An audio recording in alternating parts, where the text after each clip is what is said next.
You can do it, baby. I love you so much. And it's bad news. Bad things are happening. Mom, I'm sorry. Mom, I didn't do it. Oh, fuck. What in the fuck? What the fuck was that? Right. Trump giving a speech, and it was the first thing that popped up on Pinata forums, and I was like, that'd look good with Chris's face on it. Jesus. I do got a coaster. Listen to this old people in their coasters. Well, the damn wood. Don't you be leaving no water ring on my on my book table. Fuck her computer desk up. I'll never hear the end of it. Dang, mofos. Y'all don't understand what I've already went through. Y'all keep saying that shit. Shady Side down there. Damn it. Oh, God. What's up, Stank?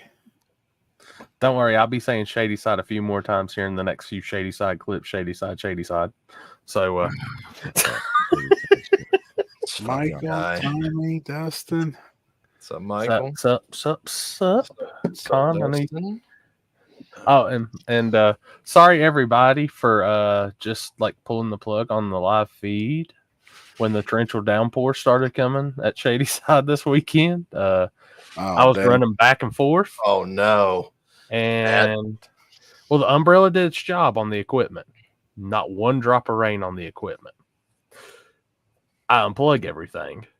Well, it starts to slow down, so I just hang the cords over the tripod, pointing down. So I'm like, oh, they'll be fine. By that time, I make it to the tower with the gear, put it back in the tower. I start walking over to the tent. I'm like, I'm going to get over here because we're going to end up doing a driver's meeting no matter what to let everybody know what's going on. Bottom falls back out. And it fell out pretty good enough, and there was just enough wind to blow those cords off of the tripod. Mm-hmm. Right in the water. Oh, shit. Damn. 3 of the 4 cords survived. The one that goes into the Canon camera did not survive. Damn. So, and me still not having everything thrown into the truck from the Explorer unpacking. Oh, shit. Guess what I didn't have an extra of? Another cord? Yeah. Damn, man. So, and I packed light instead of taking the whole live feed case. So, yeah, it sucked. That's why there wasn't nothing on Sunday, guys. But, yeah. There's a lot of downtime on Sunday because we literally just ran one class. So, y'all didn't really miss much except for a few rounds. Which, if you haven't watched the video, we got the video and I got a highlight reel. So, oh, Sunday was just small tire, right? yeah, and one round of daily driver. Everybody else split it up on Saturday night. So, Gotcha. And it was a big thing. Like half the people in each class couldn't come back, and there was a couple, and then they all just worked it out. Gotcha. I had to do like coin flip eliminations for the plaques on certain classes, but the one class we didn't have to do that for. Well, 2 classes well 3 because I ran one class on Friday. We ran it through. So, What's up, Rob? it didn't mess up the camera at all, John. I got all that stuff in. It's just the plug fell in water, and then when I went to plug it back in the camera, it didn't work. So. I'm hoping I got a little moisture in them a lines. little moist. It's moist. A little bit of wetness. Silverado Scott. Chris is looking pretty Hitlerish. Hi, Hitler. I've heard Ohio is the new Germany. Oh boy. Oh, my balls itch. But speaking of Ohio, Jesus Christ, it takes them 2 to 6 weeks to send a title to the West Virginia DMV. Really? Oh boy. Got nothing to do with that. That's your people. Wait, are you guys digital? Yeah, dude, I sent them everything. I was like, you can email it, you can do all this, you can do all this. The DMV told me. That's what I was going to say. The bank's like, well, Ohio is, they even told me, they're like, Ohio's pretty slow when it comes to these things. I was like, that's not the only thing they're pretty slow at. So. You don't need a title. Yeah, who needs a title? I just need to put my West Virginia tag on and get this Ohio tag off. Man, the bad looks going down 77 are getting old. They're like, oh shit, he can't drive. But I've seen people in Virginia and West Virginia, them motherfuckers can't drive either. I ain't gonna lie. They can't fucking drive. They stay in the fucking hammer lane driving fucking 10 under the fucking speed limit. The main see what Ohio Ralph tag did? clerk just got indicted for embezzlement. God, Holy fuck. What'd he say? I'm gonna The be on the main Main dealership. Ohio title clerk just got indicted for embezzlement. Hey, dealership guys, I need another one of them 45-day tags. Good thing I know somebody. Yeah, you just white out that shit. Yeah. It on there. Fuck. Yeah, they ain't gonna question it. You have a temp tag for a couple of years. Pass Brother, on the shoulder. I just realized Put a this cross weekend. through it and then add your date to it. Fuck Listen, I just realized when we were out Sunday, the 55, the 55 Billy's 55, the plates, the temp tags are expired in February. Oh, I don't doubt it. Well, y'all don't have enough. So that wasn't legal. His car wasn't legal then. per rules. Right. I don't know what the rules were. So y'all want to go ahead and pull highlight video up? Yeah. Hold on, we got a fan submission first. Oh God! Oh, fan submission. He hits me out. He's got a thing for you, Happy. I'm just saying. Oh fuck. He's got a thing for you. He's like Oven chocolate shake, please. Plain. Plain. Plain. Right. Want a bun? Of course I want a bun. What's a hot dog without a bun? Lonely weenie.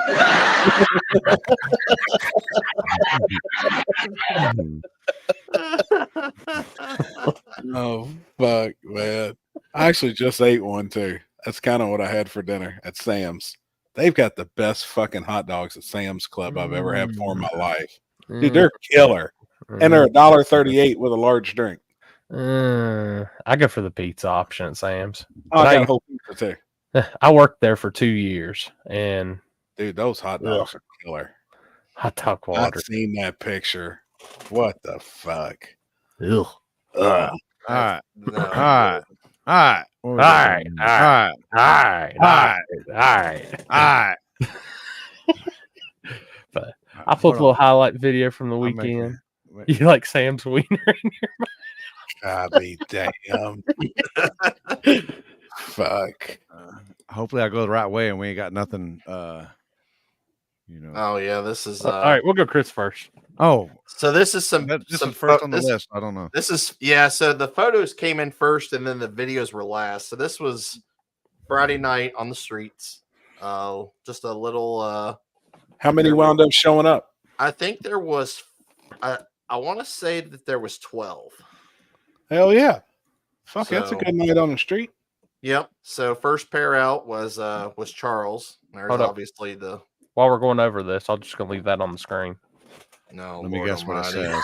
Let me guess what it says. Lord Almighty. I thought you were from Virginia. West Virginia 3 days a week. North Carolina 4 days a week. I guess, you know. So that's what. So we ended up on this road. It was a virgin road. Yeah. And Charles and Jarrett were both first and second pair. And I was very impressed with how them both, especially Jarrett, went down that road as fast as he did. They're fast on that shit, man. It was crazy. But that was okay. There's some videos at the end too if you want to go. I just was going in order here. Yeah, it's fucked up the way it sent it. So this one? Yes. All right, hold on. Let me unmute it. So this is Jasper and Boswell.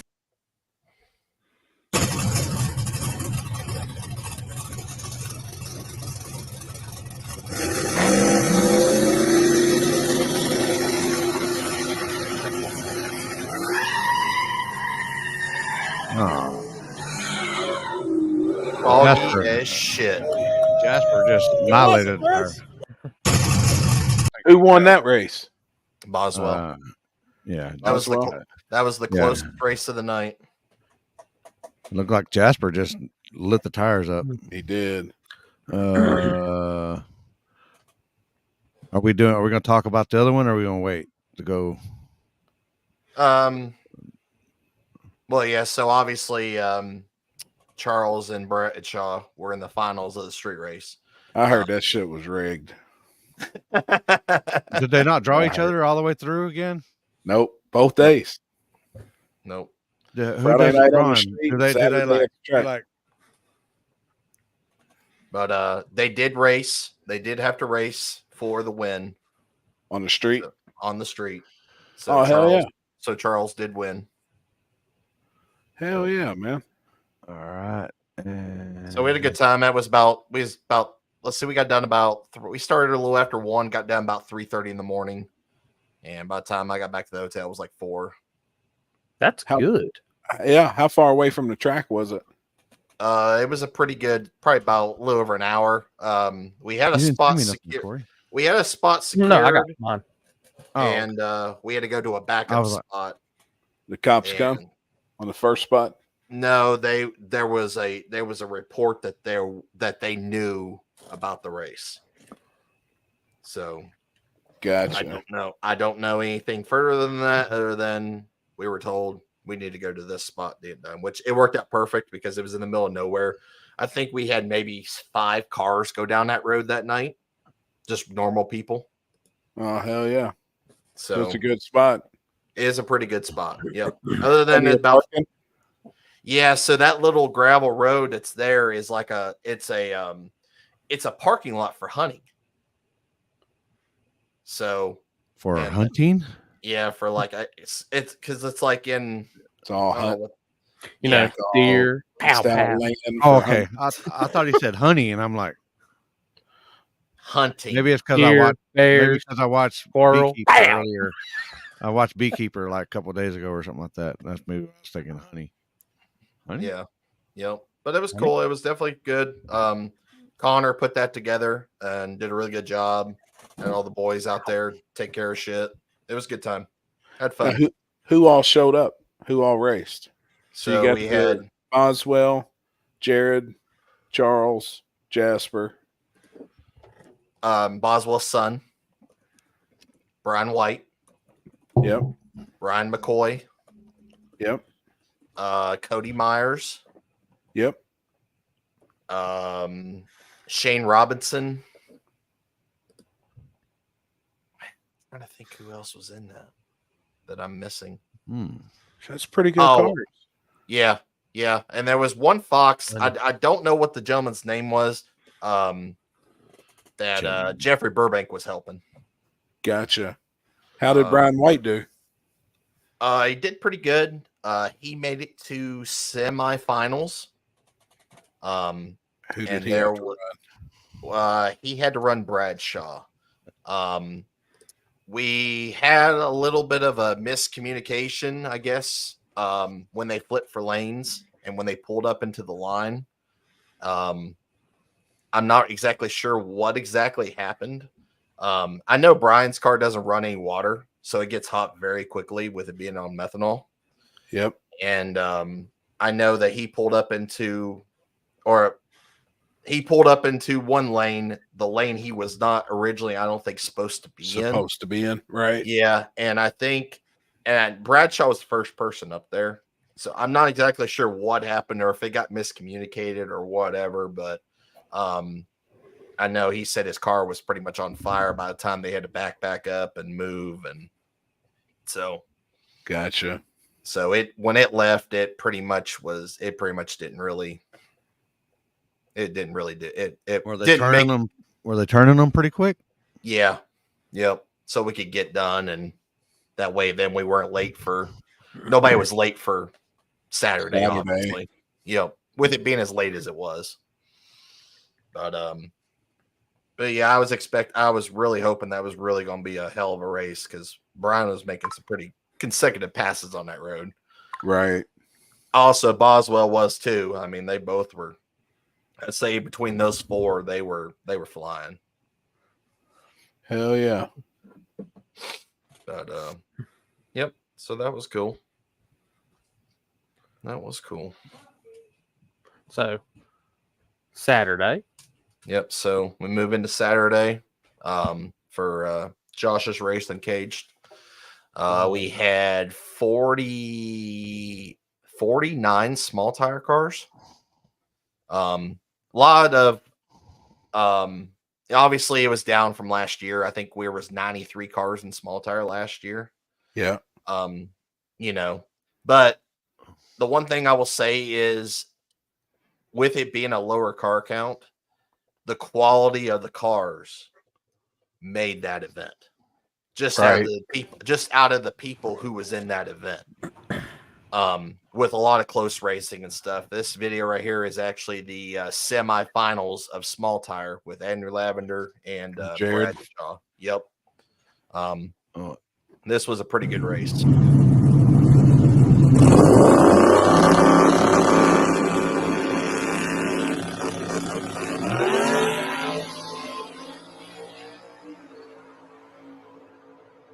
Damn, hell of a race. Car.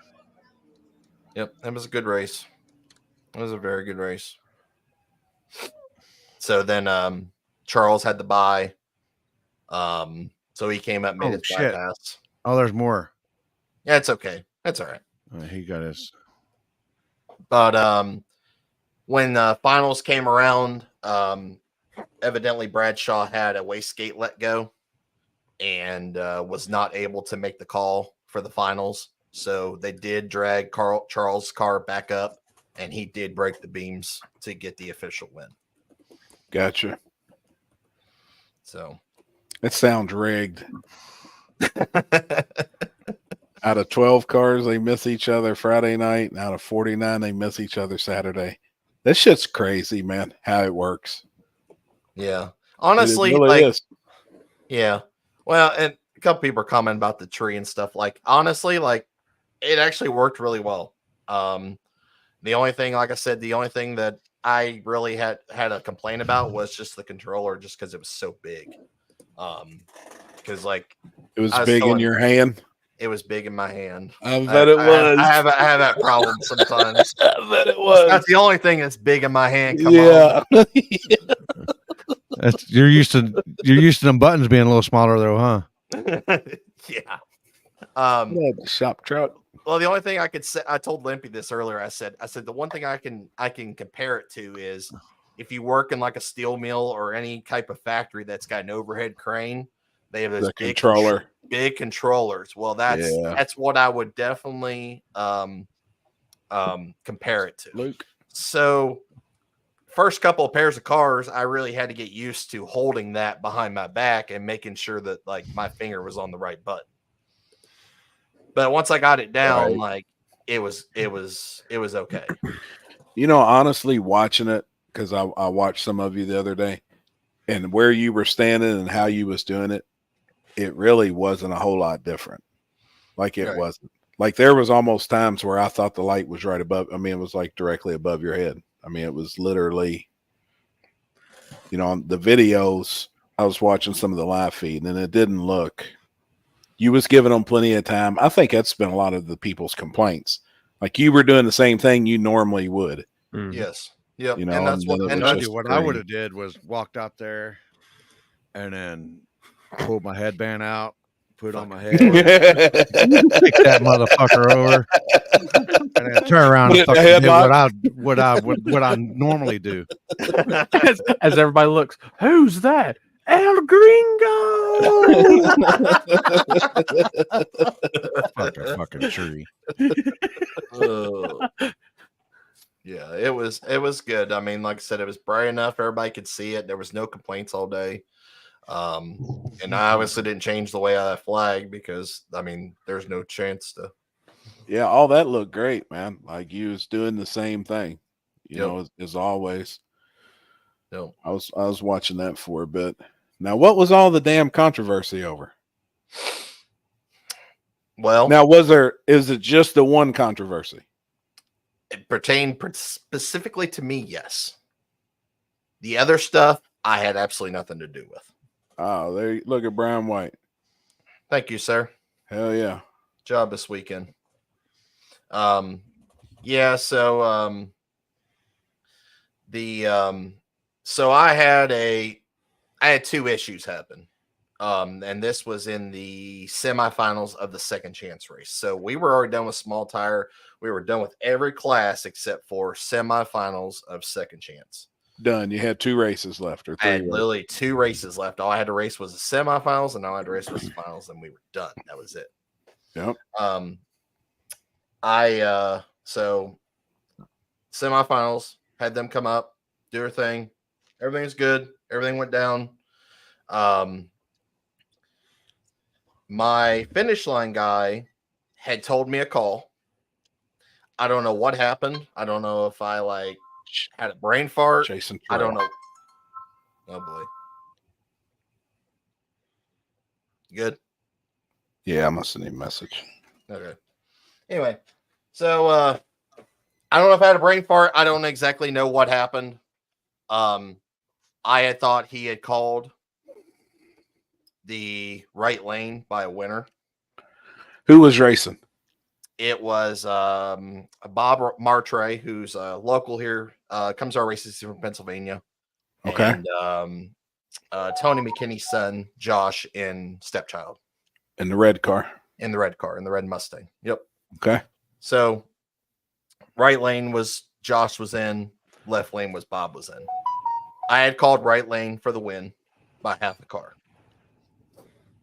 So then things that was your happened. finish line guy. That's what I thought that I had heard. Gotcha. Right. That's what in my head. That's what I signaled. That's what I did. I said, hey, right lane's the winner. That's because I went back and looked at my tire crack cam footage just to see if I wasn't crazy. And I wasn't. So right after that happened, a transmission line blew off on Tony's car caught on fire at the end of the track. At the track. Because I remember I heard somebody say that the car had caught on fire. Yes. So everybody rushed down there because all they seen was smoke. And I was like, oh shit, that sucks. Hold on. So everything goes. And not even within 5 minutes, one guy of Bob's crew, Evan, who races stick shift. Yep. You're crazy. Came up and said, hey, do you think that call is worth reviewing? Since it was somewhat so close. And I was like, one way to find out. Right. And I said it's $100, obviously. Yeah, and Floyd as well. And I said, as we said in the meeting, $100, review any footage. Gives me $100. It's okay. Call my finish line guy. I said, hey, I'm walking down to you. I said, I want to see that last race. I said, I had a protest on it. I said, I just want to see, make sure it was all good. Didn't radio me back. I was like, okay. So I just walked on down. And we had plenty of time because shit was going on down at the end of the track. I get down to the end of the track and I find out that we had a memory card issue with our camera. Oh, fuck. Did not have that race, unfortunately. So you got to rerun it, right? So he came back, so when I went down here, he's like, it was half a car. It was the win. I said, okay, but didn't say which lane. That was the part I was confused. That it's still in my head. I still knew it was right lane. Right. So I found that out, went back up, called my guys. And I said, hey, we have an issue. I said, we do not have finish line footage for this last race. I said, we're going to have to rerun this race. Yep. At the end of the day, we do not have it. I can't see it. And you have to. Yes. There's no other questions. Yep. So, I grabbed everybody, grabbed the finish line guy. We're heading back up the track and we started talking about everything. And he goes, who did you call winner on that? And I said, right lane. And he goes, He goes, no. He goes, left lane won that by half a car. So then I realized, oh fuck, I fucked up. right? And I admitted that at the end of the day. Once we were done with everything, gave them their $100 back. I said, hey, I said there was miscommunication between us. I said I had pointed to the right lane that had won. I said evidently he told me left lane had won. That's my fault. I'm sorry. I said you guys did win. I said I do need to let Tony and them know that they're out. Yep. Like that's, but I just still didn't have any footage no matter what. So regardless of the fact of the matter, I still need to rerun that race. But then Tony and them would have had to protest, right? If they would have protested, then you couldn't prove to them that they lost. Correct. So that's since your finish line guy made the call. Correct. You just called it wrong. Correct. It happens. Correct. And that's what happened. And so at the end of the day, that's what happened. We had to rerun that race. Gotcha. So at the end of the day, rerun that race. It had to be done no matter what. Is that the historical way to sort out a video malfunction? If we don't have proof, jet black on a finish line, or we can't clearly make the call, whatever it may be from finish line, it's always a rerun. 9.9 times out of 10, finish line footage proves it. But there's always that 0.1%, like we had at Warren Woods, where it was a rerun. It was too close to call. You couldn't make nobody could make that call. And Limpy was the only one that makes the call. It's a rerun. And that happens 0.1%. If that, it probably ain't even that. I don't even know and people, shit happens sometimes. I mean, it's too close. I mean, sometimes it's too close. You can't make a call. Sometimes your phone doesn't work. Or the memory card's full. Something. Well, something happens. It sucks that he didn't radio. Human error, and it's also electrical error. Sometimes shit happens. But he probably didn't even know. Even the guy on the finish line was probably still filming and didn't know that it wasn't recording or saving. You know what I mean? He probably didn't even know that, and he didn't realize that till after that had happened. Yep. And he had already called the race because he eyeballed it basically at the end of the day. So, but so yeah, he could see it. I mean, he could see it. Yes, it was left lane. Yeah, and I actually did see, and people wanted to show me footage, there at the event of what exactly happened. Obviously, I didn't look at it because at the end of the day, in their drivers' meeting, I said I had to stick to the two pieces of equipment that I have to that is provided by us, basically at the end of the day. Right. So, and I obviously did see a GoPro footage yesterday, and it was and it was 100% right at the end of the day. Left lane. Yes. Yep. So regardless of the fact of the matter, he still nailed it. And but at the end of the day, it still had to be reran. No questions asked, no matter. So then what happened? That's fact. So the guy who originally did win the race had already came up and he was ready to rerun, no questions asked. Nicest guy in the world. Bob. So got Tony and them up here. And they, took their little bit of a time because obviously they had catastrophic failure happen at the end of the track, is what it is. Now, did he ever admit that he lost? No. Okay. Nope. And I'm sure he had a lot going on with the car catching on fire and whatnot too.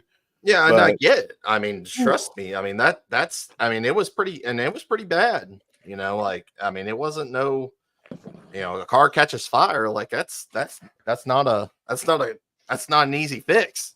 Right. Especially if it's, it had to do with transmission, basically. Right. Like a transmission line, basically. Did they have to clean the track up? I actually, believe it or not, there were actually no fucking fluid on the track. I don't know how. I don't know how it was. So I guess it just ruptured and then yep. No. Burn on the header and shit. Yep. So so they both get up there, so Batoni goes and pulls in the box. One of Bob's guys said, "Hey, are you guys ready?" Bob was sitting right where the turnaround is to go onto the track. And he's like, "Hey, you guys ready?" I said, "Yeah, I'm ready. Let's do it." I was like, "We're ready to go. Let's go." And Tony fires his car up, and they start to pull in the burnout box. And I'm looking at the left lane, and then I was like, "Why is he not pulling up?" I was like, I didn't know what was going on at that time. And I guess come to find out that while his car was sitting up there, battery died. Oh shit! Battery died in the car. They were trying to fire it, was not able to fire. They pulled in the box, ready to go. And they said, "Hey, throw him on the clock. 2-minute clock." How much time had Bob and them give Tony and them to get the car turned back around and fixed from a transmission fire? It was quite a bit. I don't know exactly. Obviously, I wasn't really paying attention in the moment of everything that was going on, but it was pretty substantial. I mean, I always believe in good karma, especially if somebody's having an issue, like you give somebody to help to fix it, especially if you want to race them at the end of the day. Yeah. Obviously, that's not my call to make because I'm not the one that's racing. So, and they said, put him on 2 minutes. And I looked at everybody else. I looked at everybody else, and everybody else 100% agreed. And so we started the timer. Oh, fuck. And unfortunately that was, and that's just so far to get back to where he could even get it jumped. Yeah. Yep. And he'd been setting up in the lanes the whole time. Correct. Yep. Ready to race. Correct. He was ready to race. It was, so like he probably had his engine fan on or something like that, and it probably drained the battery down. Or I would assume that's water what, pump, and that's had what happened because they wanted to turn the car around quick and get it back up there. Because I actually talked to Floyd a little bit yesterday, and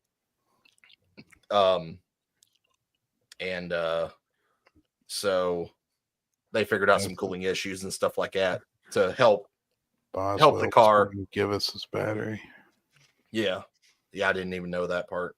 So obviously I had to do the 2-minute rule in the day between everybody that was up there. And right. And so then they said 2 minutes is up. 2 minutes is up. 2 minutes is up at the end of the day. So I had to send him. Unfortunately. I hated to see it. I didn't want that. I wanted to see a race. That's what I always say, whenever I do the rules, you get 2 minutes, and your opponent, if they want to race you, they can give you their 2 minutes. And there's one time I pulled up and dude didn't even know nobody. He's like, "Man," he said, "He needs 2 minutes. Can he have your 2 minutes?" He goes, "No, he can have however long he wants. We're racing." Yeah. And the dude gave him all the time, and the dude ended up fucking beating him. And that's the way it should be, but I mean, but then rules are rules too. Yeah, they have them. It sucks sometimes. I mean, it does. And in our spot of racing, it sucks. And there's been times where we've had to walk out there and flag a race, and I guarantee it, all three of us are like, "Motherfucker, man!" Like for real. Like it sucks. And you almost look at that dude too when you're flagging him to turn the light on, like, "Fuck, man. Give the dude a few more minutes. We don't care. We've already been here all fucking day. Don't matter." I literally said that another my 5 minutes ain't gonna kill us. Like, you got 2, they got 2. You can give them their 2, and this is but I told everybody this in the meeting. I said, in good karma, I'd let them just get the car fixed and let them race. You're gonna need that one day. I agree. I agree, man. Yeah, and I like I said, I don't agree with it, but I mean, at the end of the day, and I stuck to the rules. You got to. Because I mean that, and yeah, because I mean, at the end of the day, you start bending rules for people, then it's that got this right here. It's oh boy. Fuck that motherfucker. Fuck that motherfucker.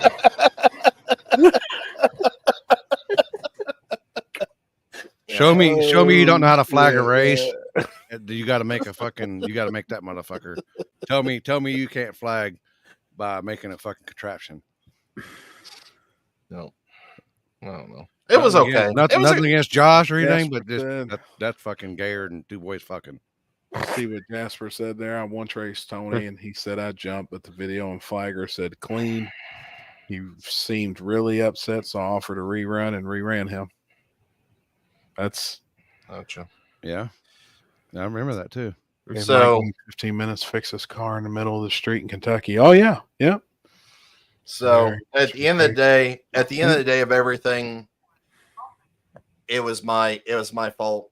I admitted wrong at the end of the day. Obviously I'm not. Well, to the wrong lane, though, yeah. That Yeah, that part, yes. But nothing else is Everything else though. is not your fault. Yeah. The lane thing, I 100% took 100% full responsibility. I mean, I told even both parties that, and I've said that to multiple people since then. So what was all the bickering about? That I don't know. I didn't Like I read that post. I don't know if everybody's read there. You know, there's a certain post on Facebook, and I went through there and read it.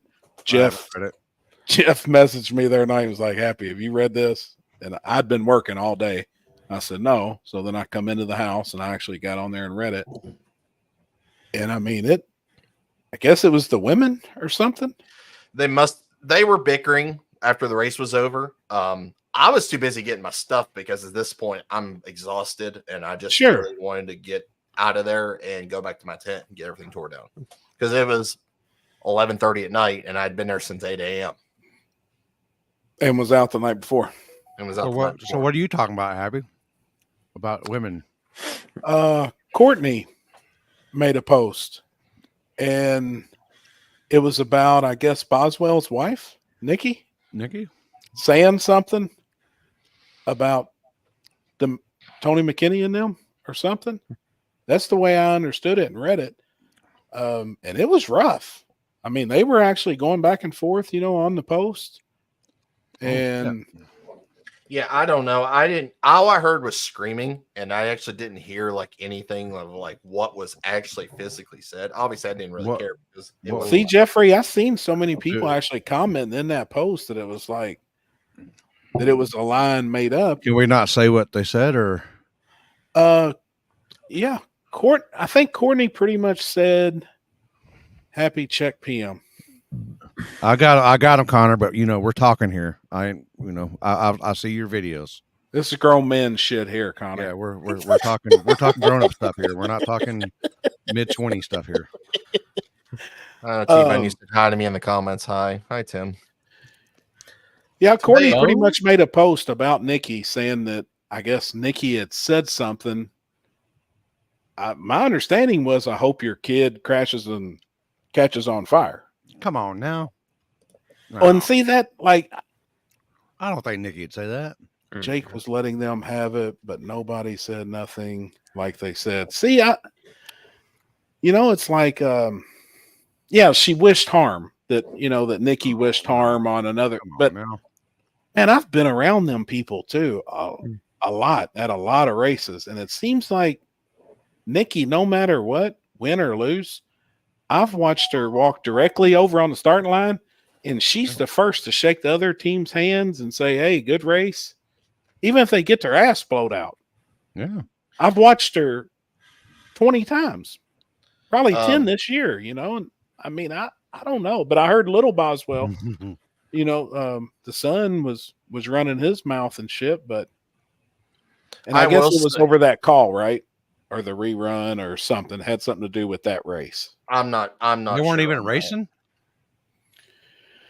So Boswell was in the finals of the second chance race. So regardless, okay, he was already up there. He was waiting on that race to happen. Race, yeah.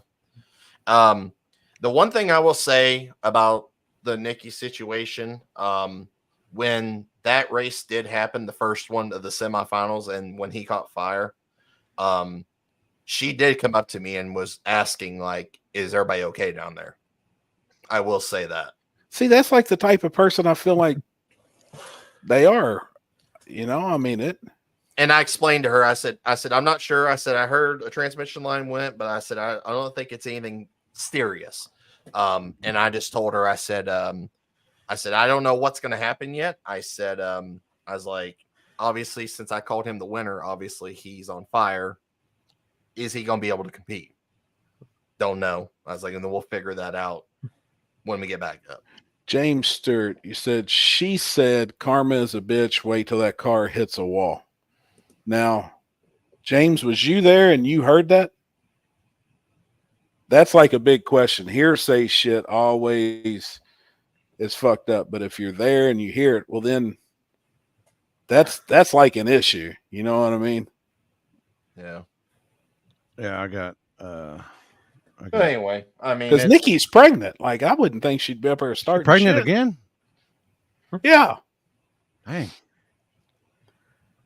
Is it up? All right. What Connor sent. Y'all got audio? Yeah.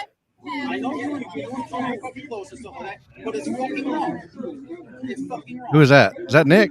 That's Nick. It is. I understand you're in a position where you are. I understand it. But when you back on you. If I have a crew guy that acts like an asshole, it falls back on hustling horsepower. If I have a guy that's drunk and freaking making comments about other people, it falls on me.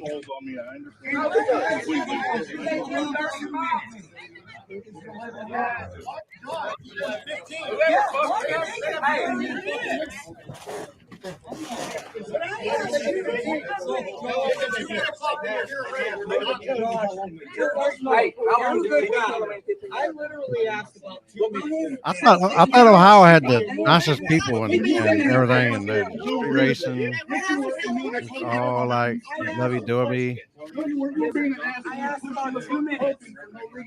No, Tony said he needs 30 minutes. You don't need 30 minutes to tune a car when you didn't make a fucking pass. Hey, hold on. This is not that car. I'm telling you right now, you motherfuckers only kills me. I'm gonna fucking fight my way up out this motherfucker. Oh boy. If I was that dude right there, I'd be moving everybody's fucking ass. Then fucking do it. Then fucking do it. You fuck that man. You fuck him. You fuck him. We don't even know this guy. We don't even know them at all. You fuck him. The thing is, it's not about the money. Who cares about the fucking money? Who cares about the money? Yeah, we have this video. Y'all made the wrong call. Y'all fucked in the beginning. They outrun us before I get the money. But we're gonna sit down here all So the why time. are y'all yelling? How long at do me? they have? Car ready. We are fucking ready, jackass. We're ready, dude. We're ready. I fuck this man. Why? What are you gonna do? You ain't gonna do shit. I want your fucking ass. My car is ready. Fuck out. Get disqualified and get the fuck out. You think I care? I don't. You don't threaten me. Fuck you. Fuck you. This shit right, buddy. No, you don't know. You Y'all don't know. motherfuckers fuck. Holy shit. I didn't know none of that shit happened. I knew that there was some bickering, but gosh damn. So was he disqualified? Not that I mean, he won the race, so no. Holy shit. Jared Bradshaw, James Stewart, stop spreading I bullshit. got another one. You fucking idiot. Nikki didn't have Oh boy. a real What happened? tank top on. Yeah, James, that's why I asked, like, was you there and you heard that? That's the thing, man. Like, video tells the story. You know, if we can sit here and watch the shit, then that tells her people that was there heard something. Y'all motherfuckers fucked every fucking body here. Every one of y'all that's standing behind you. Fuck this man. He said she didn't. Oh. You're done. Yes, I am.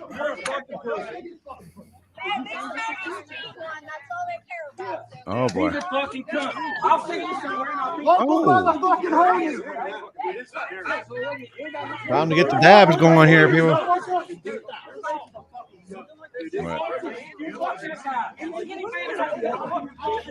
So I got a question. Where did I? Oh, all right. So Boswell's actually taking up for Bob. Yeah. He's defending Bob the whole time because I hear him say, hell, we don't even know those people. Yeah. Now, you had all the final calls though, right? Yes. Even though Josh said that it all falls back on him. That, I mean, if he did say that, I don't know. I mean, at the end of the day, the calls are final. That's who's racing. Yes. Right. Yep. So all this was over that race, who they were supposed to race. Yeah. So like the rerun, basically.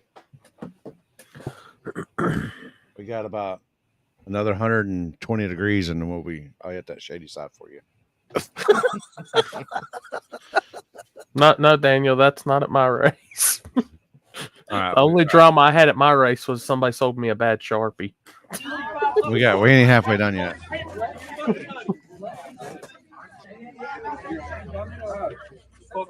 This is what's wrong with the fucking world. Is you fucking listen. And wherever Chris is, you're the motherfucker with him too. I'm not a That's what's wrong with the fucking world. I've done.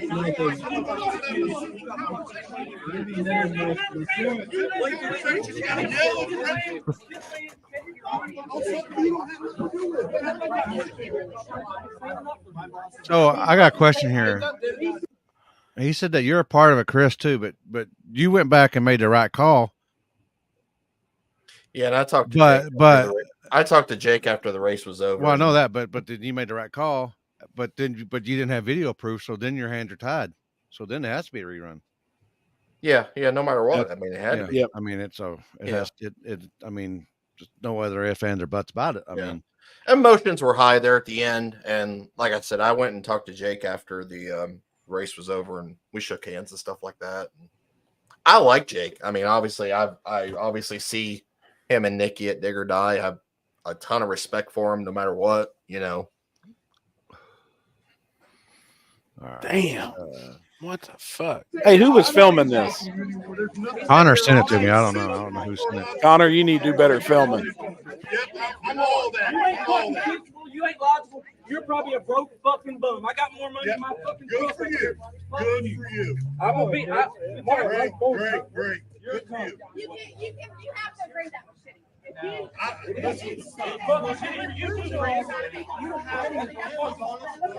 That fucking wasn't honest. You tried to. You should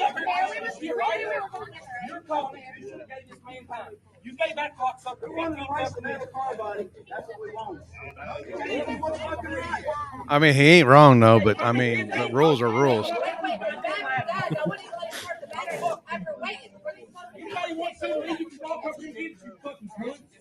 Oh, man, I like that word for some reason. What was that?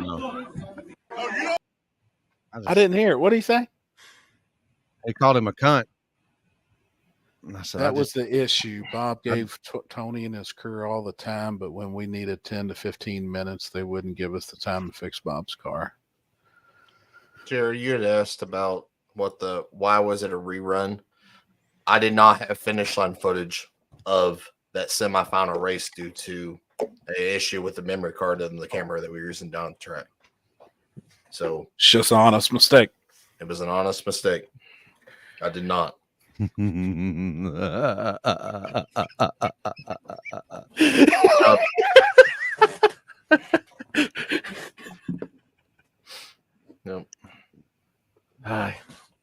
But at the end of the day, like that tempers boiled over, and it shouldn't have happened like that. Like, I don't want to see that. I mean, I don't want that to be a representation of our sport, right?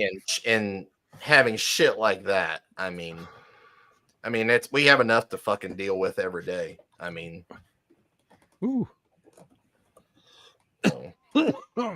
And then in the final, Boswell and them drug Tony's boy's ass. Hey, Jake did win. Yes, he did. He did win. And is that in the old? Is that in Jeff's old car? Is he driving? No, Jeff Thomas's Mustang. That was the black car. Steven's old car. Yeah. Because the original Nerd's gone, right? That's the one No. he wrecked. Mm-mm. The original Nerd is owned by Derek Witt now. Oh, okay. It was up there too. I don't remember what the like how much it was, but he called it pretty quickly. Gotcha. I'm down on this motherfucker right here. What the hell you hitting on? What is it? I ain't seen. I haven't seen one look like that. It's a vaporizer with okay. We got some concentrates in it. Damn. From E's and B's podcast. He hooks it up. Oh shit. Oh, now I'm getting sent stuff and stuff. Oh God. Oh boy. Jesus Christ. But besides that, the race was killer, right? Everything else, the race was killer. I mean, it was a great race. It was smooth. I mean, we were on track to be done at a very early time, not pushing the curfew, which was good night. Not even close, other than we had a little bit of rain delay during first round a little bit. Oh boy. Now, was second chance everybody? Was everybody allowed to run second chance, stick shift, and hard tire? Yes. Cool. There were 30 cars. Yep. Nope. Oh boy. Oh boy. Oh boy. We're just gonna keep on repeat on this one right here. I got another one that got sent to me. One more time. Too, all right. From Floyd. Yeah, good job this weekend, guys. You guys came up here and took all of our money. Right. I think Floyd's got an encore, or somebody sent me an encore. Maybe Floyd. It's headed your way, Limpy. Yeah. And after this, is this the race in question here? Yes. Okay. Oh, this is GoPro footage from Bob's car.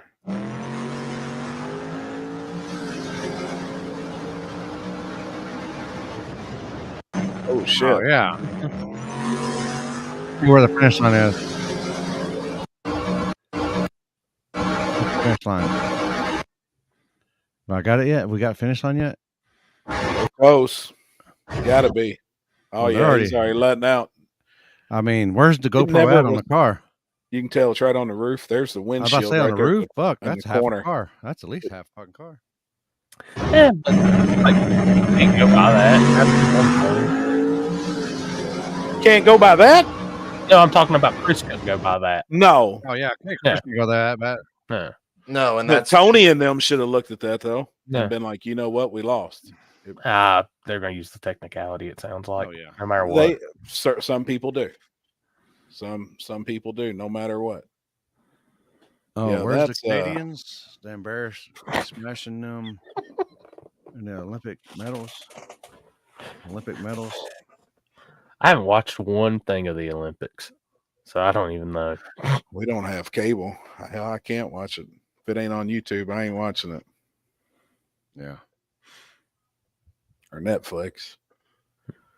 Got the jump and never looked back. Yeah, I mean, you could tell he was out on them the whole time. And like I said, obviously, it was my fault on the call. I take 100% responsibility on that. I thankfully I'm going to have my old crew back this weekend again, to where that I'll never have this issue again. Right. And they got women's volleyball in the Olympics. Damn. Really? That up. I'm about to look that up. You heard me?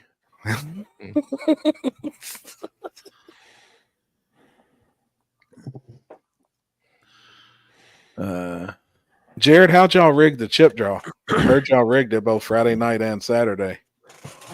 They've been doing it pretty good the last couple weeks, haven't they?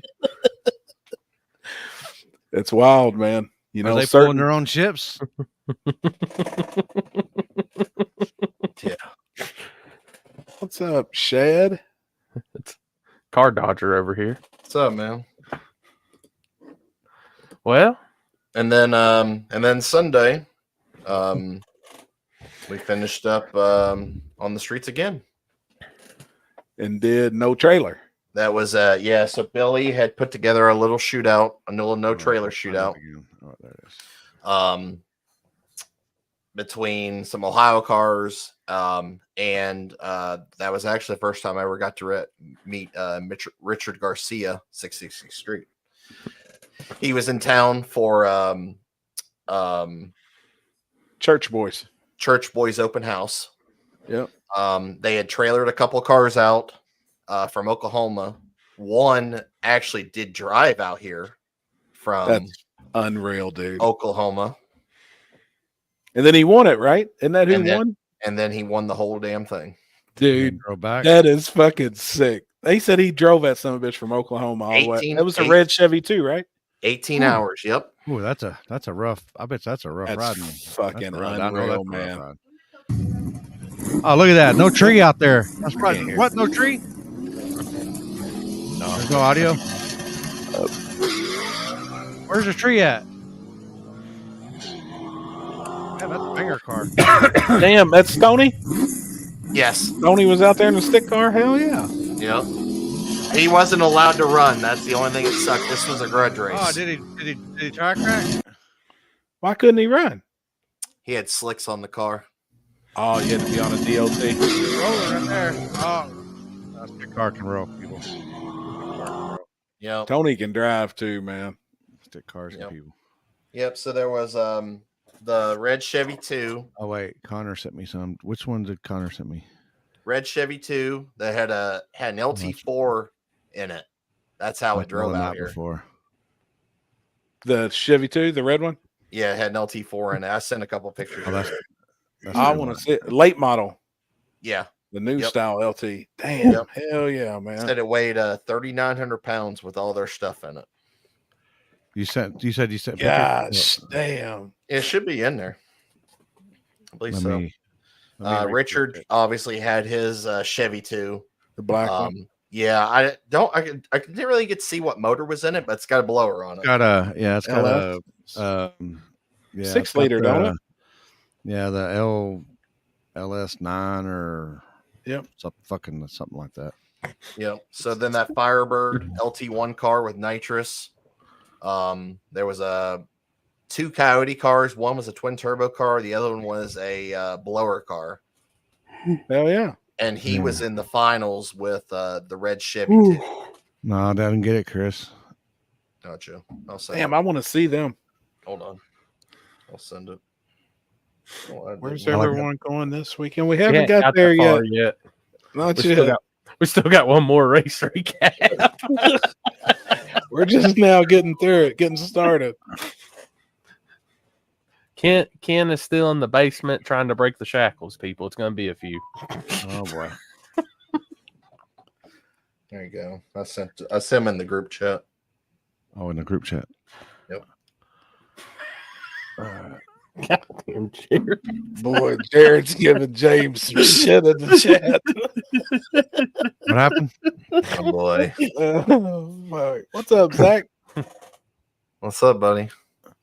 But yeah, so they ended up with 3 Oklahoma cars left in the race. That was one of the pictures that Richard had did. That's Richard's car. His car is nice, man. Yep. It's a nice ass ride. Damn, that red one looked good too. The other one, you missed it. I only got 3. What the fuck? I don't like that one picture for some reason. Yeah, the other picture, the first one with the red Nature Chevy Wiener, is it? With the hood raised? Yeah. Oh, we didn't see it. You can see it's got a flat blower, the LT style. Oh, yeah. It's like the. Oh yeah, that bitch is it's like bad, the newer style blower cars, the LQ9 or whatever. Damn, so he had a flat tire on the way out here, and I forget what he said he had to do because he runs tubes in his tires, and apparently nobody didn't know how to mount that tire back with a tube in it. Damn. But he drove that bitch all the way back. I seen yesterday he posted that he was just crossing into Oklahoma yesterday. Gosh damn, on Monday. On Monday. That's the shit, dude. To be able to drive like that 13, 14, 15 an hour, no telling how long it probably took in a car like that. 18 Probably hours, 50. he said. 18? Hours. Yep. Motherfucker. It had a Whipple on it? No, it's no, it looked like it got a stock style. It's blower. it's a ported head car, ported blower car. Oh, LS9 blower? No, it's an LT4. Oh, LT, sorry. Yeah. Dude, it's all the same. It just starts with an L and ends with something else. Dang, is this with an iPhone or something? Shit. Plus, hey, y'all got to be careful, by the way. If you say LT enough, Jonathan Atkins will appear. But a couple of the Ohio cars showed up. Yeah, those were all Ohio cars. The Gibsons and Colton. How'd the Escalade do? It wasn't part of it. Big blower C5Z. Damn, that bitch sounds good. Who beat Billy in the 55? CJ was actually racing it. I think it was actually the red car. Really? I think so. Wow. Don't quote me on that, but I'm pretty sure it was. Damn, that bitch runs pretty good then. Yeah. Yeah. He The made the most. 55 runs good, you know? He made the most consistent. He was consistent all day. Damn. Super cool ass dude. Jason, Didn't have no. I know what it takes in a motorhome, and that drive sucks. We didn't have no cop trouble. We started about 9:30 in the morning, and we was done by like noon. By the time grudge races were done. That's awesome, dude. That's what I like. That's when I awesome. used to do it. I'd start fucking early, and you're fucking done by the time people are going to church. Yep. And they all met at Billy's shop, and we all drove out there. It was probably about a 20-minute drive. Hell yeah. That spot looks pretty legit too. It's smooth. There's a little bit of a dip at the end, but I mean it's good. It's good. It's got good asphalt. They don't have to go fast. Hell yeah, man. I made that drive. Cushy Suburban from Ohio to Oklahoma, and that's a rough drive. I couldn't imagine doing it in a race car. I made it in a Kia, and I was like, fuck this. Motherfucker. Damn. Wonder if it had air and shit. I think it does.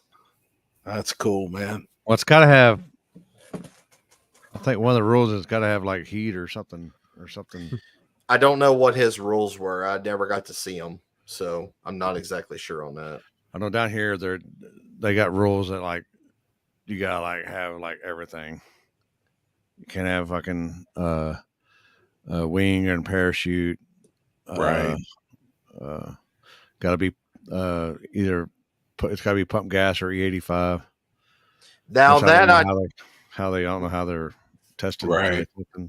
Now that I don't know, because I was not standing up there when all that happened. Other than I just heard that I seen you guys switching lanes, but I didn't know exactly like what happened.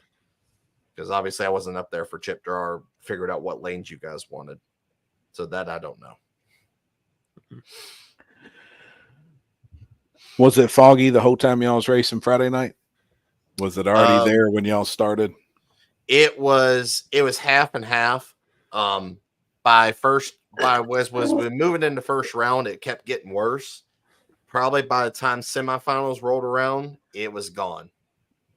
Oh hell yeah! But we had gotten quite a bit of rain that evening, so that is the reason why. Basically, at the end of the day, Thursday. No, Friday. Friday, yeah, Friday. Yeah, Friday. Yeah, I didn't know anything about the whole who was in which lane or whatever. I saw you guys move and switch, and I assumed that's what happened. But do you have any video of the finals there? This was you said the semis, right? Yeah, this is. Oh, he sent me. Yeah, Connor would have it on his phone. Look, Mom, no tree out there. A real person. Look at that.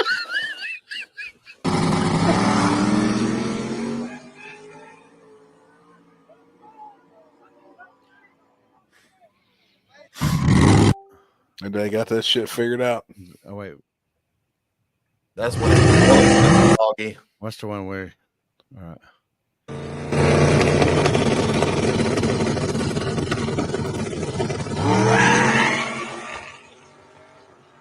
That was first pair out. What's this one?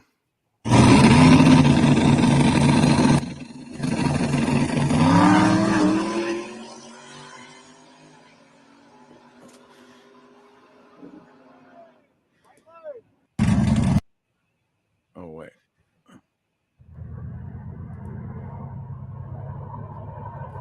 I don't know what this is. I don't know, but fuck. Oh, that was Charles and Jared. Hell yeah. Shit, that was a good race. Yeah, right. Damn, they're rolling. Oh wait. Oh shit. Wrong way.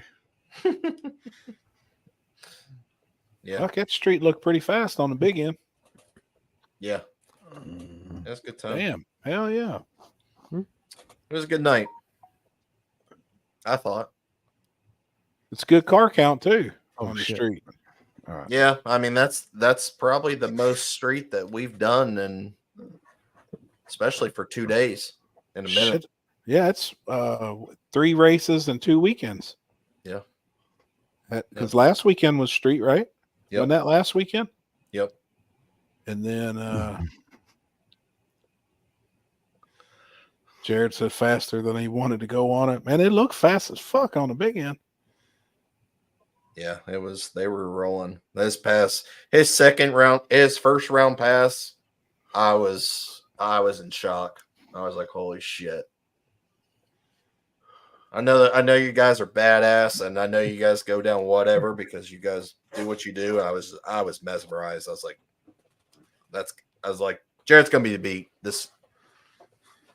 I think you. Corey wasn't surprised or mesmerized. He had his pom poms out the whole fucking time Friday and Saturday night. That's funny. I did say I already that, watched it literally. with his mouth open. That's what I heard. Good job this weekend, guys. You guys fucking killed it. Yeah, that's awesome, man. Dude, and it's I said it, I guess it was Saturday in the group chat. Guess I'd watch first round. What's that mean? I was like, I'm telling you right now, Jared and Charles are the 2 cars to beat there at the backside, on Saturday. Like, you could see an incredible difference, I felt like, in their cars compared to everybody else's, man. I mean, you could tell they was a car or 2 or 3 faster than damn near everybody there. Yeah. And then that's when Jasper said, well, Brian's rolling too. Now, Brian made it pretty far Saturday as well, right? Brian White? Yes, you did. I wanna say it was either quarters. God damn, Jared. I think it was quarters. What are you laughing about? Oh, I seen that other There's comment Tommy. Jared put it too. Yeah, I heard somebody like drove up out of the ditch or something and slung some mud on the street. Like, It must have. before I they didn't even see it. That's what I was laughing at. Jesus Oh God. Christ. Oh boy. Oh my God. I'll smoke to that. Be damn. Oh yeah, 6. Yeah, there were 6 cars left. Okay, yeah, it was Jared and him in the at Uncaged. It was a good race between them. But yeah, I was happy. It was a good time. Sunday was fucking awesome. Sunday kind of helped things on my end a little bit better. Richard. I talked to Richard a little bit after the race was over, and he had some real good things to say about me, and it built my confidence up a little bit more. That You say motherfucker nice don't wiener? know. He don't know who Yes. he don't know who you are. He just know you flag a race, and you're like, oh man. That motherfucker, he don't fucking know nothing. He's a motivational speaker. That's what he does for a living. He's good at it. He's like what's that dude that's on Shallow Hal where he gets stuck in the elevator? Oh, y'all probably never seen that. No. The big tall motherfucker, the big hands. Yep. Shallow Hal needs a gal. He sees all big women as skinny women, and then all skinny women as big women. That's a hell of a fucking vision. Oh, has she done a great job? No one else has told you. Yeah, and then this lane, and then this comes up. Oh my God! Our not only is he can go deep on it, but he can also tickle your balls with when you're down there too with his tongue. Wish we could have made it back Sunday to run the small tire. Oh, that's probably at your race, right, Corey? So talk about your race, Corey. Let's go here. All right, so we'll start in the fact of even if you've got 3 weather apps in front of me, one says 45%, one says 58%, one says 98. I'm going for it. It's a race. We can drive the track. We can do all that. Had an awesome time Friday. One of our bracket crossover guys came in 570. Got his first snow prep win. Awesome. What did you run on Friday? Just 570. Is just the one class. Just the one class, and we had some open testing. So Saturday we get into it. It rained overnight.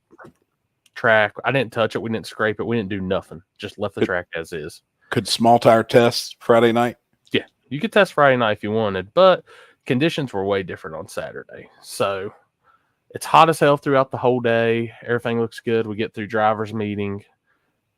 Look over my shoulder. The darkest clouds in the world you can see. So I'm like, all right, we got to get to work. So get the cars in lanes, and I'll pull up the video, and we'll go from there. I got to make a liquor store run before I talk about Shadyside. Oh, my God. So here we go, video-wise. Once it pulls up, I'll stop.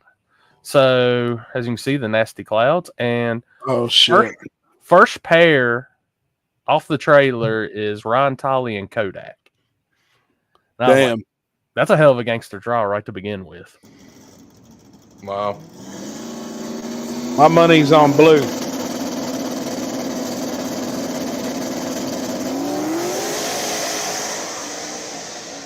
Well, hell, that's his home track, isn't it? Is that both of them home tracks?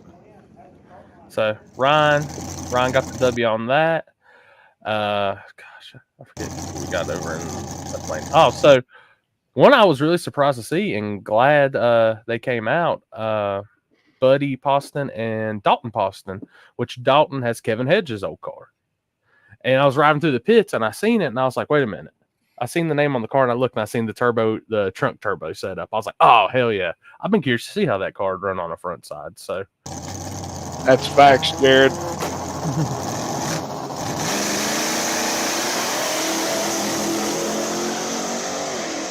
The car did really good on the front side, honestly. Got a little sketchy up top because that car's fast. They forgot that. Hold up, I'll go back. So the scoreboards are 400 feet past the finish line. He's at the finish line right there. That's the scoreboards when he finally decided to let off. So I was like, yeah, I gotta go talk to him, remind him of that. But awesome running car. We had 31 in small tire. I was pretty stoked about that. Randy's car looked good.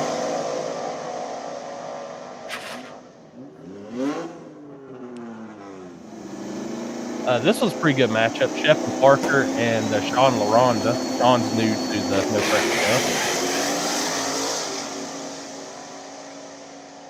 Was anybody on radials? Yeah, there was a couple on radials, which it should be maybe the next one. So I love Jason's car. And that thing is getting down. It's bad.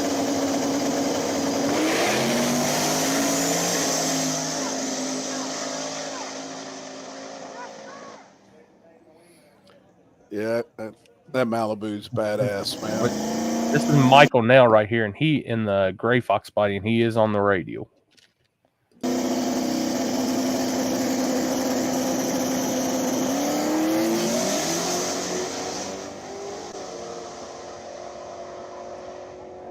It's fast. Yeah. And then, so we get to chip draw, and I know we have 15 pairs. We're on pair 14. I haven't seen Houston's chip, and I hadn't seen Shelby Lynn's chip come out of the bag yet. And I'm like, it's destiny again. Pair 15, Houston Payton, Shelby Lynn. I was like, I told Houston that shit was rigged. Dude, he cussed me, says, I hope you never pull chips again. But my man did his job. I'll give him the props. He did everything he could. He was on the tree, everything. He just got handy. Well, he's got a couple of issues he's got to work out on the car. Or Houston. So we got first round in, and I call everybody to the lanes for second round. So we've dodged 2 storm clouds at this point. Third storm cloud. So this is Sunday. So Saturday, third clouds come over and they're white. They don't look like rain clouds. I'm like, oh, we're gonna make it. Bottom falls out, and it rained from 7:30 till 1 in the morning, and it was so bad. I got to the hotel, and I got out of my truck in the hotel parking lot, and the water in the parking lot was halfway up to my knee. Damn. Which knee? The bad knee. Oh, I didn't know if you're talking about your weenie. But so we called it. I'm here all week, people. I'm here all week. We decided to get finished on Sunday. I said we had Sunday as an option. Pretty much small tires only. Small tire and 8.0 stuck around for Sunday. Everybody else split up. Wasn't okay. Cool. So we get there Sunday morning at 8:30 in the morning. They have vacuums on the relief holes that we drilled at the King of the South to start sucking the water out. That's what I was going to ask. How much water was under the track? It didn't pump a drop. The vacuums did their job. Damn, hell yeah. So, and it was 96 degrees, 95, 96 degrees when we started this round. So out of the 16 cars, out of the 16 cars that was left in second round, 9 showed back up to race. So I had 7 second round. I had 7 competition buys, and Shelby and Michael was the only pair.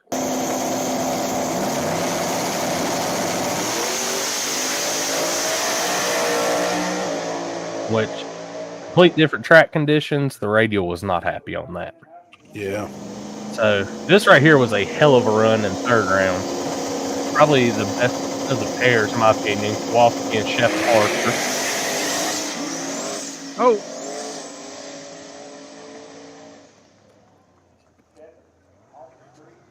Houston, you sound just like that guy. Capo told me, I think this is the last second, or it says either, like, I don't know if the 10 grand's going to be the last or this one is the last race for this car.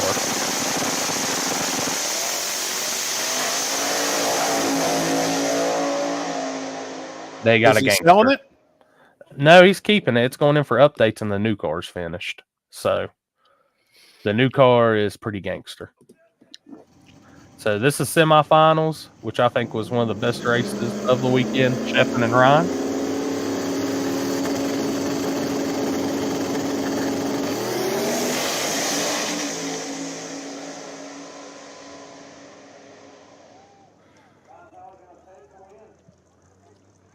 Tolly getting that W. And then we got Capo and Shelby. Oh, lost the tire. Damn. Damn, and he was out on her. So came down to Ryan and Shelby in the final. Want to stay together? Yep.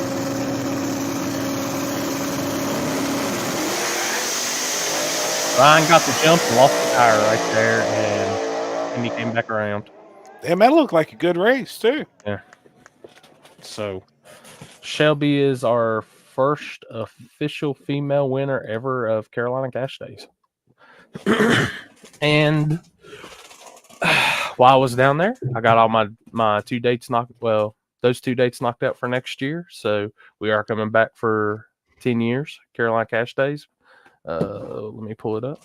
Which you will be y'all be happy when you hear the dates.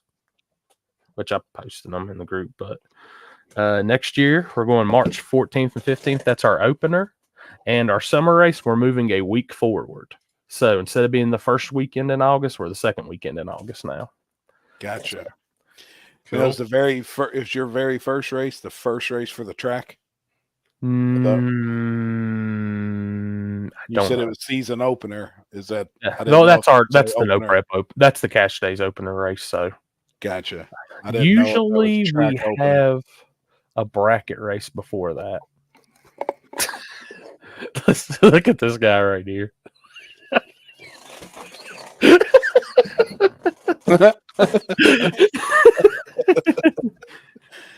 It happens, Houston. It happens. That shit's rigged, though, man. I don't care what anybody says. Dude, I'm sitting there pulling. I got to the 14th pair, and I'm just like, I hadn't seen either of those names come up. God. This shit's rigged. Because I did chip draw. I go and I'd film. I had my buddy Logan marking the book for me, and as soon as the round was done, back at the table doing chip draw. And it's like, when that first one came around, I was like, I ain't seen his name yet. And then I was like, man, I was tickled shitless though, because I was like, when I seen Kodak was there and I knew Ryan was there and all that, I was like, dude, we got some killers on property. We got some fast cars. And when they were the first pair down the track, I was like, holy shit, that's gangster. Yeah. That's gonna be a good one. Which I talked to Nick and that crew, and I think they're coming back at the end of the month for the $10,000 race too. Oh yeah. So they're coming back for end of summer showdown. So I think they seem like that track can handle a lot more than what most no preps are. So, but all in all, good race. I hate wasn't the biggest crowd for my racers. You know, weather sucked. I made a bad call on Saturday. I'll be first to admit it. I tried. We ran first round from the time we called small tire to the lanes till the last pair went down in the rotation. It took us 47 minutes, and I was stoked. The crew did an awesome job this weekend. Shit, that's good to run 15 pair. Well, that was 15 pairs plus I had 630. I had Street Racer, Daily Driver, Little Gangsters, and Hard Tire. How We many ran was in Hard Tire and Little Gangsters? Hard Tire sucked. We only had 3. I hated it because the dude with the gasser came all the way up. And I talked to a lot of the Hard Tire guys, and I followed a bunch Georgia of or filming, Alabama. but I know weather spooked people.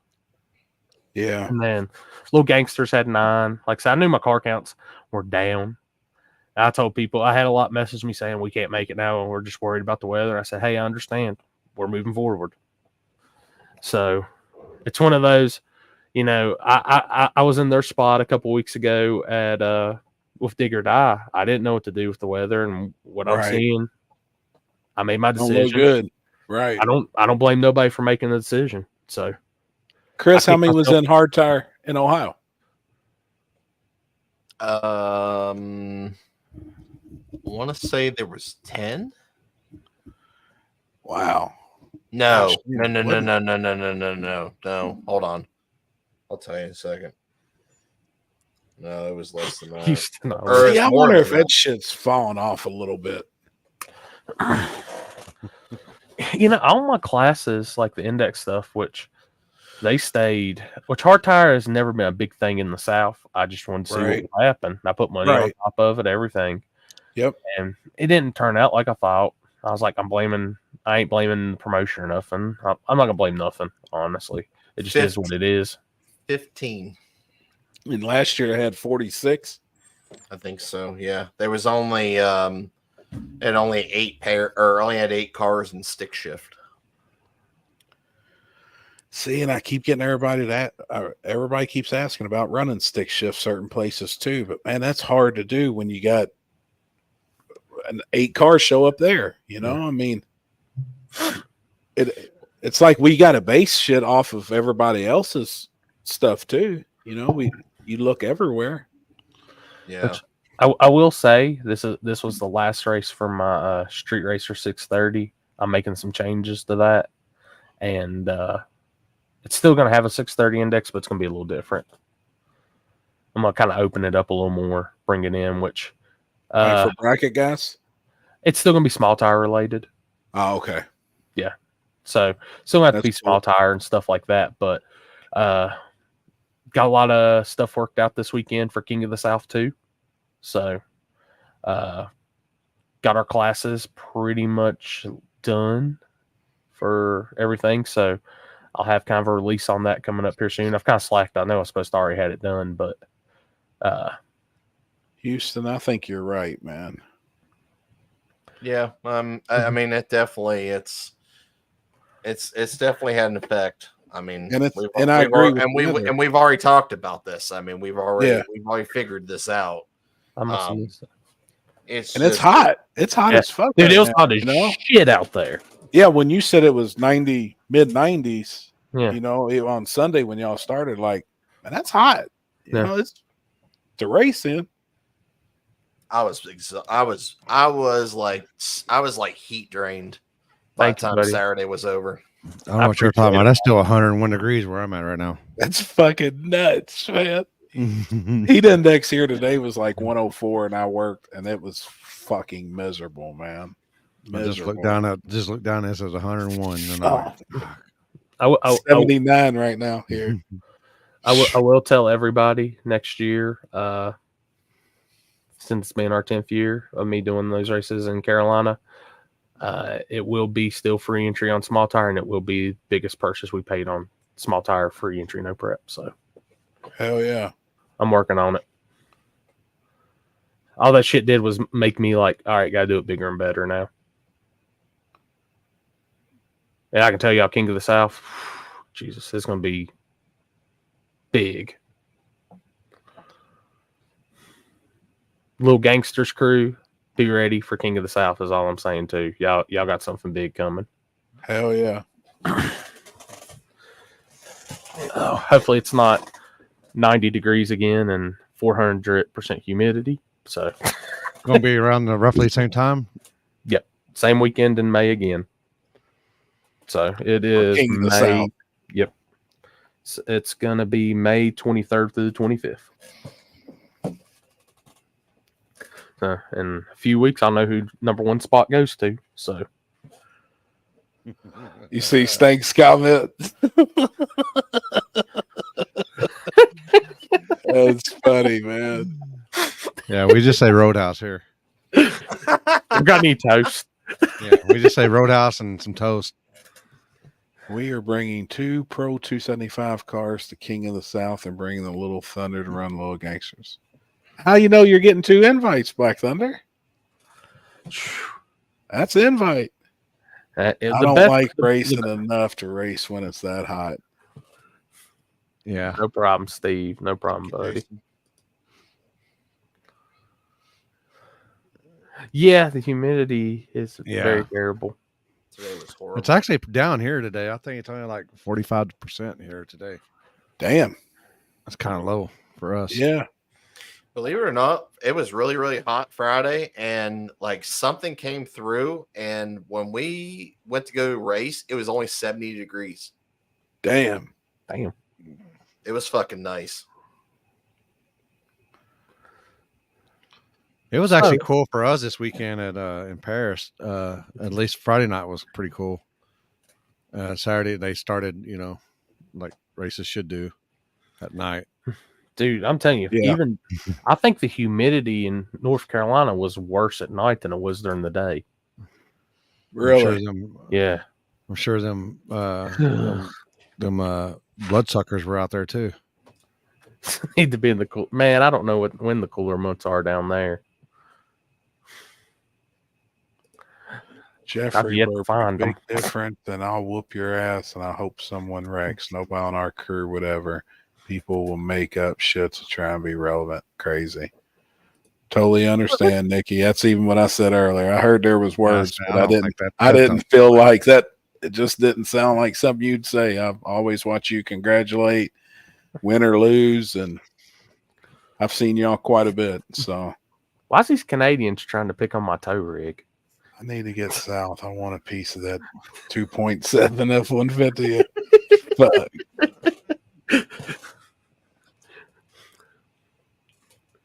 You got the EcoBoost in that thing, Corey? Yeah, 2.7. It was so hot on Saturday at Uncaged, and then it would rain, and then it would get even hotter. Yeah, especially with the humidity and shit, man, after it rains. Saturday night, it was like 3,300 feet, DA. Dude, it was bad. Damn. I'm going to tell you, when you can see it. When them rain clouds moved in and rough. covered up the sun at the beginning of first round, I was so damn thankful because that heat. And then the bad thing is, I only had one pair of hay dudes and I had my sandals. So my ass steps out of the truck Saturday night, water up to my ankles. Those hay dudes are done at that point. They're soaked as can be. So I'm out there Sunday filming, doing everything in my sandals, just kind of freaking daring all the crews giving me shit. Damn it, man. What'd you get delivered? You went to Paris? Yes, sir. How was it this weekend? It was good. They had pretty good fan turnout. I think they say 41 or 44 cars or something like that. 16 Hell yeah. in small tire, which with all the events going on right now, you know, I mean, it ain't bad. No, it's not bad, man. No, it's still a hell of a race. Yeah, and we got there, and then we had some tacos, some street tacos. Weren't too bad. It was called Alex Tacos. Oh, yeah, street tacos. Let me give you one of them. Food truck or a food trailer? It was a business. It was a restaurant. No shit. Yeah. But it wasn't that bad. Not bad. Plum Crazy one. I think he ended up coming.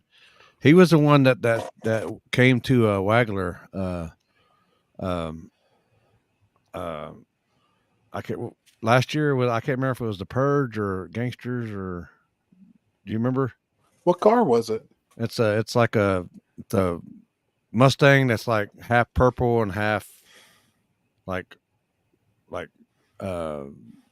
grayish. Yeah. Yep. I remember. Yeah. I remember now. Yeah. They ended up winning the small tire, the nitrous car. He was all telling me, them cars out up north are a little quicker than we thought. So yeah.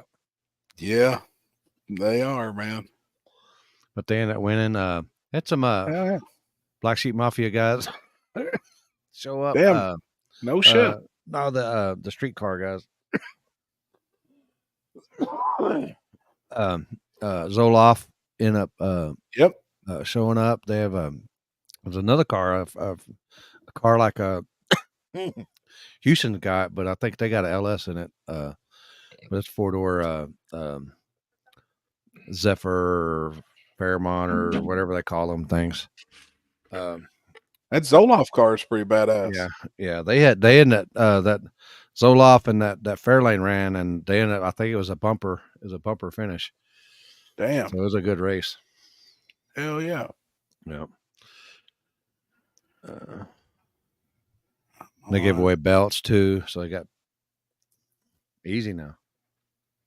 Hey, he didn't call it a Malibu, Houston. I mean, at least he stayed in the Ford world. I mean that Mustang suspension. Yeah, Mustang 4-door. Yeah, Mustang 4-door. Oh, didn't call it a Pinto. I mean, shit. Fuck. Damn it, man. But he has a LS in his. At least we still got some stock suspension cars still winning races. No. Yeah. What? Somebody said something about stock suspension cars? What? Wait, what? Hey, was there any chassis cars on the street Friday night? Yeah. Probably. I would say 2. I think. How'd they do? I think. The one obviously I think went to the semis. I don't know if his car was really considered a chassis as a chassis car. Is it? Say whose it is. It's Brian's car. No, it's stock style suspension still. Is it? Okay. Okay. Stock styles. Somebody kept saying that the other day. Said it was a chassis car. I was like, I don't think it is, but I thought Brian's car was still triangulated 4-link. If he's watching, he may be able to correct. But I'm done with y'all. I know he made it. You know, he made it all. Yeah.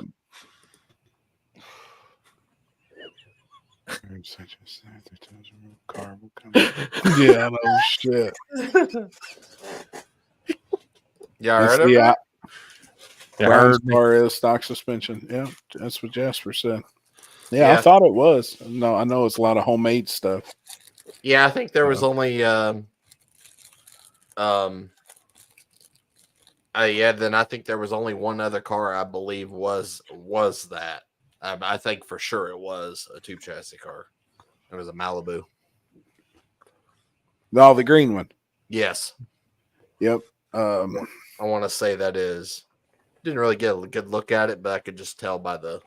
That's what Jamie said. The Malibu. Yeah. Yep. So. Yeah, and I don't know if it is or not, or if it's got stock front suspension. I know it's back aft. Was there any? Now Corey had a chassis car win. Yes. That's a chassis car. Shelby's car is a chassis car. That's as chassis car as that fucking comes. Tomato.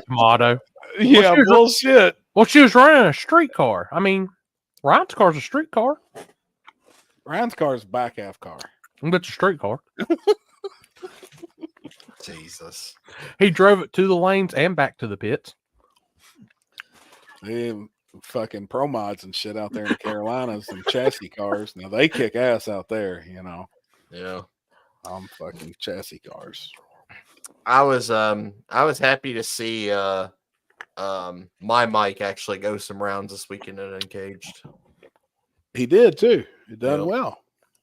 That third round pass, the cable came out of the shifter and he was in high gear when he left. Ah, fuck. But it still went a 6.0 in high gear. Damn. He was only like a car behind the car that he actually raced. Was I supposed to send an invite to Jasper? I can't remember now. Damn. What's in the group chat, isn't it? Yeah. Is he in there? Yeah. I'll send him one. I was like, did I mess up? I seen something. Like, yeah, because like he has a new hotel story. Yes, he does. Oh, fuck. But yeah, that bitch was in high gear from the start.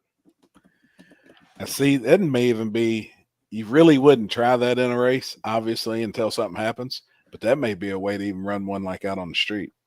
To run that car. You know what I mean? Work on a tune-up for just one gear, high gear. Leaving second gear. Whose car? It was Billy Goat at Digger Die. He won the race in Run What You Brung in high gear. He was in first gear, or he's only in first gear. That's what I'm saying. Oh, horse shit. Horse shit. Jesus. Mike's not even on here yet, so it'll get deeper, guys. Is anybody out your way, Limpy, running 29s anymore? Besides street stuff? Are any of the events 29s anymore like they used to be? No, there are going 20. I've even started going 28s. 28s, right. But is there anything 29s anymore? I think the grudge racing stuff is, I think. Some of the grudge racing stuff is. I haven't seen nothing lately, on events allowing them. I mean, I've seen the big tires. I mean, it says 29 or bigger, but I haven't seen I try to follow a lot of flyers, like even ones out of the region and like out that way. And everybody seems to have the 28 switch is the main thing now, honestly. I think so. I think so, man. I haven't really seen them. Now you have to be on a 29 to be considered big tire, right? Like a Dig or Die. Yeah. You can run a 29.5 at Dig or Die. Kind of like to do it just when you have to be on you can't be on a 28. 28. Now, how did the dually Volvo work? Oh, The dually. Yep. Was there all-wheel drives allowed? Yes. Okay. Oh, really? Yes. Was there any there? One. Who? The Audi.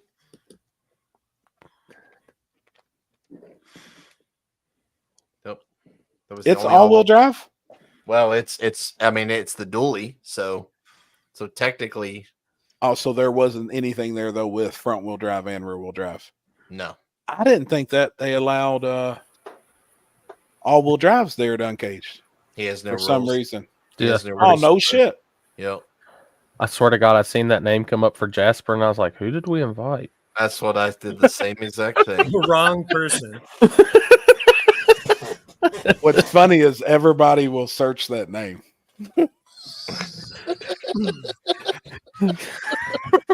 That's Everyone should fucking know that name. Like, that's the truth. If you don't know that name, that's a bummer. It's officially a bummer then, because I didn't have a clue. I'm I like, don't even know who the fuck it is. Who is it? Someone in the comments will probably already have said who it is or what movie it's from. Bam, you already nailed it. Fight Club. Yep. Oh yeah, okay. I know Brad it. Pitt in Fight Club. I know. Jasper over here in his crooked chair, Mr. GQ. I got a No, new no, he got a He's he got not a new in chair.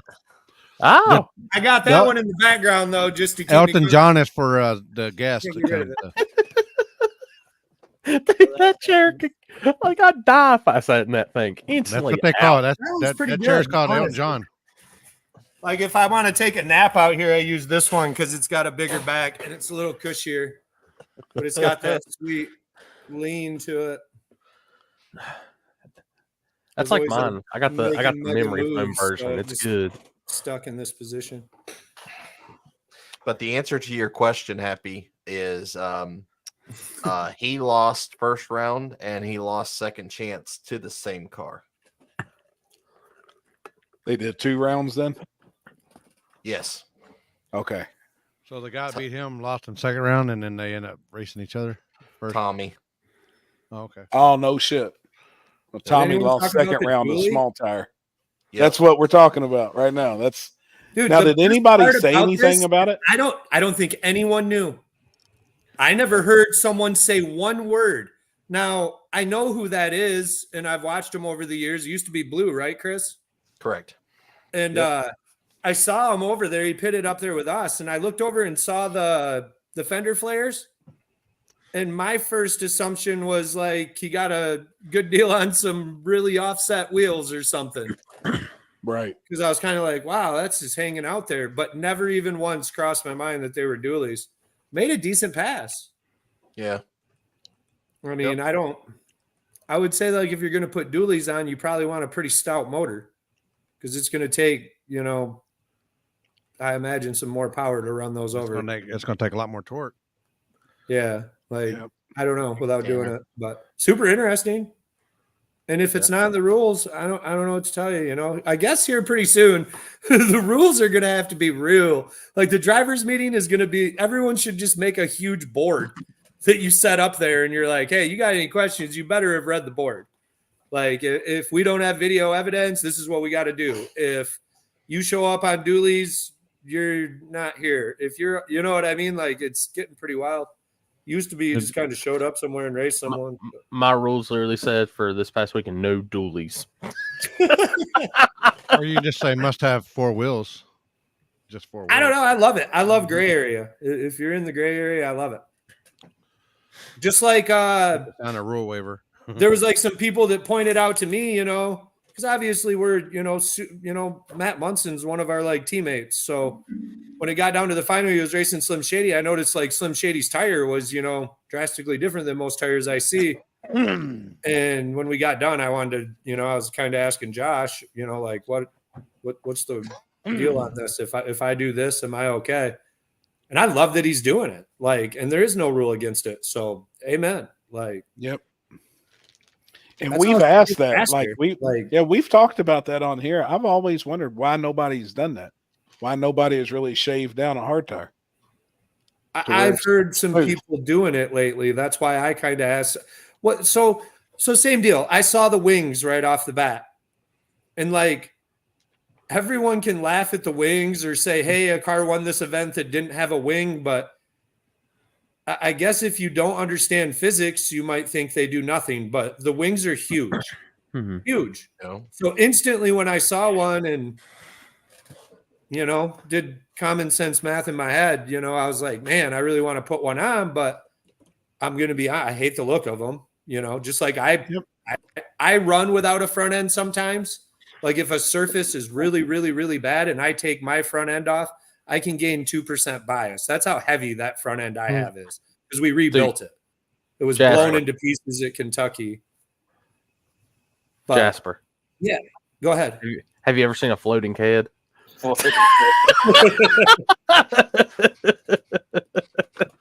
Rick Cannon was like that anchor, man. But yeah, so I was asking, I asked about the wings. Are they here to stay or are people going to start banning them? Just like a butthurt bar, I never went that route because half the races won't let you in with one. So it's not that it doesn't work or they're, they aren't useful. It's just, I like to feel the rules out. And when I saw something, I asked about it. Slim Shady's sweet. Like he is fast as hell and nothing but respect for that crew. Absolutely nothing but respect. And like I said, we do things in the gray area. I hope, if you can get away with it, you're doing it. If you feel you need to or whatever, or you need to go that route. But and if not, make a rule about it, I guess. But I don't know. It was a pretty good weekend for us. Yeah, we had a blast. We raced Jake on the street first round. My experience with him was fucking awesome. Yeah. I mean, I wasn't down there for any of that end shit, so I definitely am not going to speak on any of that. But yeah, our experience with him was great. We had a really close race. Like we took off. It smoked the tires a little bit, but traction control caught it quick. And we rolled out and we were pretty door to door all the way down. And I don't know, he got us half a car, fender, somewhere in there. Damn. It was very obvious to me that I had lost. Yep. I just wanted to point that out real quick.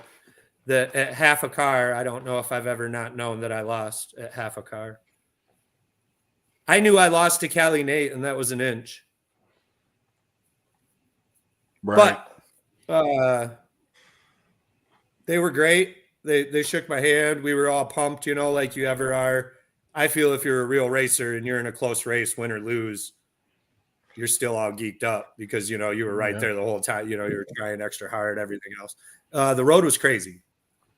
It was really foggy. You couldn't see very far out. And I don't know how his car is, but my lights suck. They might as well just be useless. I turn them on so something don't drive into me, but my lights are trash. I need a light bar or something probably, but Jesus. Yeah, it was wild. The shoulder was really bad. So it's like one of those roads where they never did the shoulder. You know what I mean? So it was a good drop off if you got off the actual asphalt. And all that is awesome. I want to state that too. I mean, if you don't like that, don't do it. But I don't know. I like those situations. We're smart about it. If we're going to get too crazy, we don't go. And like you saw us at Uncaged in second round, we'll get pretty crazy if there's room.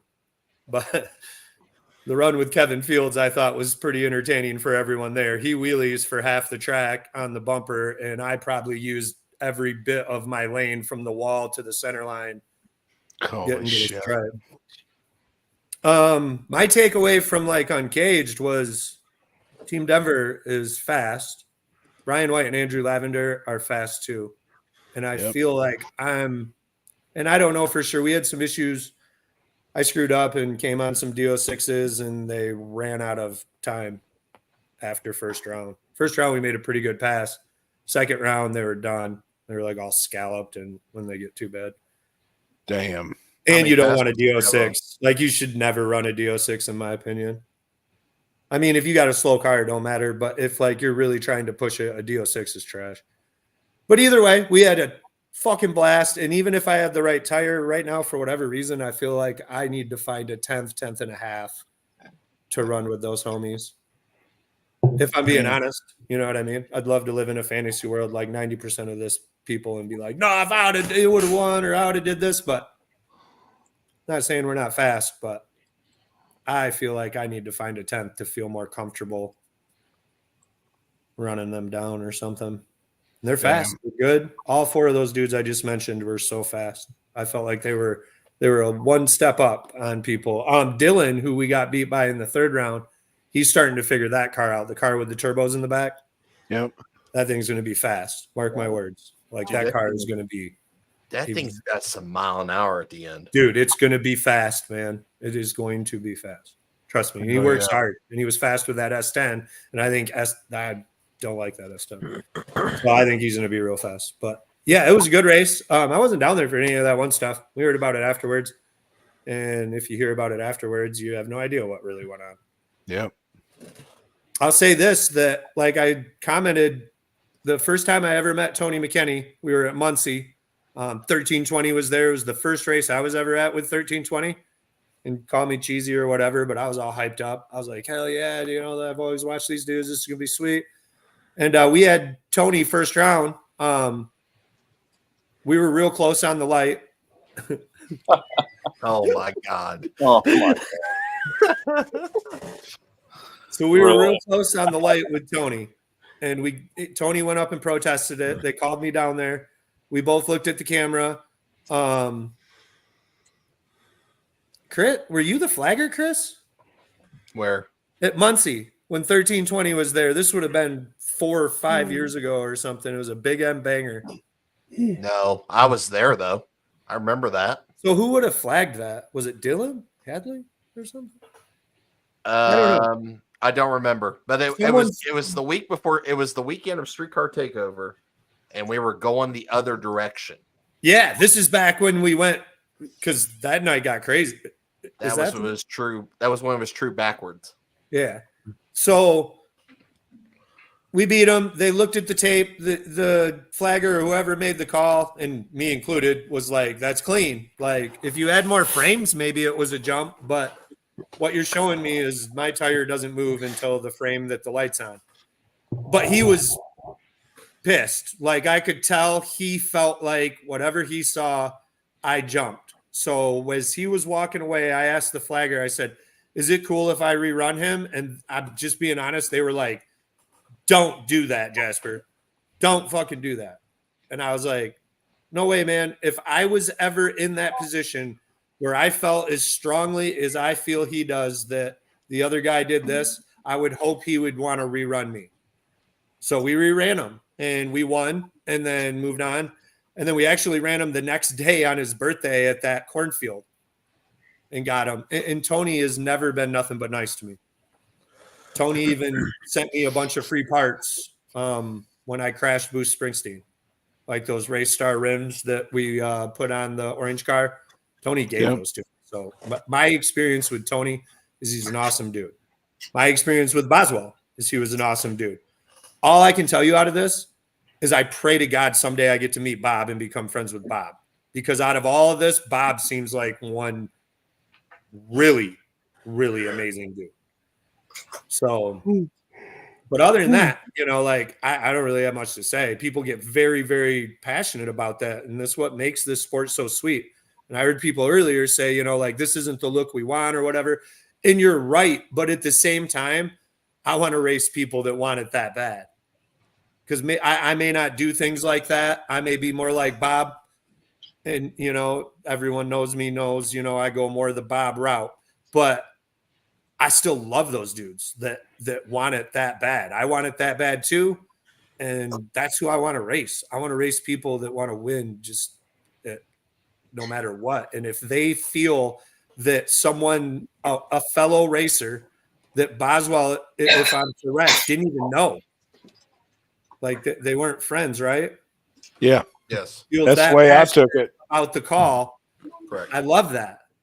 Now, also in my opinion, if there's no video evidence, man, that sucks, but it is what it is. So maybe like a solution to this, because I feel it is very obvious on that GoPro footage that you could make a call off that GoPro footage. maybe nowadays we need to say in the driver's meeting, hey, everyone's human. A finish line guy, I don't care if you're the best there ever was in the history of mankind to do this, you still can fail. Michael Jordan didn't make every game-winning shot. He missed some. So maybe we need to say in the rules that, hey, if I got another piece of video off someone and for whatever reason the video down here is not available for me to use, I can use my own judgment as the flagger. And does everybody agree with that? That like my call is the final call and that's how it's going to be. You know what I mean? Because it might be an idea to try to solve this, because I can see where Bob and the other people are flaming pissed. And I can see where Tony getting called the winner already. And after catching on fire and being in a frenzy and getting down there is pissed when this don't go his way too. You know what I mean? So like maybe we as a group of small tire racers need to make a new strategy on getting the call right.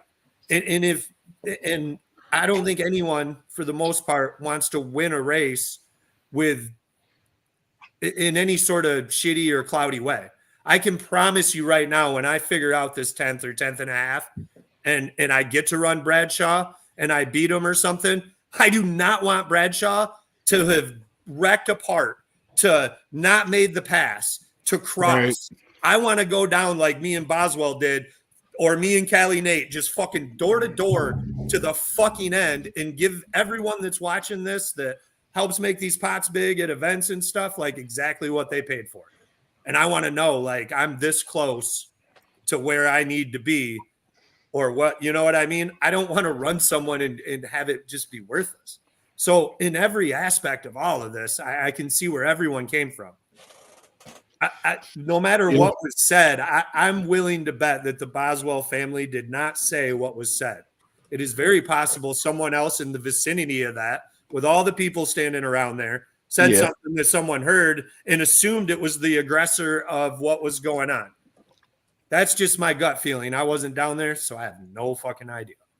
Yeah. You know, the same as like we had it, you know, like some of the racers had issues. Did you talk about, I think that got talked about a little bit too, was the incident on the street.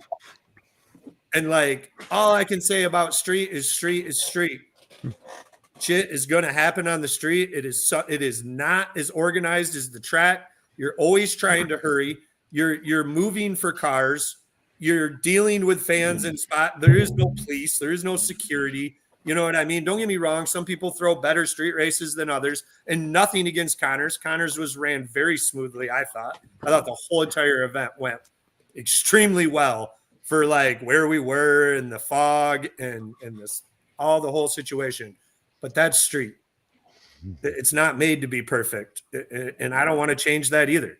And if I get fucked over because something happens, all I do is go back and try to figure out a way to make my program better so that can't happen again. So like if we the first street race we ever went to, we didn't build boost. I got halfway up and the boost didn't make it. And I let off the light. Now I didn't feel, nowadays I would say the flagger gave ample time. On my way back, I'm like, man, he should have knew I wasn't even on the chip, you know, all pissed off. But I didn't say anything. I went back to my trailer, and all the way home, we told my guys, like, I promise you, I'm going to figure out how to make this car come up. That's what I got to do. And one time we went to one with you, Chris. I think you were there in Ohio where Jeff got impounded. And like I told you, I remember I had to move for that car against that red Vega after he caught. So first we pull up and do a burnout, and he catches on fire. And he asked for time, and I told him, as much time as you fucking need, dude. I'll pull off if you think it's going to be a while. And I think I did. And then we pulled back up. He got it fixed. We did our burnouts. And then I legitly had to move for 6 cars. I'm not kidding you. Like, if you can even believe this, I had to pull back, let a car through, pull forward, pull back, let a car through, pull forward. Finally got the race off. But I mean, right then I knew, like, my car's got to be set up to be able to do that, because that is a possibility when you're street racing. Right. And if it don't, man, oh, well, I just go back to my trailer and now I can burn. I'm done racing. So we're going to party and watch someone else, or try to help some other racer if we can, or if they need a part off my car to get through the night, come get it. If they'd let you drive my car, I'd let you drive it. You'd probably do better than me. But other than that, I feel like we should focus more on where everyone's going to be next weekend. I haven't seen Bradshaw or Patches say if they're racing anywhere. People might want to try to come find them. What's everyone doing? Where you going? I want to hear about that hotel story that you have. Oh man, that's a good one too. Well, here Jasper's hotel story, and then we'll go with what we got this weekend because we got two races this weekend. We got them both in here. So like, if you have kids, this story is gonna really hit. If you don't have kids, you're just gonna laugh your ass off. But so like most people know my kid. He shoots photos at the track, and I get yelled at by all the track staff usually because he's way too young to be where he is. But oh well. So we call him Big Tasty. If you've ever watched the Goldberg show, that's my kid. He'd like when he was littler, he would be shooting hoops, and he'd always look at me and be like, "I don't think Kobe was this good when he was this age." And I'm like, "Yeah, I bet." So like he's that kid. But we got done Saturday. We went to IHOP because it was all that was open around us. Ate some food. Come back. We're burning in the parking lot. He wants to go up to the room. Jacob hands him the key and says, "This is our only key. This is it. This key right here. When we come up and knock, you got to let us in." So he goes up there. I knew that I was probably going to have to get a key off the desk because this dude sleeps like I do, and he wasn't going to answer the door. So we walk up there and knock. He don't answer the door. I go down. We go down to the front desk, and at this point, we get down there. They give us a key. We go up. It don't work. We come back down, and when we get back down there, Richard's there. Like I heard all these cars pull in, and they sounded pretty sweet. And I was like, "Huh, must have been True Street or Hard Tires." And then it ended up being Richard and everyone come in. And I was like, "Man, what are you doing here? You know, like you weren't at Uncaged." And he's like, "Oh, we got this sweet deal tomorrow. And we were at Church Boys." And so we talked for a minute and then got another key. Went up. Key didn't work. Come down. We did this 6 times. We went up, down, up, down, up, down. Finally, the lady says, "Give me a minute. We're going to call maintenance. They got to drive in here." Each time I go up, I'm like waking up the whole floor, pounding on the door.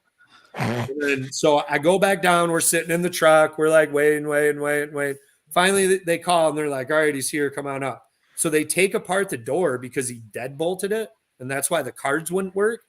So they take apart the door, get it undeadbolted. He looks at us, puts it all back together because he's like, "I got to put this back together. The card will work now. You got to go down and make a card." We go back down, get a card, come back up, click the green, and go to open it. And he flipped the motherfucking flap.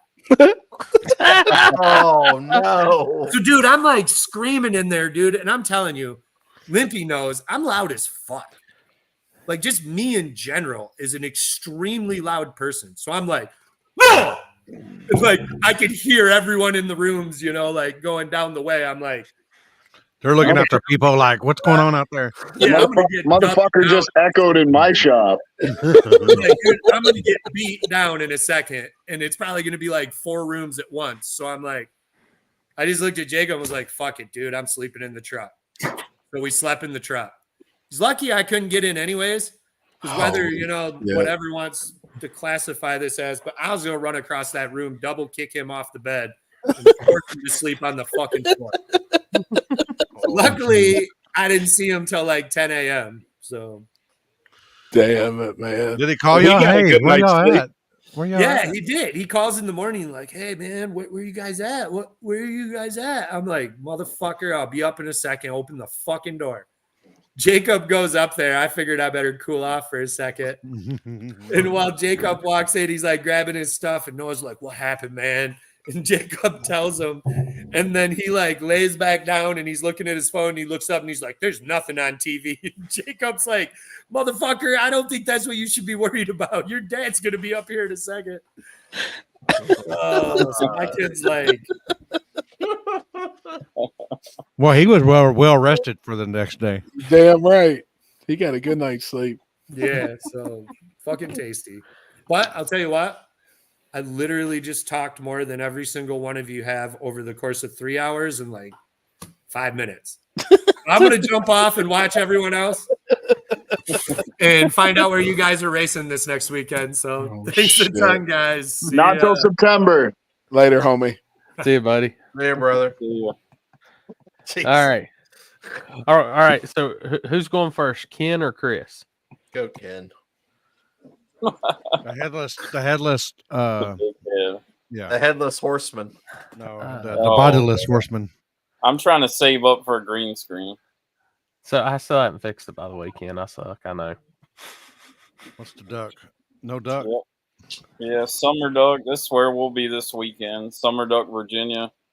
We normally do this race in Pennsylvania. It's front side. We're moving it to Summer Duck, Virginia. The guy just took over the place, and he's been running it for a while, and he took over the lease on the place. So that's where we're heading. Small tire is like at 2,000 on top at the moment right now. $200 entry. Big tire. A lot of people ain't really said if they're coming, so we're gonna see how that goes. We Northeast really normally has some big tire cars, so we're gonna try it and see what happens. And we got the 630 index. That's gonna be a new thing. It's big here at the airport. Give the little guys a shot, something different. So we're gonna try that out. But damn, you're not going to the airport? No, the airport guys are coming down. You know, they are trying to work with like local tracks, and you know, they're going to try to do some stuff with them back and forth just to support each other's plays. And hell yeah. So, I mean, we're watching the weather. Of course, you know, some of the storms coming up through the Carolinas Carolina, Florida, they've been kind of rough, but you know, should be a good day. We're going to start at 3:00. You know, first round, so we'll get into the night. They do have a curfew, so we're still kind of limited. This place has lights. The old place we raced at didn't have lights. You had to try to get it done before dark, and so I'm excited. I think there's some killer cars lined up to come, and this is the first race we've done where you didn't have to cap the cars. So hell yeah. We're going to try and see, and then we have another date for October 12th if something does change and we don't get the run.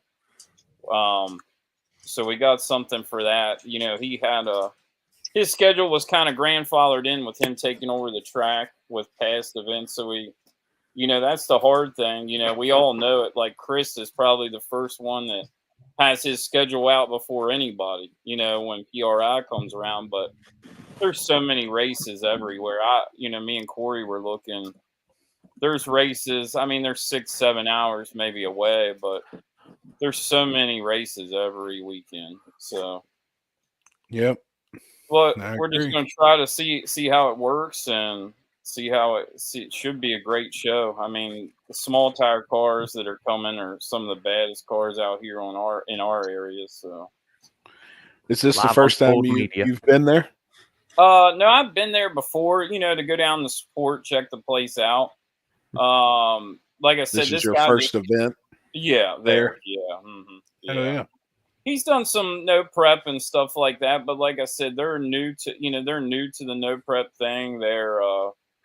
But this guy that took it over, Chris, he's open to everything. You know, like if people want to do street style racing, modern cars, you know, they started out, they were more of a index track, really, you know, but he's open to all of it, you know, and I think that's one thing you gotta be when you own a track. You know, you might not like, you know, let's say bracket racing, but you gotta be open to everybody, you know, whatever comes up. So but yeah, I mean, it's front side. I mean, it should be a good time. 2,000 on top of small tire off the bat. So I mean, we're putting some money up. Got some sponsors, you know, that helped us out. So I think it'll be a good time if the weather stays good. So hell yeah, man.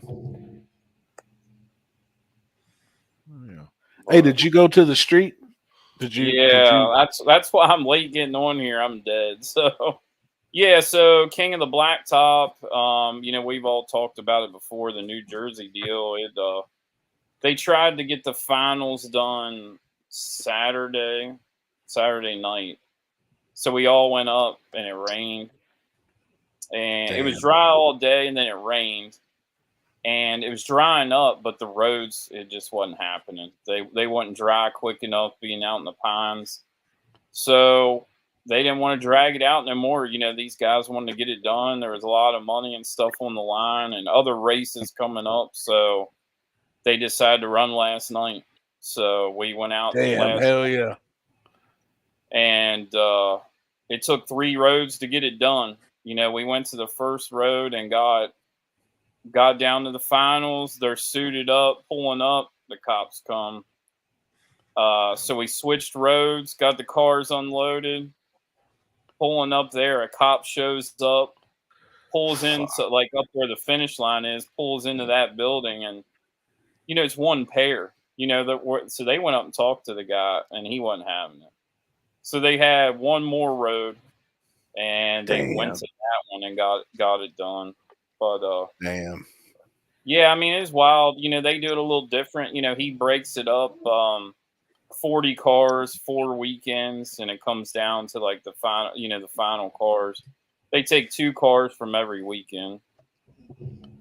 So was there 10 left last night? Yeah. Was it down to the final 10? Yep. Yeah. So it makes it nice. Like the guys don't have to race every weekend, you know, but you can go up, you know, if you want, but it would be hard to get, you know, let's say 32 cars done in one night. You know, the roads have gotten hot, people testing on them, you know, during the week. You know how it goes, just like any other street spot. But yeah, I mean, it was wild last night. Couple car, you know, David and Johnny got into each other, hit each other. Really? On the top end. Luckily, nobody got hurt, but you'll see the video this week of the finals, but let's just say there was a lot of duct tape involved in a charge pipe, and it held for the final race. Yeah, so those guys up there, the lower level guys, man, I know Limpy wants to go up sometime, but they do a good job, and you know it's a headache. I think the payout. Let me see. I'll tell you all what the payout was. It was pretty good payout for a street race. I think Tabor was on here last week and was saying a winner was going to get like 7,000 or something. Or yeah, let me see. I got it. I'll tell you. I think Ryan is actually in here right now in the comments. Is he? Yeah, Ryan, drop a or Kevin. I know he knows. There it is. 72, 3,000, 8 and 8. Fuck, dude, that's dope. Yeah, that's gangster as fuck too, and I like the way it's broke down like that over a few weeks. I think that's the shit.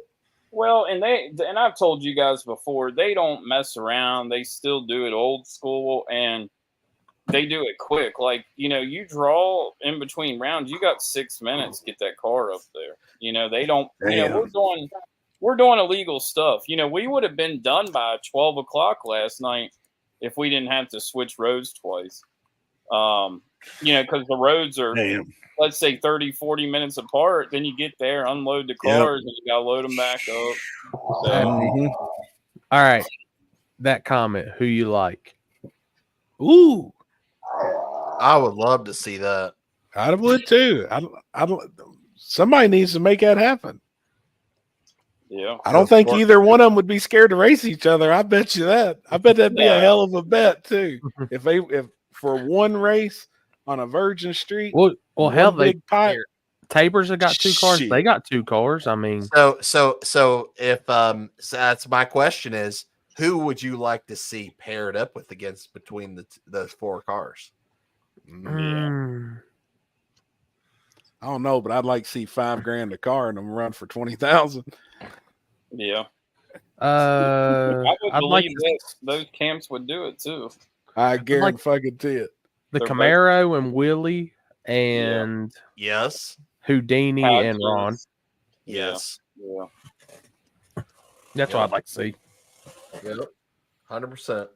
It needs to be on a virgin road in the most neutral spot that either can go to. Yeah. And not Texas roads. Damn dragways. We got some asphalt roads. I wonder if the Tabors would want to be on the most virgin road, or if they'd like to be on roads with rubber. I think Jared and Charles would want to be on roads that are virgin. Yeah. I think with them, with the Tabors, I'm sure Devin's hiding in here in the comments somewhere, the cousin, but I think they would do either one. I mean, I think both them camps, are gangsters, so I don't think it'd be badass. Yeah. That'd be sick. I think either one of them would do a Virgin Road race. Oh, they're in here. There he is. There's Devin. Yeah. Man, I think that'd be fucking sick. Yeah. But yeah, it was a I didn't want to miss it. Of course, it was Monday night, so it's a 4-hour ride, for us, but we drove straight back, got home, 7:30, something like that, 8 o'clock, and slept for a few hours. I woke him up. Yeah, listen. I was like, who's calling you so early? I'm like, I don't even really think it's early. Speaking of midgets at a strip club, I saw a midget in a strip club last night. You got to be fucking kidding me. I'm not fucking kidding you. She's 4'6". God love her. I bet you. Where at? How about you? I bet you her name is Strip Glip. Her name is Spice. Her name is Strip Glip. She's gonna be the next. She'll be the one that's working at the next booth. She was 4'6". Like she came up to. She probably came. She probably came. She came up to your fucking chin, Chris. Yeah, it was because you're only 5 foot. The most important question is, why was you in a strip club on a Monday night? He's lonely. He's meeting his next OnlyFans model there. Lonely Chris. No, an old friend of mine who I hadn't seen in probably 12 years. Henry working there. And she's a bartender there. Fucking A, well, we need to go. You get hooked up on drinks? Dude, there was nobody there. Oh, that's the best time. There was 2 dancers and 2 people. And one of them was Chris. And one of them was a midget. No shit. How was the drinks? I had 2 shots of Fireball. That's all I had. Damn, man, we need motherfucker was lit. Was you trying to split the pot or trying to split the 2 pot shots or what? later, Chrissy, come on up to the stage. Oh no, the main stage. It was fun. It was a good time. It was yeah. Hell yeah. All right. Close to you? Yeah, it's within 10 minutes of me. And I got She works there like 2 or 3 nights a week, bartending. I got you up now, Chris. So it's your turn to talk a little bit. Oh, okay, great. So yeah, this weekend we are at Dragway 42 for the first time this year. First event we had was going to be a front side race. It did get rained out, so it's the first time we've been on the back end of the surface since October of last year. So should be pretty virgin-y. So it's guaranteed money, $5,000 no matter what, no matter a car count on small tire. It does say big tire on it. That's actually a run what you brung since we switched that in the middle of the season. Stick shift, true street, and hard tire. Can Dooley show up in that? No 4-wheel drive, all-wheel drive allowed. No shit. Yep. On run what you brung? No, you can do it on that, but in small tire. Okay, in small tire. Yeah. Gotcha. Yep. So did you say virgin-y? Yes. Hey, either that bitch been touched or she ain't been touched. It's one or the other. Got a finger in it or not? That's still been perpetrated. Been rubbed on or something. Yeah. We're gonna try to start where there is no rubber, because we can do that just because it's a long shutdown. That's what she said. Is that where you had the lawnmower at that one time?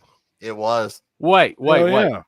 I am never going to knock him for that, because I learned this weekend we've got that same lawnmower. Mm-hmm. So they have it underneath where the fans spin the blades spin the other way, causing the water to push off and then there's a squeegee underneath it that pushes the water out. So lawnmower for the win. Yeah, dude, that lawnmower we got Shadyside, that it had the track surface dry quicker than anything I've ever seen in my life. What track was it? Shadyside.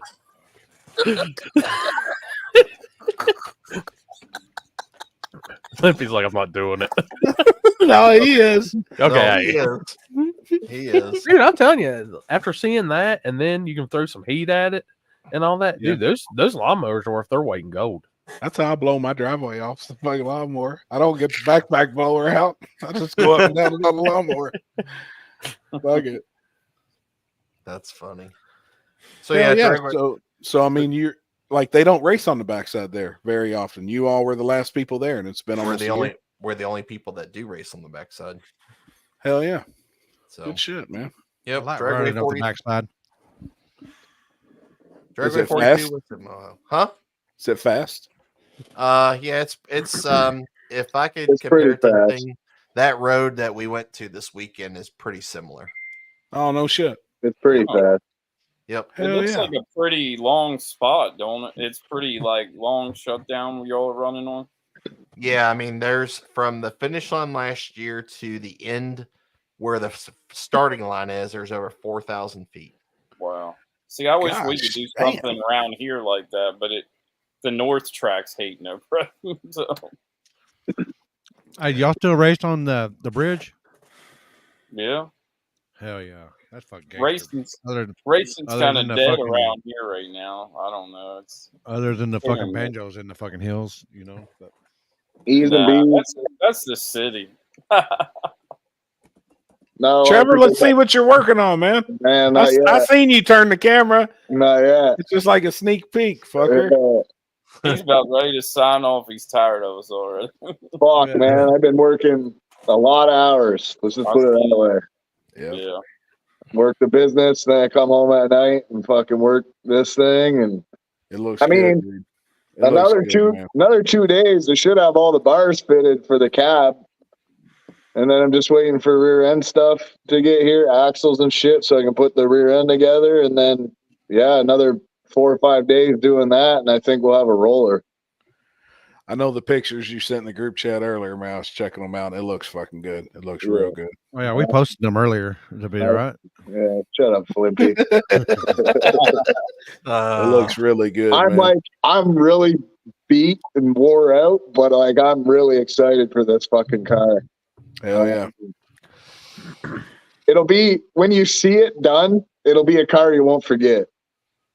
It's going to be the most outrageous fucking thing you ever seen. Drifting, no prep car. A whole whack of shit. That's cool, man. You're catching up to Carolina standards.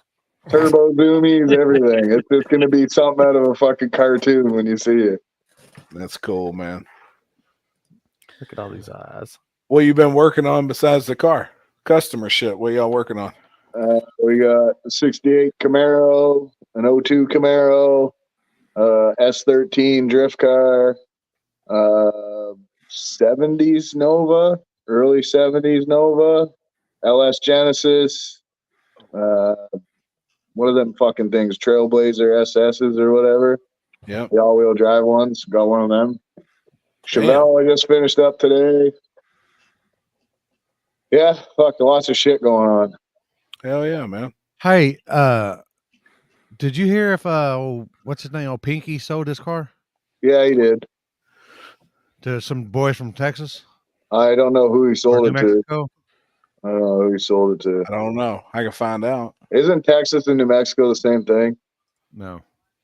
It's all full of Mexicans. Yeah, but you got New Mexico. Texas is Old Mexico. Oh, okay. Oh shit. Did Ontario flood? No, not really. We got a lot of water though.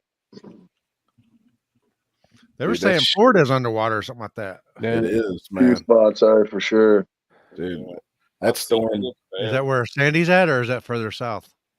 Don't worry. She's way northwest. Don't worry. We got till November for a lot more of these storms to happen. We're gonna put everything underwater. That shit's crazy, man. It looks like it's Are they cloud seating? Is that they cloud seating I stuff? don't know. Ask Chris. Chris, is that cloud seating stuff? I don't even know what that fucking shit is. To be honest with you. Oh, you mean like the wet, like controlling the weather? Yeah, I guess Election season, man. They got to try and stop everybody going to the polls. Oh, they just firing up right now. Yeah, even us, we got a lot of water, man. We got like a pretty good sized creek that runs through that we got to drive over to get out of town, and that motherfucker was almost to the bottom, and I have never seen it that high. Damn. Yeah. Yeah, Cletus drove his jet ski down the drag strip. Yeah, I all watched that. that yesterday. Brainerdton or How do you guys got time to watch all this shit? I do it when I lay down. Oh, so I don't have a basically life. all day? I go racing and for 3 days. Basically all day. No bullshit. I've been working my ass off, literally. How was Every day. how was the hot rod thing this weekend? Dude, it was fucking packed. I think they had over 10,000 registered cars. Wow. So I mean, it's big. You know, it's the biggest. It's the Street Rod National, so it's one of the biggest car shows in the United States. For that, they changed it though. It used to be it had to be 52 and older, 1952 and older. Now it just has to be 25 years old or older to be considered a street rod. So I mean, it was all kinds of shit, but it was packed. We went out there Saturday, and then Saturday night we went to the local Jack's Wax. They had a car show. I bet there was probably 2,000 cars there. It was packed. How's this your video? This is David and Johnny. I just threw this up like a little teaser from last night.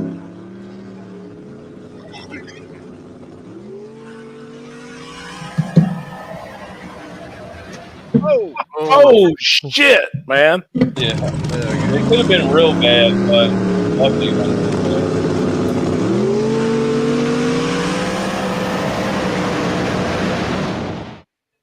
Damn. Wow. Johnny said that the road in the left lane, it's got, I don't know, he said it's almost like a dip because Tyler Nobu said his car moved out there too. And when it moved, he got into David, got into the door, the fender, stuff like that. So, but it actually straightened them out. Once they hit, it spreaded them out so they didn't end up in the woods or anything. So, could have been a lot worse. Zach sent us something. Speaking of Shelton in the comments, he just won Zach's Falcon. Mm-hmm. Shelton did? Yeah. Bull fucking shit. No shit. I think that so. little fucking leprechaun. They won this Did weekend. he really? I think so. Are you the one who won it, Shelton? Don't make this motherfucker's head any bigger than it already is. It barely fits in the fucking I seen him this weekend, and I could tell it was him. Yeah, he's got a fucking pumpkin head. Yeah, I did not get to watch this. Yeah, he got it. Oh, he took the cat. You took the cash payout too, didn't you? Damn, he got a come up. I wouldn't be talking shit to him, Trevor. Fuck him. He may send you some work. I didn't get to see this video, but I can only imagine what's going to happen. Oh boy, what a lucky motherfucker Shelton is, man. Oh, fuck, dude. Oh my god.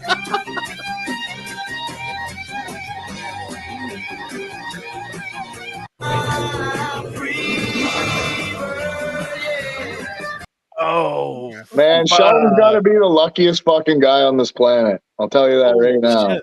I think that was a 250 person raffle. Like, it was big. Yeah.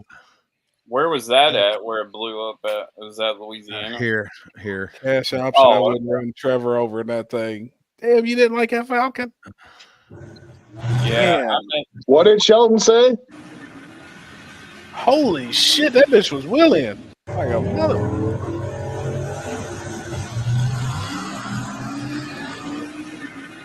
Yeah. Damn.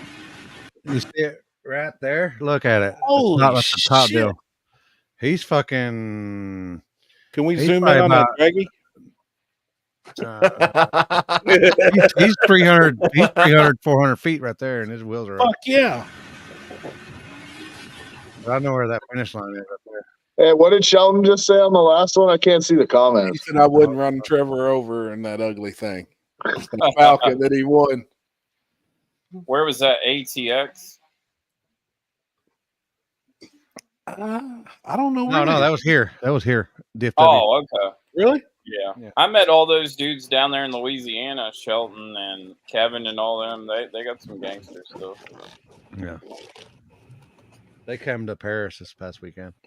Oh, okay. Oh, no shit. Were you out there? Yes. Yeah. Trevor, you didn't even see Limpy's t-shirt, man. Yeah, I did. I just haven't had a chance to comment on it because everybody's talking. What the fuck did Mike do? Just pop in and give us the finger and bounce? Yeah. Oh yeah, where'd he go? Fucking Maxwell probably fucking shit the bed. Shit the floor. He's like, oh, them motherfucker. There you go. What? Mike said they ain't All making no damn video on me this time. All them fucking vitamin There you water. go, Happy. Beat his ass. That's badass, man. Hold on, I didn't see it. It looks good, homie. It looks real good. I was checking them pictures out. Is that the Chevelle you're working on, or is that an Elko? It's El Camino. Pedaled it at 400 foot. Oh my god! Didn't sit down till I pedaled it 400 foot. The water pump quit in the El Camino when he was driving it home, and he didn't realize he was driving at 270 and fucking warped 5 of the pistons. Oh my god! Gosh, damn. Yeah. What's crazy is I had a program to shut off at 220, but for some reason it didn't shut off. It just kept going. Fuck. Yeah, brand new motor down the drain. So when it got the pistons, did it get the cylinders? Yeah, we had to sleeve the block, so we're putting it back together. Fuck, man. Yup. That's that pump gas life, man. Shelton if it was on E85, it probably would have lasted longer. He said that's the tuner's fault. Yeah. Clown tuner. He said clown tuner. Damn, dude, that fucking sucks. Did you like my video the other day? You guys didn't even see it, did you? Which one? If it's in a group chat, I hardly keep up, man. I'll fucking send it to you right now, and you can play it. Was it frozen? Oh, he got caught. He's out of the basement. I'm out of the basement. See his name? Airport kid.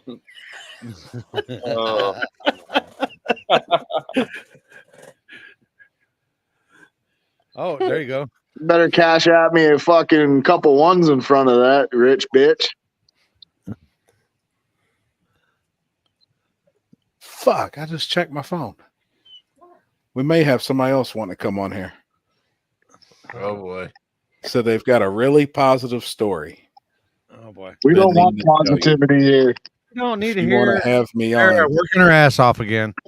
We don't want positive shit here.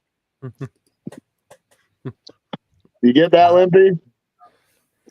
Let's see if he responds. I don't know if it's come through yet. Oh, it's in the group chat. Okay. Yeah, I mute that thing. Where are you at? Where are you at? He's right there. I'm at home.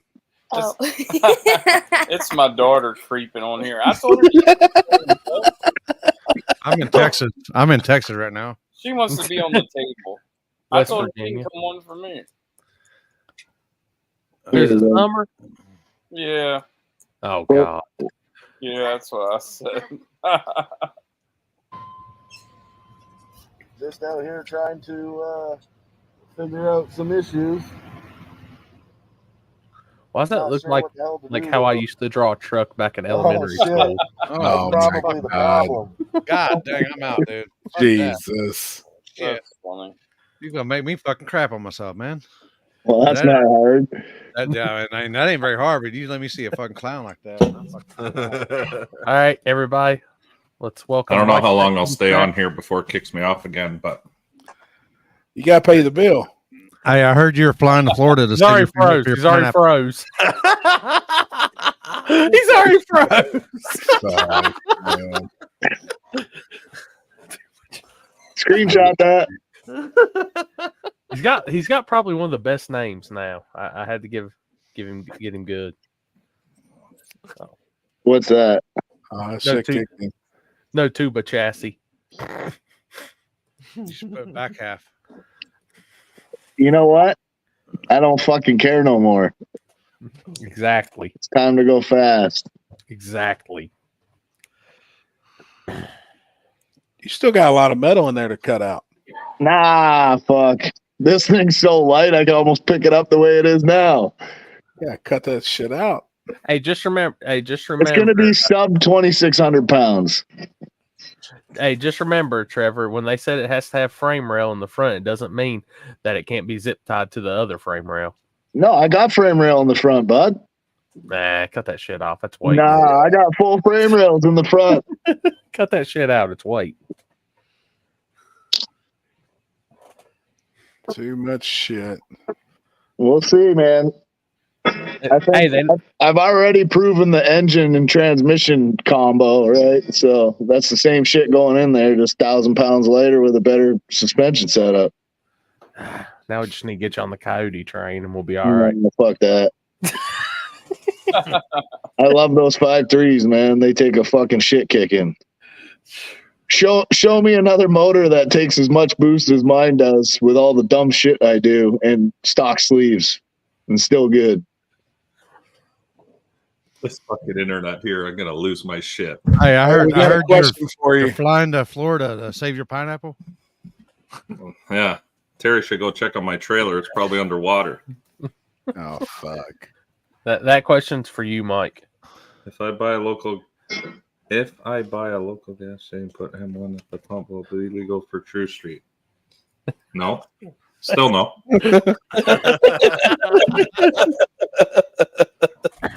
I have to tether my phone just to come on here because my internet's no way. Spend a little money, you fucking cheap fuck. No shit. Jeez.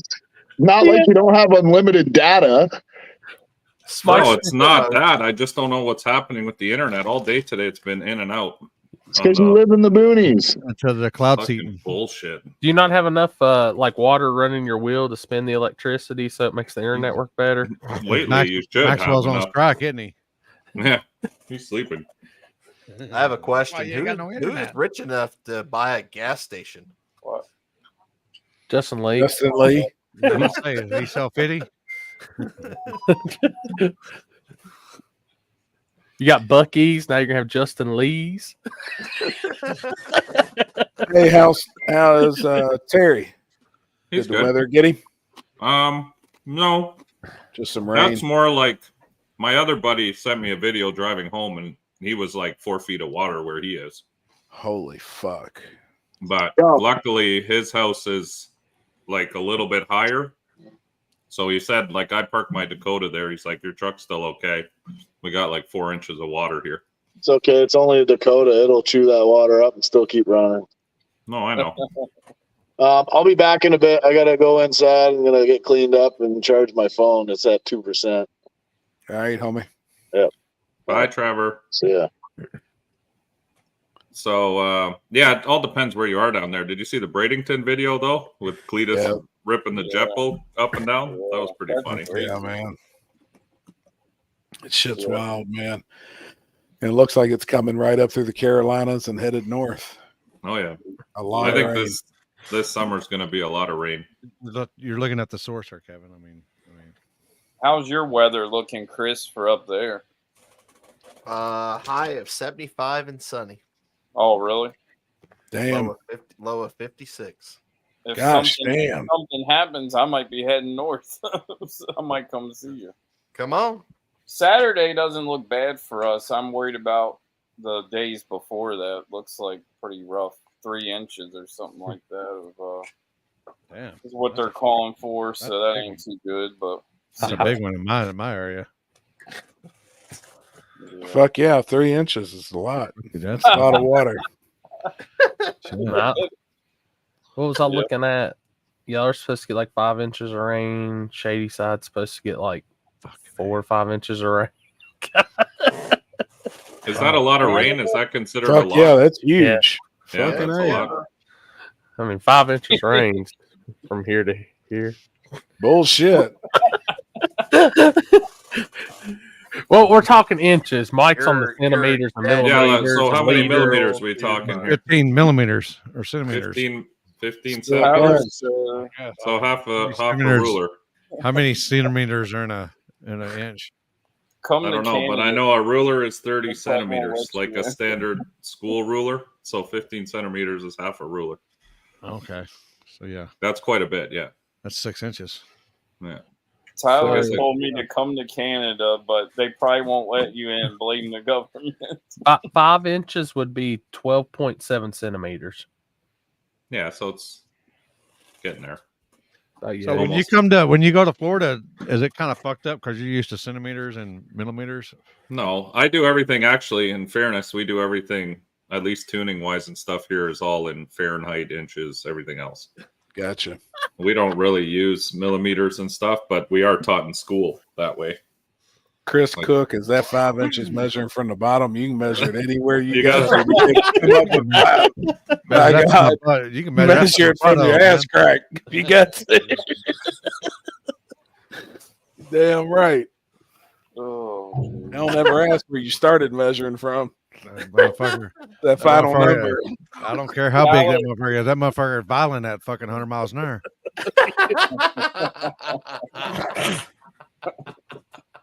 Tyler, what part of Canada are you from? Oh, fuck. Oh, my God, dude. I We got had to to go- use that one, man. Did you guys talk about why Chris is in a strip club on a fucking Monday? Because I Well, don't know that many was- people who We tried go to a but- strip club on a Monday. That was my main question. Yeah. Hey, but you know what? Whether you think you're not, we all paying for it one way or another. Mm-hmm. You know, whether you Oh. just rent it or you want to fucking long term lease it. All I'm gonna say is I had a big block. I had a big block in my bed last night. Fucking From the A, strip dude. club? Fucking A. Would somebody send you a crate or something? Yeah. Hell yeah. Were you the only guy in there? You had to have been like. Did it the have only guy bolt-ons in or there. was it There was two other guys. So the three perverts in there on a Monday. I was hanging out with the Hey. bartender. Hey, if Oh, they're there on a okay. Monday, and there's only 3 of them in there. We have Them milk are in a perverts. I didn't even honestly. I didn't They're even know perverts. strip clubs were open on Monday. And then Chris sent that picture. I'm like, this motherfucker's at a strip club on a Monday. I'm like, who the I fuck goes love to Monday a night strip club? pot splitting. There you go. I love it, man. I like how He it- said, what was his name, Chris?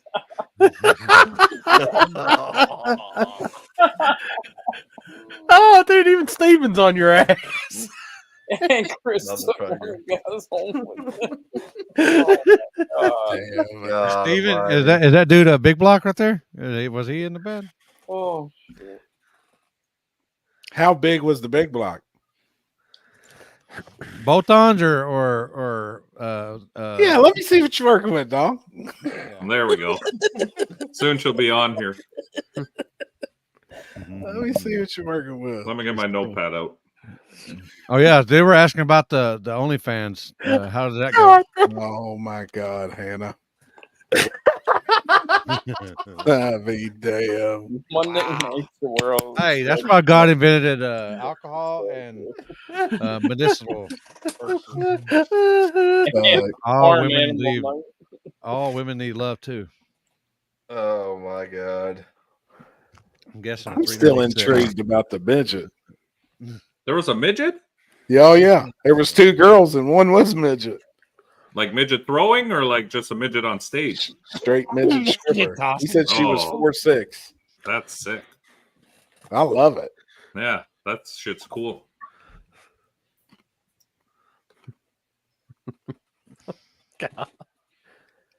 comments on here are just ruthless. If splitting the pot for somebody regular size, how would you three splitting the pot for a midget? Oh my God. That's a Chris question. I'm sorry, what? If splitting the pot is for a normal size person, how do you phrase splitting the pot for a midget? I have no idea. She had heels on, so like she had heels on, obviously, because she's so short, and she was she was 5'5" with heels on. Were they They were 1 foot heels? There's Yes. the 10-inch stripper heels. Wow. That's a stilettos that's a or whatever. Yeah, that's a big heel. Yeah. I heard we got somebody sent this in that they said they think Dave Tabor was this as a kid. I don't know what all happened here. Oh my God. Oh my God. It even looks like him. Even looks like him. Hey, for anybody out there that owns a strip club, I've got a great business idea for you. When the midget stripper comes on stage, have the DJ announce that all drinks are half off. I just want to know when they tell stories. It's like once upon a time when I was little, or you know, a little while back ago, or what's the old saying? When I was young, or when I was little. Yeah, when I was little. When I was little, when I used to be knee high to a grasshopper. Now I'm knee high. Now I'm just belly high to the grasshopper. Damn, Chris. I'm actually flipping through. I just didn't go to the one. Put it in the. That probably Where's was. it at? That probably was David. How come I didn't get it? Yeah, it's all right. Everything's all right. What's up, Chris? What's up, Chris? He hit happy with the DMs. Oh, yeah. Oh, he want to put it in the group chat. He's that scared of it. No, she's not too We had a shabby. dancer that was 3'10", flat-footed, and she danced in 10-inch heels. Damn. I'm about to ask All Timmy. Short stack pancakes are on the house. I'm about to ask Timmy next time I see him if when he's running late, if he says he was running short on time. Send Jason Terrell an invite. He said it's totally way off subject of what we're talking about right now. Okay. What's funny is let me. Me too. Can I say something? Can I say something about that? Sure. So, I was actually going to say it earlier. When did I flip through YouTube? I think it was yesterday. His last video he had just put up, and what's funny was because I was talking about that whole situation earlier, and like how mistakes happen and stuff like that. And that was the first video that came up as soon as YouTube popped up, like on my main screen. And I was like, and I looked at the title and I was like, there's no way. And I watched the video and I was like, what? Like, how does this happen? Yep. It's part of it though. Like it's just. Yep. It happens. That ain't no big block. She's pretty good looking. Yeah, you say ain't no big block though. Yeah. No. That's a like big small block. Yeah, that's yeah, that's a big. That's like a 462 cubic inch small block. That ain't even cubic inch small block. Yeah. Small block. I can already tell the difference between Southern women and Northern women. Is a difference between small block and big block. Yeah, I'll take it. She's good looking. I'm gonna say that's a pretty bored out LS, like a 500 some odd cubic inch LS. No, it's like 462 or something. Yeah, that's just mid fours. Yeah, it's not an X588. She's good looking. And that's the bartender. The exotic small block. Yeah. Well, we may have to go up there for drinks sometime. Yep. That's the bartender you said? Yeah. What? Yeah. Hey, can you smoke weed in there?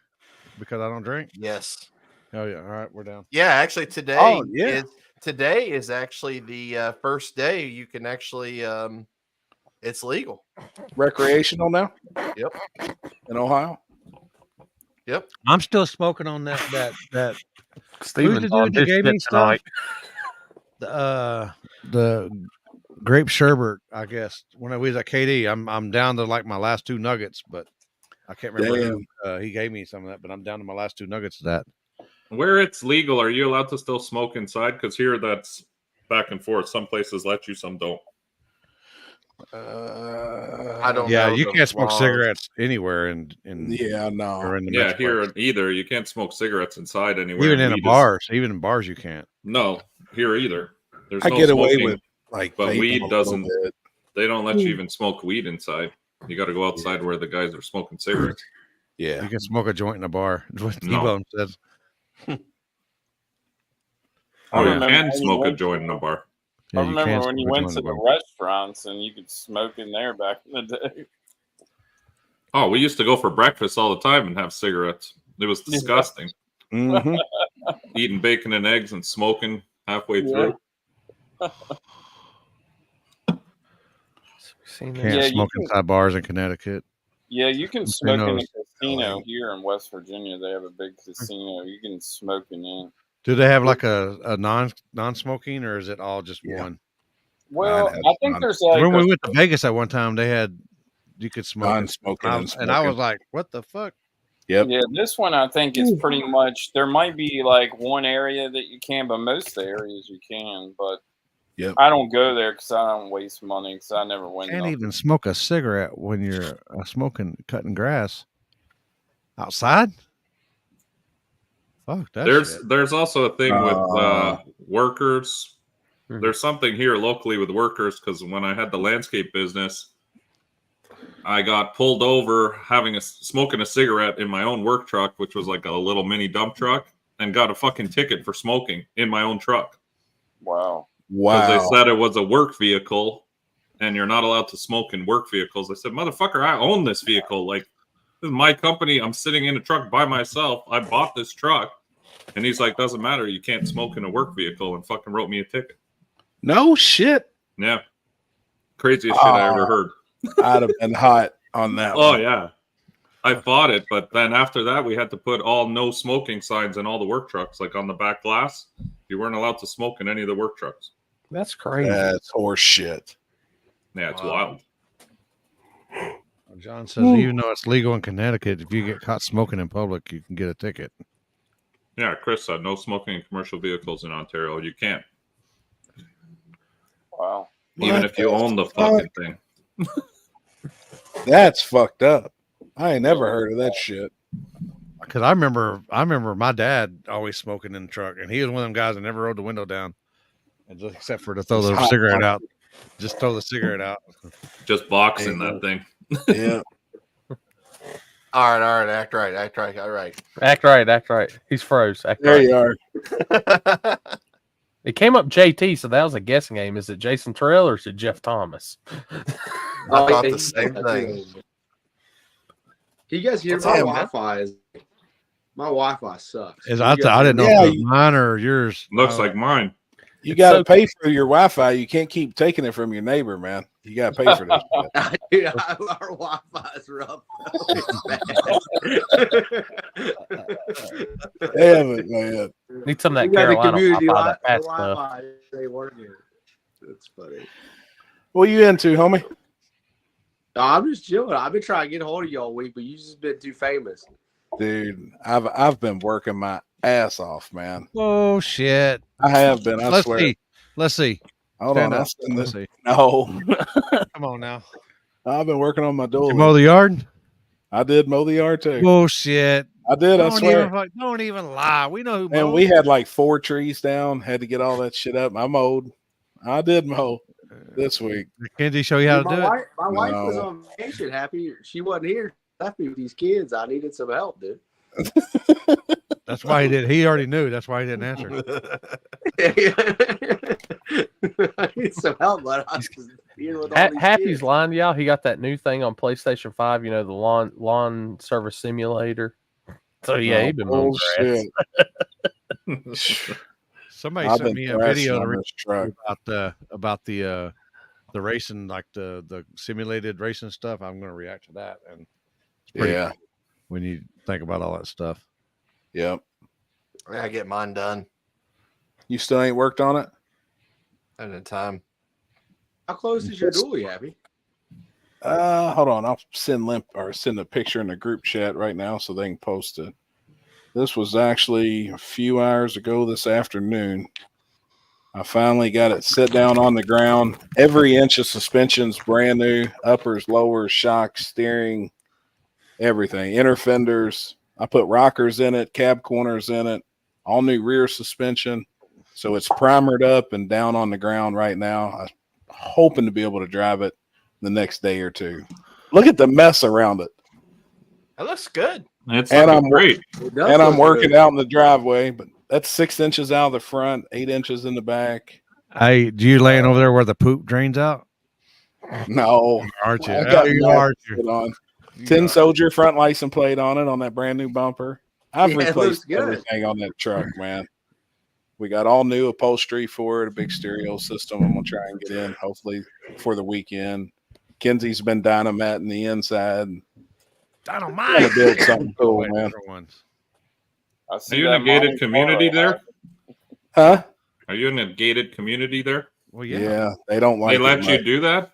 It ain't that they let me. I'm gonna do what I want to do. It's gonna be picked up after sundown. Yeah. Yeah, they're gonna run in with the tow truck and tow that bitch. And my garage is full, so I mean everything I work on is out in the driveway. I normally put the tent over me. We'll have the tent up out in the driveway. I'm out there thrashing, man. You hillbilly. Hey, did your neighbor ever fix the fence, or is it still down? Oh no, they fixed it. That son of a bitch is probably 15 feet. You remember how tall it was? Yeah. I mean, they fixed it and they doubled it. It's a double fence. So you can't see through it at all. Both sides. Yep. I got you. Wow, are they cooking meth over there? I guess. I don't know what the hell they're doing, but they don't want us to see. I was hoping I figured it's probably because he didn't want to see all my junk in the backyard. They don't want to look over. He doesn't want to see Happy cruising around with that thong on backwards. Dude, they've got a 15-foot wooden privacy fence. It's 15 feet. And by law, you can only have a 6-foot like around here. 15 freaking feet tall. What's in your gated community guidelines? I've never read the paperwork. Oh. It ain't Papa John's house. It's the ones next to him. Right. I ain't worried about them. Fuck them. JT, what's your story? What you got going on? Well, it's totally different than what you guys are talking about. If I tell it, you got to have a very open mind. Hold on, Can let you me guys fire hear me this to thing my up. Wi-Fi? Let me fire this thing up, but this helps me with my open mindedness. We can hear you. Right. Well, you As never long as know you can what hear me, we're going to be I'll tell talking about on here, though. I mean, we go from food to Yeah, races to OnlyFans to splitting Chris pots. in the strip club on Monday nights. I mean, we do it all, you know. A little bit of everything. I think all We of have you- no boundaries, all of no you know colors.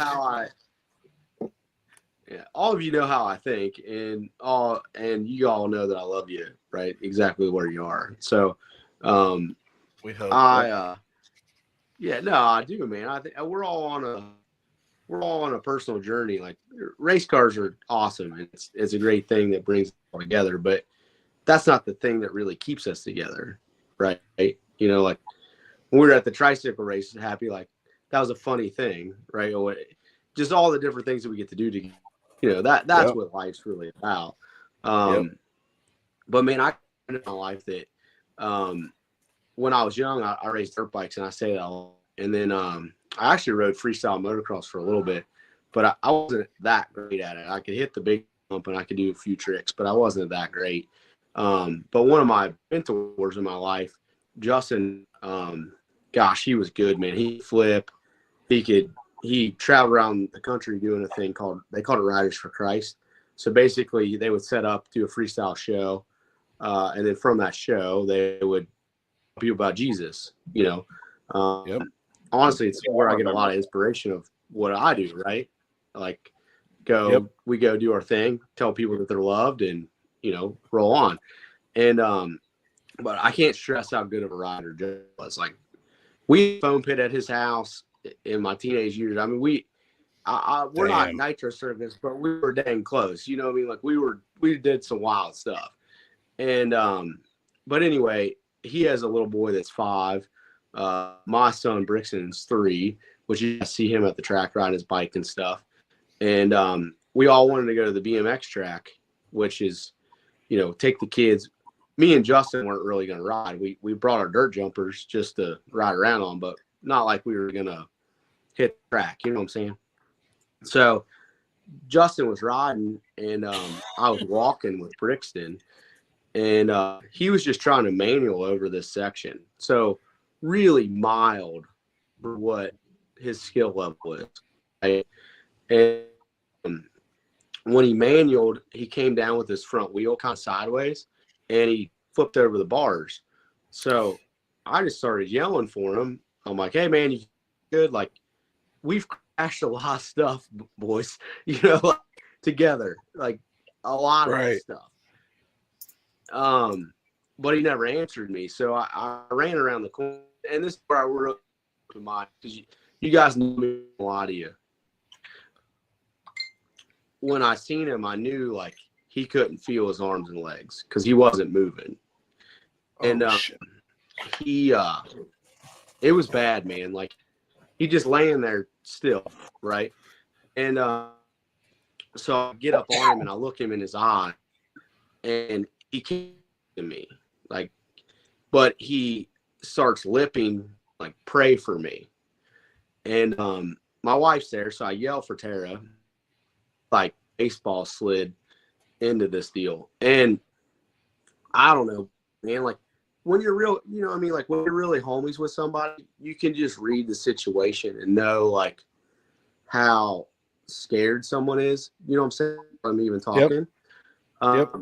So we just started praying for him, and as I prayed, up getting breath, and he could talk. And he's like, man, I can't feel anything. Like, what have I done? Justin's got 3 kids. You know what I mean? Like, it just really bad situation. And man, all the thing we knew to do was explain. That's what we did. Ambulance came. I rode in the to the hospital with him.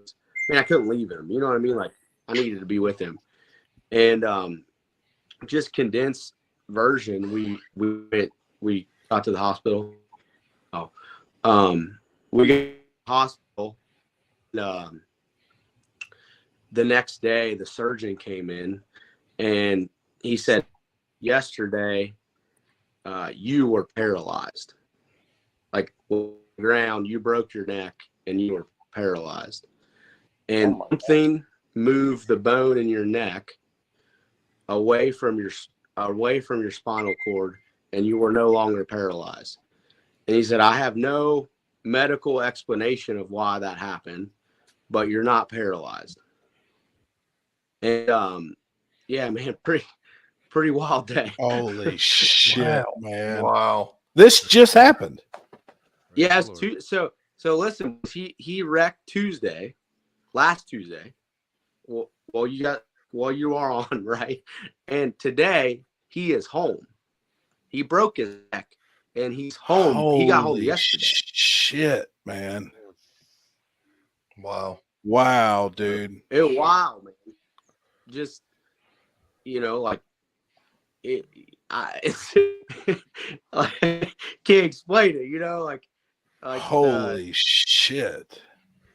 And the doctor said that typically if you break your neck, I guess typically those bones go towards your spinal cord, right?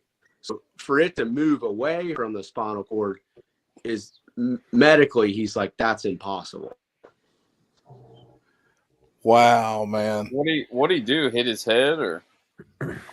Yeah, he landed on his head, and then he actually broke his C2. So, and then they had to get back together, right?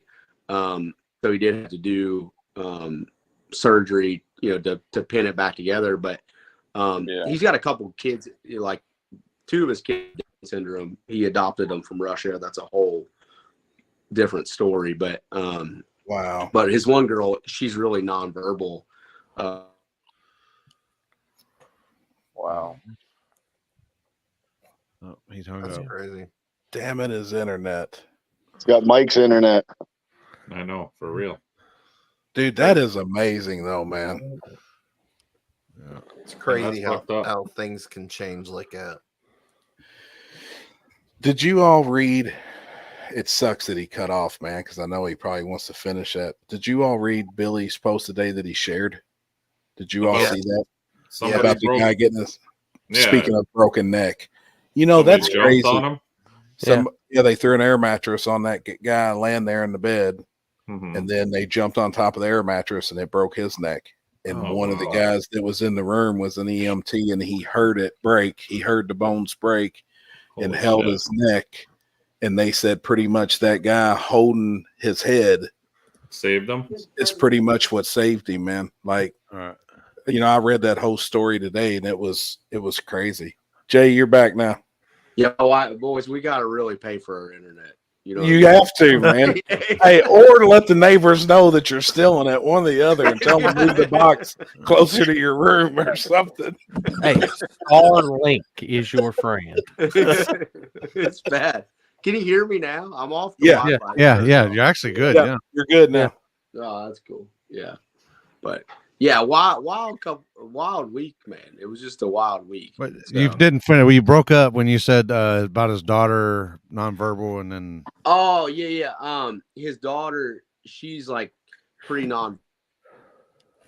Oh, Oh, fuck. I be dang. Let's not talk about Russia, I guess. You know what the problem is, Happy? It's too close to Ohio. That internet speed is just so slow. I know. Oh, don't even. Remember start. when I told Corey to get Starlink like a year ago, and he told me "fuck that," and now that's all he's about is Starlink, Starlink. Hey, I'm actually on cable internet at the moment. Yeah, but you're all about I the love that Starlink Starlink, now. dude. I After love you that. told me to get fucked when I said it. Patrick's had his the last 3 or 4 times, and I've been using his. Pretty good. I'll be using it this weekend at Ken's race. Check. There you go. You got to get there we closer go. to their All right, internet. all I right. got close to the internet. Oh, Tell them to move try this again. All 7 feet of it. Well, my wife keeps coming in and yelling at me and telling me that you're losing me. Actually, it's Jason. He's probably in the East Wing now. Yeah. No. We got a real nice double wide over here. You know what I mean? A couple stacked on top of each other. Yeah, I got those doublers welded on those things. Well, I didn't. My buddy did it for me. So we're getting close to mounting your kit there. Oh, tight. That's good. Awesome, man. It's a pretty sick kit. I'm not gonna lie. It's just brackets with holes in it, buddy. You Nah, got what it's- to do with the holes. Yeah, I mean, I've gotten some other. I know you laser yours, right? But I've gotten some other water cut and stuff like that just doesn't line up right. Like yours are bang on. So Thanks. Yeah, Brad keeps the quality up, bud. I can't say that's me. I was a little nervous. Okay, so remember you told me to get the bigger 8.8 housing or whatever out of the Ford. So we got that one, but then my buddy's like, "Oh, the car's basically as wide as an SN95. Let's just get an SN95 rear end and we'll put it in there." We put it in. I'm like, "Okay, it's a little wide on the one side, but we can shorten that. Let's just do this." So we started prepping that, and I grabbed the brackets and slid them over the tube, and I'm like, there's like, there's like a half-inch gap here."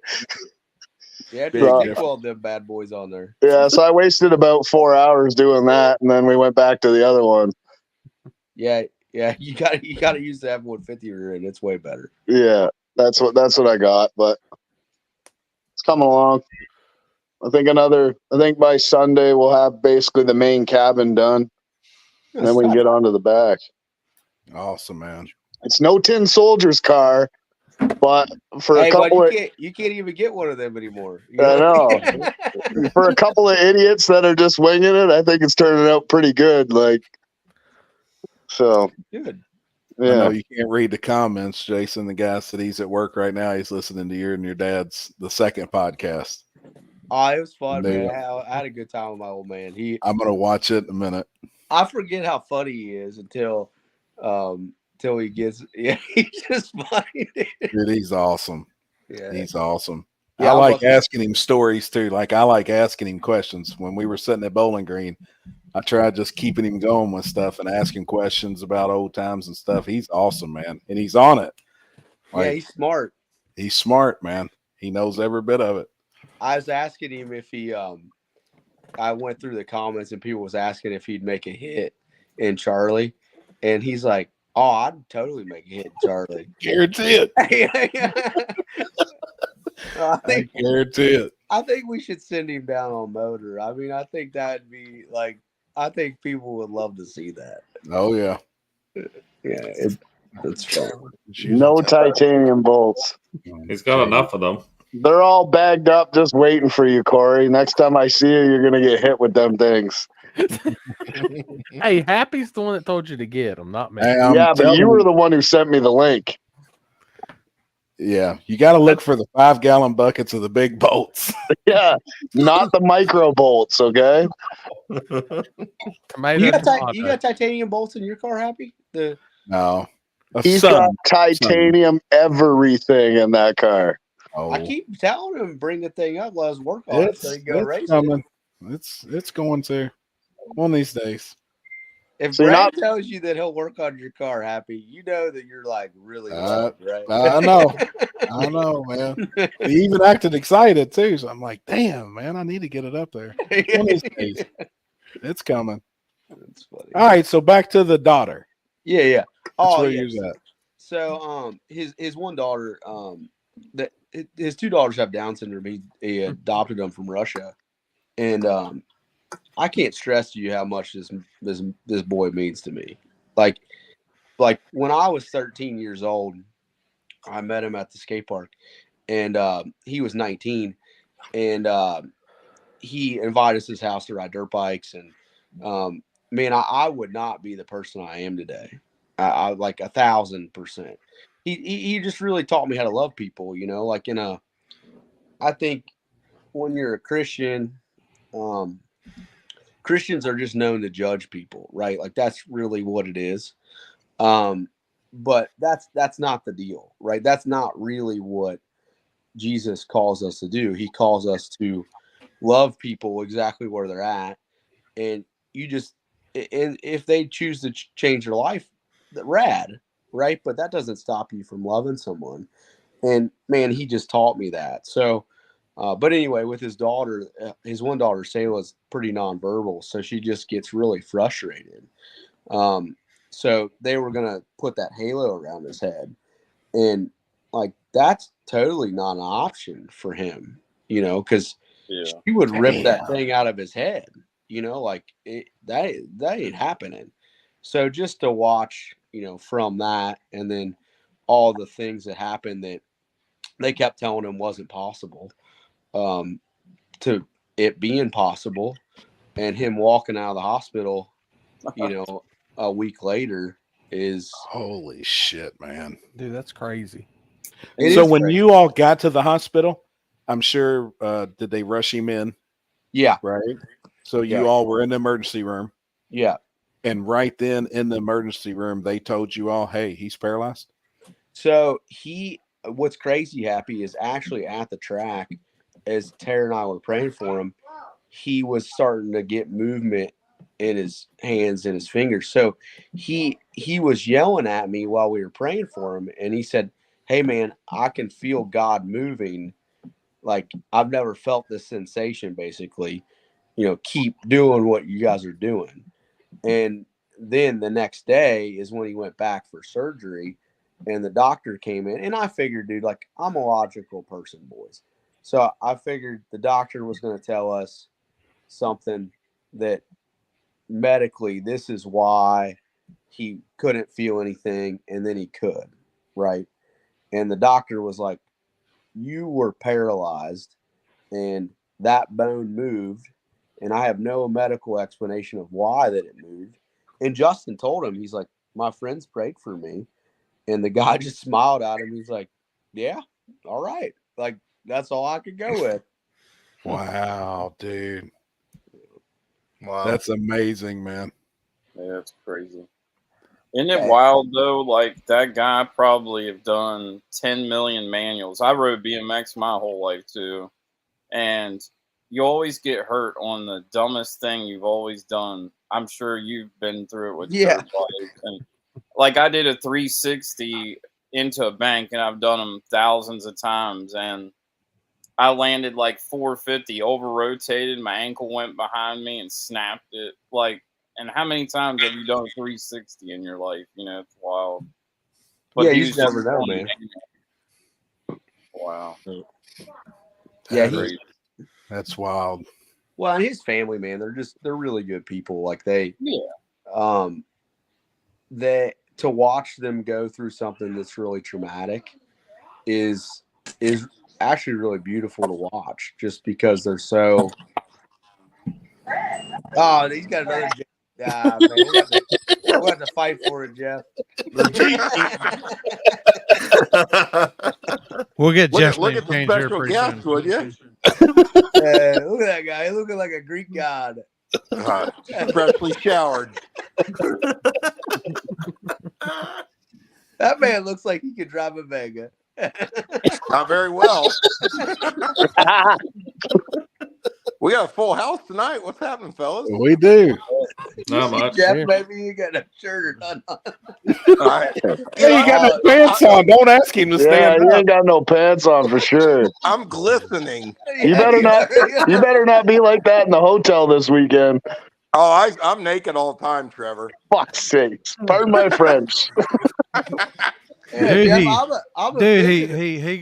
works on his, he goes out in the shop with his underwear. I got pictures of it. I got pictures of it. Oh, dang. My wife, Jeff, is taking screenshots of you without your shirt on. I'm offended, bro. Oh man, sorry. I'm literally. I just got done grinding and welding and stuff, and it is humid out there. Same. Poor people over here. It's no AC out in that part of the shop. It's nasty. What is AC? Yeah, I don't have that either. What's that? It's productivity is what that is. Yeah. I don't know how cold it gets where you are, but I remember building cars in a gravel driveway in the winter in my friggin' full suit, trying to stay warm. Can't even turn wrenches because your hand's just frozen. Yep. But when I heard boosty noises after it was running, it was all worth it. We've been. What did I miss? Get me up to speed here. Oh, we've had all kinds of stuff from Chris Lane being in a strip club on a Monday night, taking home a big block. She's that wasn't big block. Yeah, I say it was like a 450-inch small block. Maybe a a 396. Maybe a big small block. Jason's here. Can you stop embarrassing me, please? With no bolt-ons. There was It didn't even have a fogger. I just want to point out that everybody's on their best behavior right now. Yeah, it's been very quiet in here. I was doing dabs earlier in front of him. Jason. Don't you appreciate that? Hey, but no, Jason, it doesn't matter. Like, it really doesn't. And that's the thing. I don't think people even realize. Yeah. Ron knows. Jason, Ron knows. He don't care. Ron knows. It's just a respect thing. That's all. It is. No, I get it. I was trying to guys. beat a dude's ass right in front of Jason last weekend. I threw a vodka and Red Bull in dude's face. But it was for Jason. Happy, did you do the slow walk? Did you do the slow walk around on him? I just wanted to hit him, man. He said all kinds of bad words to him. I called him everything but a big white tall dude with tattoos. Oh my gosh, that was such a. How much alcohol was involved? I've been drinking all day, but still, all day. And I wasn't no little white even a bad dude. No, he was a big motherfucker. I was happy don't pick on little dudes. No, he was a big motherfucker, man. Happy was going to hit him right square in the titty. I know. If I'd have punched straight, I'd have hit him in the belly button. He was a big boy, man. Question though, when you threw your Red Bull at him, did it give him wings? No, he was still a pussy. That drink cost $11, you know. Yeah, the Happy's rolling in dough. It don't matter. And that was my last drink. I didn't even go get Only another. guy I know that's building 12 cars. Bullshit. Yeah, that dude though, dude, he knew like when he texted me after all that, he really realized like how bad like his own team wasn't even with him. You know what I mean? Yeah, it was like horrible. He was an idiot, just Yeah, acting. And the dude probably wasn't even. I don't know. I don't know if he just got caught up in the emotions of the racing or what. Because he's probably not even a bad guy, but no, he's not. He was. He being was a that day. douchebag. Oh, he was a douchebag. Like, Well, hey, I told Jason. I mean, you have to really, to me, make a serious infraction on the rules at a thing like that to enforce a rule. You know what I mean? Like, yeah, like a pole in the guy's wheel or something. Yeah, like that's yeah. different, you know. But yeah, like kicking him, somebody jumps out onto the track and tackles somebody or something. Yeah. You know what I mean? right? I If don't you guys even think don't know what knocking we're a dude's talking hand off a handlebar is that bad. Like, if you can reach up and smack his hand off, like, go for it or whatever. Yeah, I think agree. that's I'm not coming. the fun part. We're talking about a tricycle race is what we're talking about. Yeah, a downhill tricycle race. We was going into the finals. Well, we So went, how we did? were, yeah, we So were y'all going. lost or because of some of a technicality or what? No, he won. DQ'd. Yeah, we got DQ'd because, gosh, how do you even say it quickly? Because Me and the my dude buddy, squealed. yeah, we was racing. One of my good friends, and that we ride dirt bikes together, and so we were in the semifinals, and boys, we ride dirt bikes together. Like we've ride dirt bikes together our whole lives. And So dirty ride. yeah, like we hit each other. We ride pit bikes once a month, and so we go down through there, and he had some. I would call them, medically enhanced pushers, right? Happy, right? Yeah. Big boys. That's a good term. Medically enhanced. They're blood doping, like Lance Armstrong. Like we should have had some testing done to these pushers. I mean, this dude was big, and then Real the other big. dude was bigger. You know what I Yeah. mean? So when we And that's left the dude that you threw the drink on. Yeah, I was pissed, man. I was pissed. Oh yeah, get right. Fuck yeah. Don't mess with my boy JT. dude, we was Fuck you, man. I was mad. well, we left the starting line, and they was out on us a little bit, maybe a bike wheel, right? Yep. And so I just rode my tricycle into him, and it's my boy, you know what I mean? Like whatever. And then I might have kicked him a little bit, and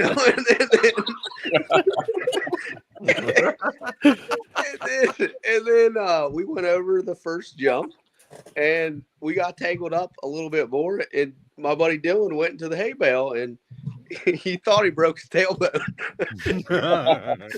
So we get down to the other end, and me and him as friends, man, we're laughing about it, and we're walking back up the hill, and honestly, we got to about where Jeff and Happy were, and this big dude comes and starts yelling at me and tell me I cheated and we got to rerun this tricycle race. So instantly, I realized like I knew that He's being Jeff for real? Happy was right there. Oh yeah, he was pissed. And I'm thinking in my head, I'm like, bud, this is a bad deal. You don't understand. Learn today. And then we got to the top of the hill, and I got like Ricky, our camera guy, and my best friend Nick. They're two of the most level-headed people in the world, right? Like they don't get mad, and they're mad. And I'm like, well, boys, if the two level-headed ones are mad, we's in trouble, So then he tried to like come up and show the footage to the race director of the tricycle race, and I got mad. I don't normally get mad, and I was kind of mad because everybody else was bad, and I took my Soldier Boy shirt off, and I threw it at him. And I'm like, listen, man, if you want to win like that, you can have it. Like, I don't know, man. As soon as someone sucks the fun out of it, I'm out. Like, even everything you guys were talking about, like if someone yells at me at the racetrack, I really don't care that much. Like I'll just quit. You just took the fun out of it, like we're here to have a good time. And yeah, it just went downhill fast. And Happy and Jeff, we kind of got to calm down once, Happy, right? Yeah. Yeah, y'all got to calm down. We went to the bar. Yeah, you guys were standing. They were kind of standing. Like I kind of gave them the That's nod. where you got like, the Red Bull? Yeah, I made sure you was straight. Yeah. I looked at you and asked, and I was like, "You good?" And you nodded at me, and everything seemed like it. Then he even come over and hugged you. Yeah, then it popped off. He's like, "Man, I'm sorry." Then it popped off again. Well, then we went down to the bar, and Kenzie come down there and said, "Well, there's no reason in going back up to the top of the hill. Jason and them are done." And I was like, "Do what?" And they said, "No, they got into it again." And I was like, "What the fuck?" So we get fresh drinks. We come walking out of the bar, and there's douchebag standing there. So I stop right behind him, and I said, "Is this the douchebag that started all the shit?" And I'm pointing at him, and his buddy turned around and said, "What'd you say?" I said, "I ain't talking to you. I'm talking to your buddy. It's a douchebag." Well, then he turned around, and he got a vodka and Red Bull to the face, and I called him quite a few words. He never said one word, though. His eyes were this big, and he was just looking at me, and I don't know. I probably should have just hit him. Jason, you had a bad day. I mean, before all this happened, remember when you were just walking back up the hill? Got hit in the face. An eyeball with a water balloon. I see Jason. He looks all mad. I'm like, he never looks mad. And he's like, "Man, somebody just threw a water balloon and hit me in the eyeball." He goes, "I told him I'm going to go up there and get Jeff Thomas and come back." Dude, it was the best. I don't know what, was you think like it's just drag racing, but it's everywhere, right? People are just angry.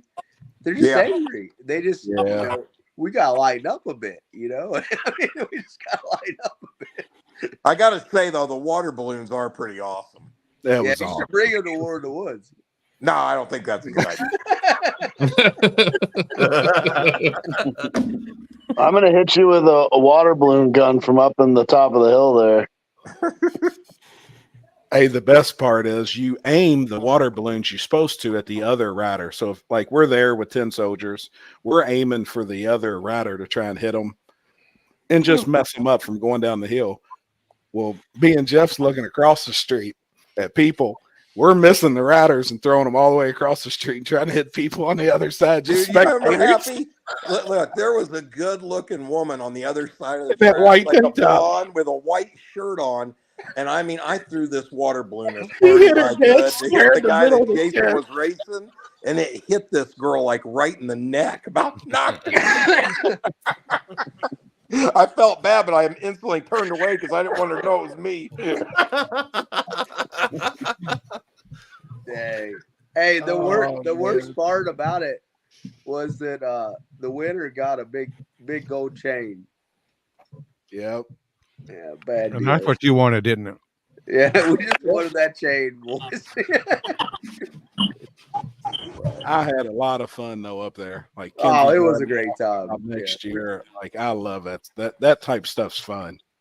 Well, I talked to him afterwards, and I'm like, man, I don't care about a tricycle race. Like, what the heck's going on in your life that right, to make that, like we're all friends, man. Like it ain't that serious, It just because he's a good dude. He just made bad decisions that day, right. And he's like, man, there's a lot of people that love you guys, and I want that for everybody. You know what I mean? Like, that's how it should be. So. It honestly, man, it made me I've been dragging my feet about doing like our men's small group at the shop. I've been needing to bring it back, and after that situation, I told Brad, I'm like, man, people are angry. We gotta do something. Are you gonna start doing it?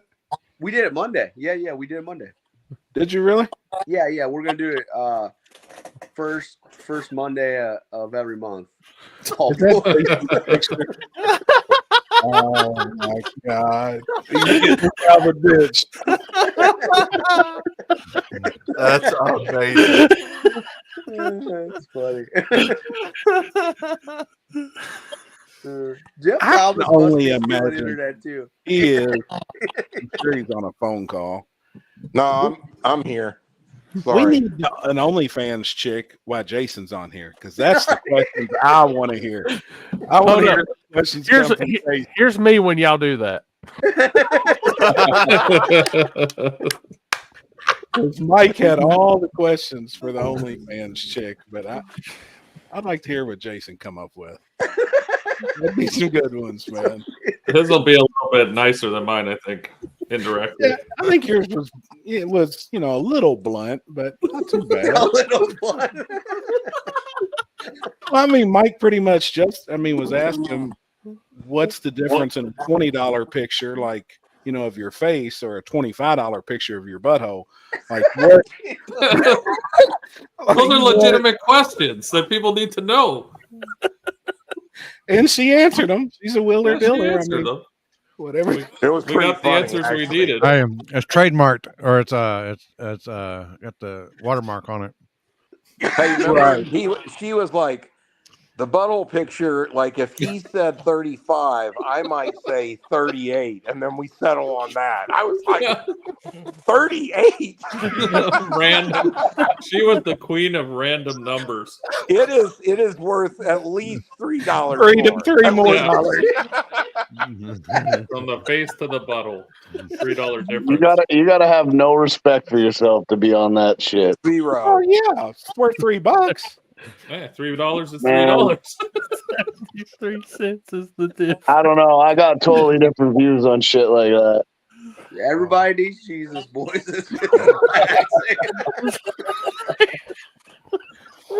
How many people did y'all have in the shop last night? Man, there was we had like 40 some guys show up. It was awesome. Good deal. Man, that's cool. Yeah, and my buddy Chuck, he's been a mentor of mine a long time, man, and he spoke, and gosh, he was actually, Chuck was the president of Duke Energy, like Duke Energy completely, like the whole president. Shit. Oh yeah, dude, he like next level, like, you know what I mean, like just next level thinker. So yeah, he did a great job. He's just awesome, man. So the next one will be, so August 3rd is Memorial Day, so we'll be at Arm Drop, but we'll do it the next week, which will be August 9th. So, but yeah, and I think You mean September? September 9th. Or September 9th, yeah, my bad. I'll be there. I'm going to try to get Justin, the guy that I was talking about. I think he might come and kind of share his side of the story, which would be really cool. That'd be awesome. But yeah, I mean, you don't have to. I say it all the time, man. And Y'all film this and post it, or y'all go live, or? Well, we've talked about doing that, Limpy. Damn. I think we that could be an option. The way we used to do it was we kind of let everybody give their input, because I don't know, man. We take for granted how many friends that we have. Oh, I'd watch it, but I can't make it. Yeah, I'll fly you there, bud. Yeah. Oh, you won't fly. Yeah, you got to drop. I fly. I just don't. I don't like the process of getting on the plane. Is what I don't like. Yeah. But no, I think I don't have a problem with planes at all. I think we all need community, right? Like we need people to talk to and hang out. And we all have problems, right? We can laugh them off or whatever, but like, no, I don't have any problems. Me and Jeff talk like 3 times a week. Jeff's got problems, boys. Life's just PG. Life's just PG. So you're gonna do it like once a month? Yeah, once a month. Yeah, once a month. Awesome, man. I'm in. Yeah, I would love it. I mean, yeah. Jeff, Like I did you said, hear the story before you come on? Was you watching? Did you hear the story Jason was I saying? was working. Jeff, No. me and Jeff talked about it. He knows. My Dude. buddy Justin. Yeah, that's crazy. That Yeah, is he talked to him. When was that? Sunday. Yeah, Sunday. I don't know. Pretty cool story. Yeah. Wild, man. Pretty wild. Things that don't make sense, boys. I mean, there's things that don't make sense. No, you're right. And if you have to question it, then maybe you ain't got the faith. Yeah, you're right. Well, I think a lot of things in his favor. Look, I mean, there's nitrous cars winning. I mean, they're perfect. Yeah, You know, there's some four-door things that's nitrous just cars. unexplainable, and there's 4-door nitrous cars still winning races. I mean, It's really funny, man. Like when we went to King of the South, Happy does a little bit more because me and Happy do talk a lot. That's why all the races that Happy does order is rigged, you know, because me and him talk a lot. Yeah, it's all rigged. Makes sense. Makes sense. But Brad did not want to go to King of the South because we knew like that's just not the race for us, right? No offense, Corey, but we knew like it's glued up. Like we went because we were invited, right? And I think that's the right thing to do. But I wrote on the back of the car before we left that I wrote Peter walked on water, and that's the truth, you know. Like Peter did walk on water. Like when he stopped looking at Jesus, he sank.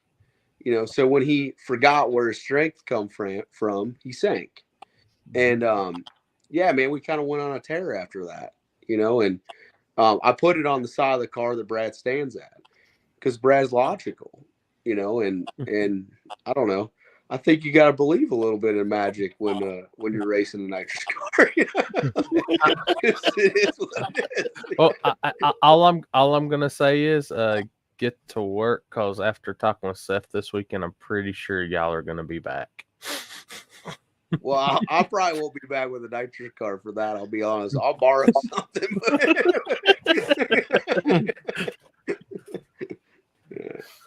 Yeah, I got the rundown this weekend for that event, so just make plans. Yeah.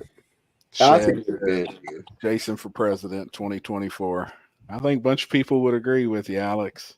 No, I don't know about that, man. We'll take my dad. Do I think my dad could be a dang good president? Oh shit, man. I vote for Jeff Thomas too. I think he can fix some things. No shit. You imagine him coming out of the White House? Well, just all in his sweat. You know what's funny? You guys are gonna laugh. Is I only watch Fox News basically, and if you ask a question right now politically, I can probably answer it. That's like, honestly, that's my only hobby. We're so proud of you, Jeff. Yeah, because I just reacted to a video of you going up a hill at Freemanburg, and you like fucking ate it bad, like fucking bad. Me and Jason were talking about that Sunday. I says, you really can't. I grew up Catholic, and I mean, so I went to church I went to Catholic school, beat on the hand, beat with rulers, the whole 9 yards, right? So I grew up with that, but certain things you just can't explain, and I use that as an example. I mean, I don't know how many times I've crashed before, and I'm not talking about, I tucked the front wheel in a turn and sprained my left pinky finger. I'm talking about getting violent shit on a 100-foot jump at 90 miles an hour and landing directly on your head. Like, people like, I can't believe you're walking, or, you know what I mean? Like, this is the one where you taped your knee up or whatever. And then you're like, pretty dumb, huh? Yeah. You know, what's funny is Jamie Deere saved my life on that one. He's like, dude, you probably should go to because I went ahead and finished the race. And then went to the hospital, and yeah. Oh, that's one with the needle. I had dirt in my knee joint, and they're like, if you wouldn't have came to the hospital, you would at a minimum lost your leg and possibly died from sepsis. They're like, there is literally dirt and rocks inside your knee socket in your joint, and I'm like, huh, shit. But anyway, I just said, it's just. You can't make sense of it. Besides, the big guy upstairs steps in some circumstances because, you're just certain things just aren't supposed to happen. I mean, well, I tend to believe, Jeff, you got a lot of purpose on your life, so you just got a lot of purpose you have to live out. All of us do. We all. I mean, I have to make the Vega actually go down the drag strip. That seems like that could keep me alive for another at least 20 years. Nobody wants to race you in that car ever again. But we talked about this. I think me and Happy, I said, The benefit of that is this: maybe I'll get a bunch of buys all the way. Everybody just back out. Hey Jeff, if you would have lost your leg though, you would have been a sweet pirate. You would have been an awesome pirate. Here's the thumbnail for that. Oh God! Shit, man. Was that Jamie right there, or you almost got that? Was that Is Jamie that right what? there? Is that Jamie? That's you almost ran into? No, that was another photographer named Jay Patton. Actually, I remembered. Yeah. Damn. Where was that at? Freemanburg? I don't know where. Freemansburg, Pennsylvania. It's called Steel City. It's out actually a really cool place. That's out where the biggest steel factory in the United States was. So you drive down this road next to the steel factory, and it's literally like 3 miles long, and it's all steel factory. It's closed now, but it's called Bethlehem Steel. It was the biggest steel manufacturer in the world actually at one point. I know exactly where that's at. Yeah. Holy shit. When are we going to go to the hill climb climb this year, Jeff? I'm in. What's that? We got to do the hill climb. Our Hey, tricycle. I told you, man. Like we'll have to. You guys will have to do one of your videos or something, and I'll bring the hill climb bike down, and you can take it for a rip. Or maybe we should go find a hill. That would be even. You know what? We got plenty of them We've about talked 15 about minutes, this before. 20 minutes Let me away. tell you something that was awesome. So, you know the movie, right? I mean, you guys have seen it. Limpy and Happy. I know them guys have watched it, right?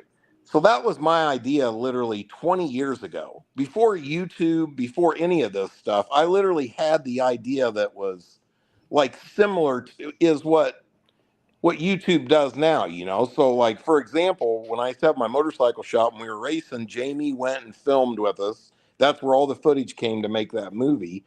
And then right behind my old shop used to be gravel pits. And we literally had like 3 places back there that were like 200-foot hills, and the backs of them were back cut. I'm talking about back cut. Like you know what I mean? So Yeah. we used to go down there, and what we did was we took street bikes, full-blown street bikes, put dirt tires on them. Oh my God. And dude, we'd ride them things at the headlights would get ripped off. We cut the exhaust off with a Sawzall.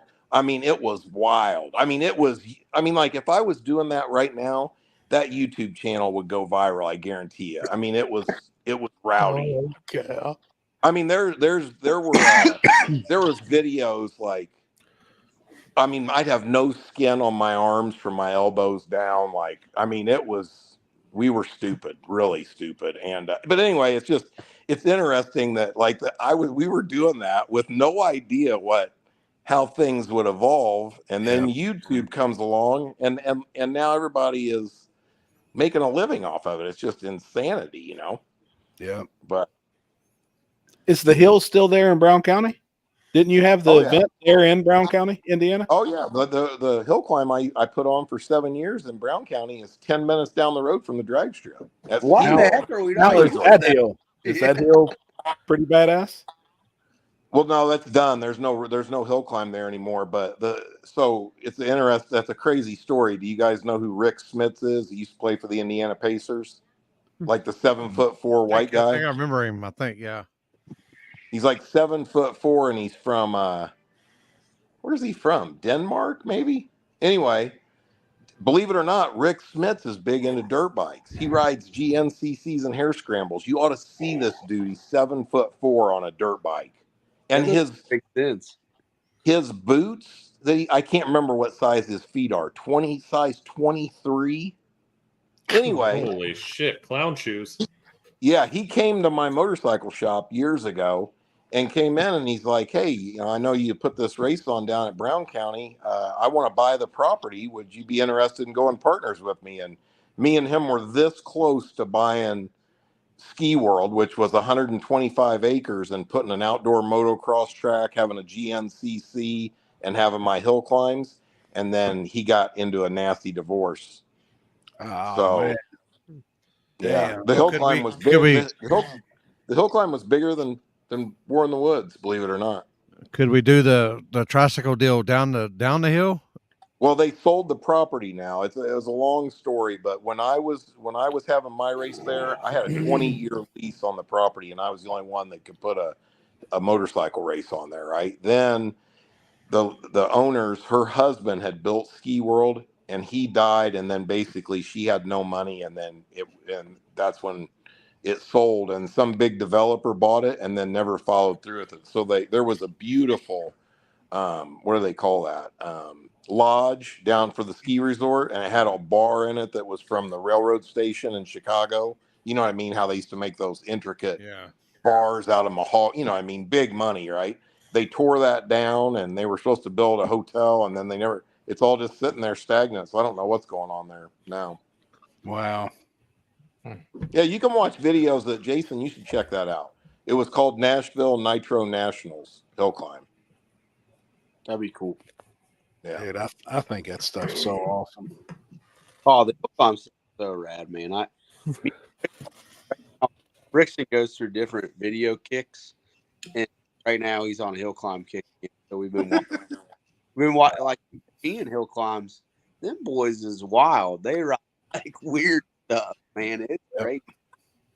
But I don't know. I think that's I love drag racing. I do. I obviously I love it, but man, motorcycles are cooler. I love the hill climb stuff, man. I think it's awesome. I'd love to go to a big one. Isn't the big one in October? Yeah, second week in October every year. And what was that, Jason? Was that the 70? That was the 75th year of it that we went to last year. It was awesome. I thought the way that they paved it, like they get it's well, Jeff can explain exactly, but it's basically the guide for a percentage of the gate. So like however many people are there is how a big percent. So then Really? it makes the guys like promote the race because the more spectators they get, the more that they're going to ride for. Like that's cool. Good idea. Yep. That is a good idea. Man, we had a great time. Jeff hooked us up. We like Brixton, man. He's 3, so you think like he's not going to remember this stuff, but he already talking about going with Jeff to this. Oh man, that's cool. Yeah, it is kind of cool. I mean, we got the VIP treatment. That's a pretty big event. We got to drive right in the gate and get the good parking, and so I guess you get a little something out of 20 years of doing it, 30 years of doing it. Yeah, Brixton don't even talk that well. He had Uncle Jeff convinced into a bike and everything. Now that one's up in Ohio, right? Yeah, Oregonia, right by Cincinnati. Damn, we ought to go. That was fun, dude. We had a good time. Damn, what's going on? It's kind of sad, man. Like hill climbing has gone downhill. I remember I don't even know what year it was, probably around 2000. There was almost 15,000 spectators at that race, and I won, and it was like $18,000 to win, and that was in 2000. Cow. But see the way it's gotten a little bit woke. They've restructured the pay schedule, right? So they've changed it. Before, like back in my heyday, it used to be like first place got 80%. It was off percentage, and it paid down to 10th. And sometimes, like depending on how much the purse was, 10th might only be $100. They've changed the percentage now where the winner is only like 40 or 50%. So it used to be the percentages were like first and second were pretty big money, and then from third it started really going down. So it was interesting back when I was racing that. You really had to perform at the big events because that's where the money was. You know what I mean? It's just like drag racing. You know what I mean? You're going to roll into one place where it's a $1,800 pot. You're going to roll into another one where it's an $18,000 pot. Right. So you had to be on your game at the big events for sure. But the guy asked, "Do they still do the hill climb at Sturgis?" Yeah. Well, they have the one there that's like an amateur hill climb. They don't have the pro hill climb now, but they have like an amateur one. That's right there by Sturgis, right by the bike rally. Last weekend was ATV drags, but got rained out. Corey Jerry Martin finally got him a new car. He should be ready soon. Hell yeah, that's awesome. Yeah. Be glad to see Jerry and them back out. It's a good ass crew right there. I remember when I was a kid, I watched at the Widowmaker in West Virginia. The Widowmaker was in Salt Lake City, Utah. I mean, if anybody remembers back to then, like my dad raced that in 1983, and I remember it like it was yesterday. I was sitting on the living room floor with one of them TVs in a wood box, back then. You know what I mean? Yep. And it was live on ABC, Wide World of Sports. I watched it on regular TV. It was on Wide World. I don't know. You have to be old to remember that, but I remember that. You are, my friend. The Widowmaker was the hill climb, all hill climbs. Really? Yeah, 20,000 spectators. It was humongous. Humongous back then.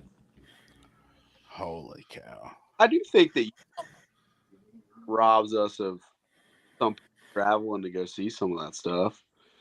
I was talking to my dad on that the podcast night. He was talking racing the U.S. Nationals in the set, and there'd be 100,000 people there. Yeah. So it's like, like that. That's not going to happen now. Well, you know what? Look, I live in Indianapolis, right? So, and my dad was a drag racer too, just a bracket racer. But we went to the Friday night. Is that where you get the index stuff from? No, I'm actually embarrassed that my dad was bracket racing, but that's another story. But anyway, I grew up, my dad always took us every year a Friday night to Friday night qualifying when they had it. They ran one pass of every class, all the fuel cars. And man, what an awesome show. Because I'm not a hater on none of that, but I don't understand. I always say this every time I'm on here. Like I can't make sense of NHRA. Why you would get rid of Friday night qualifying that was just awesome. Yep. I mean, how you sit there and watch your event shrink in size and continue to do the same thing over and over is just mind blowing to me. I mean,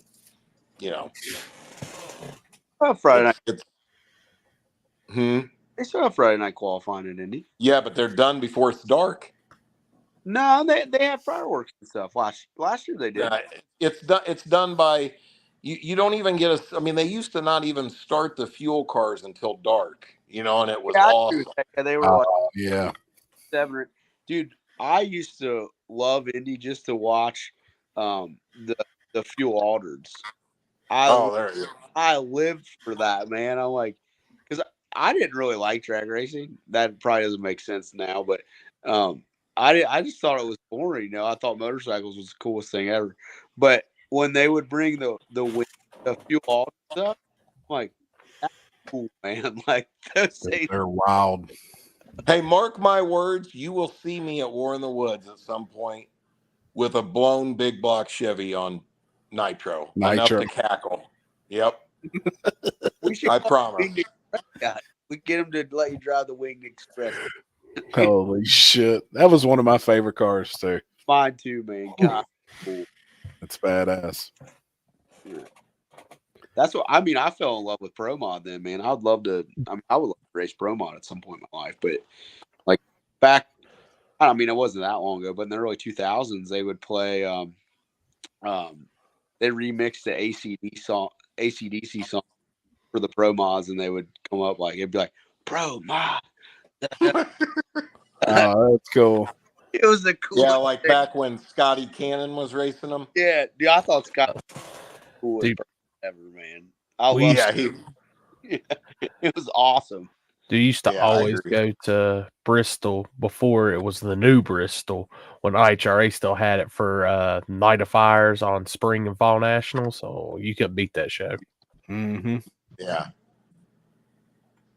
Wonder what the major difference is between that and now.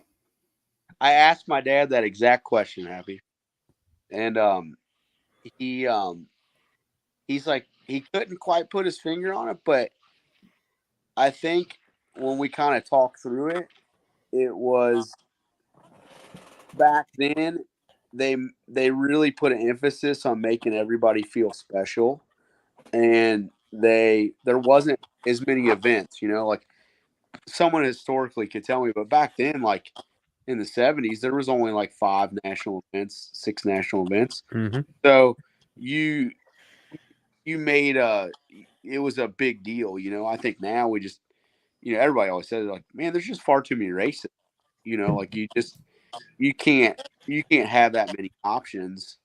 Right. And not, even with my dad, I mean, people make fun of NHRA and say it's dying, but like, dude, my dad was on a waiting list to get into the U.S. National. This year. Yeah, this year. Yeah, I mean, he races super stock, and Yep. they only take 150 cars, and 128 of them qualify. So, like, dude, we don't get races like that. There'll be Wow. 1,000 guys and girls up there participating over Labor Day, and man, we don't do that, right? Like, Right. it's not dying. It's just they don't have a shortage of racers. I just think that the admission price is out of hand to start one for spectators. I think that's hurt it. People just aren't into cars like they used to be either. To be honest, like I have so many friends that could give two craps about cars. Like that, but back 15, 20 years ago, man, everybody was always coming over and working on cars and doing that. And they all left. Like they're all worried about, the new world, I guess, where you got to be TikTok famous and YouTube famous. And like I can kind of see that. Well, Trick said that it racked my brain when my dad was talking. So my dad bought a 66 Ford brand new, which he actually still has it. It's a really cool piece. And he raced stock, which stock is still a class today. But like it was very every weekend designed around the guys going to the dealership and buying a car. Well, his car new, he financed it. I think he paid like $4,500, which was a lot of money in the 60s. He said his paycheck back worked at PM, and it was $100 a week. That's what he paid,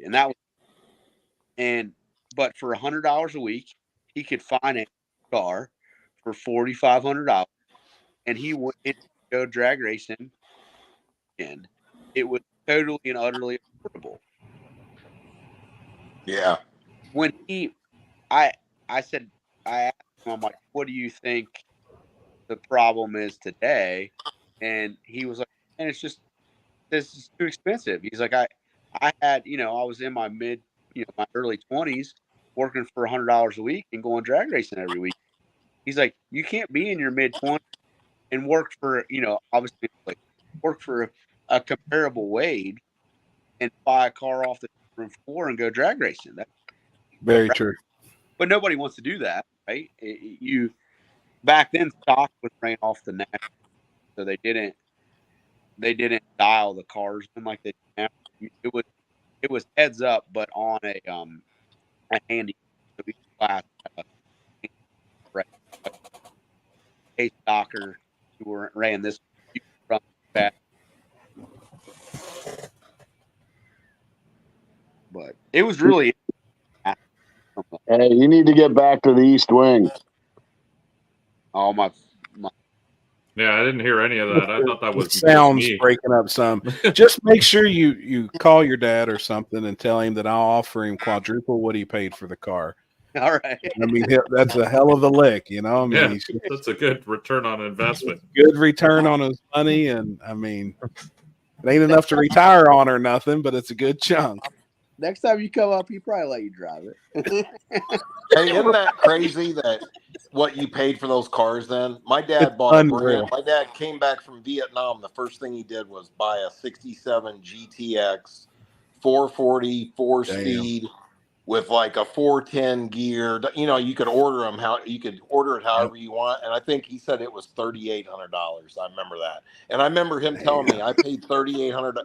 You know, he had saved money when he was in Vietnam, but he's like, I bought that car, and he said, there's no way I could ever pay for this thing. You know what I mean? Like $3,800 won't even buy you something you could trust to drive from Indy to Louisville now. No. Yeah, but it's all relatable, because someone who made $100 a week back then might make $1,000 a week now, Well, and that same car's 38 grand. So it's the same concept.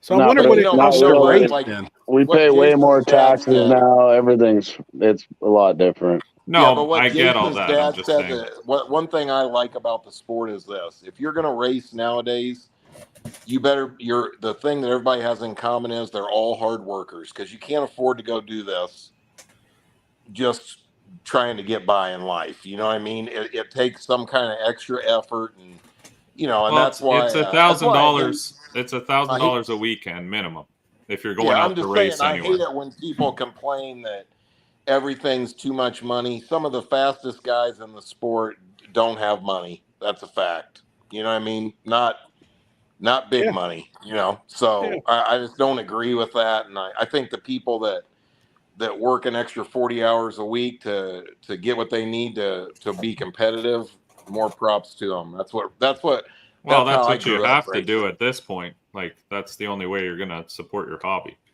Yeah. You can't work at McDonald's and go, in fairness, like you can't work I know, but what an I'm 8-hour saying day is I at don't McDonald's and race small tire. I don't like listening to people complain that the rules need restructured because they can't afford to be competitive. Those are the same guys that work 37 hours a week. I have zero sympathy for that. You know what I mean? Yeah, I look at it like look at the winners this weekend on the street and at Uncaged this weekend. Though neither one of those cars are real big dollar cars. They're really not. I don't think Jared's or Charles' car are, crazy big. I don't think you need a big dollar car, but you definitely need to be making money in order Oh, to yeah. sustain racing. Is my point. Yeah.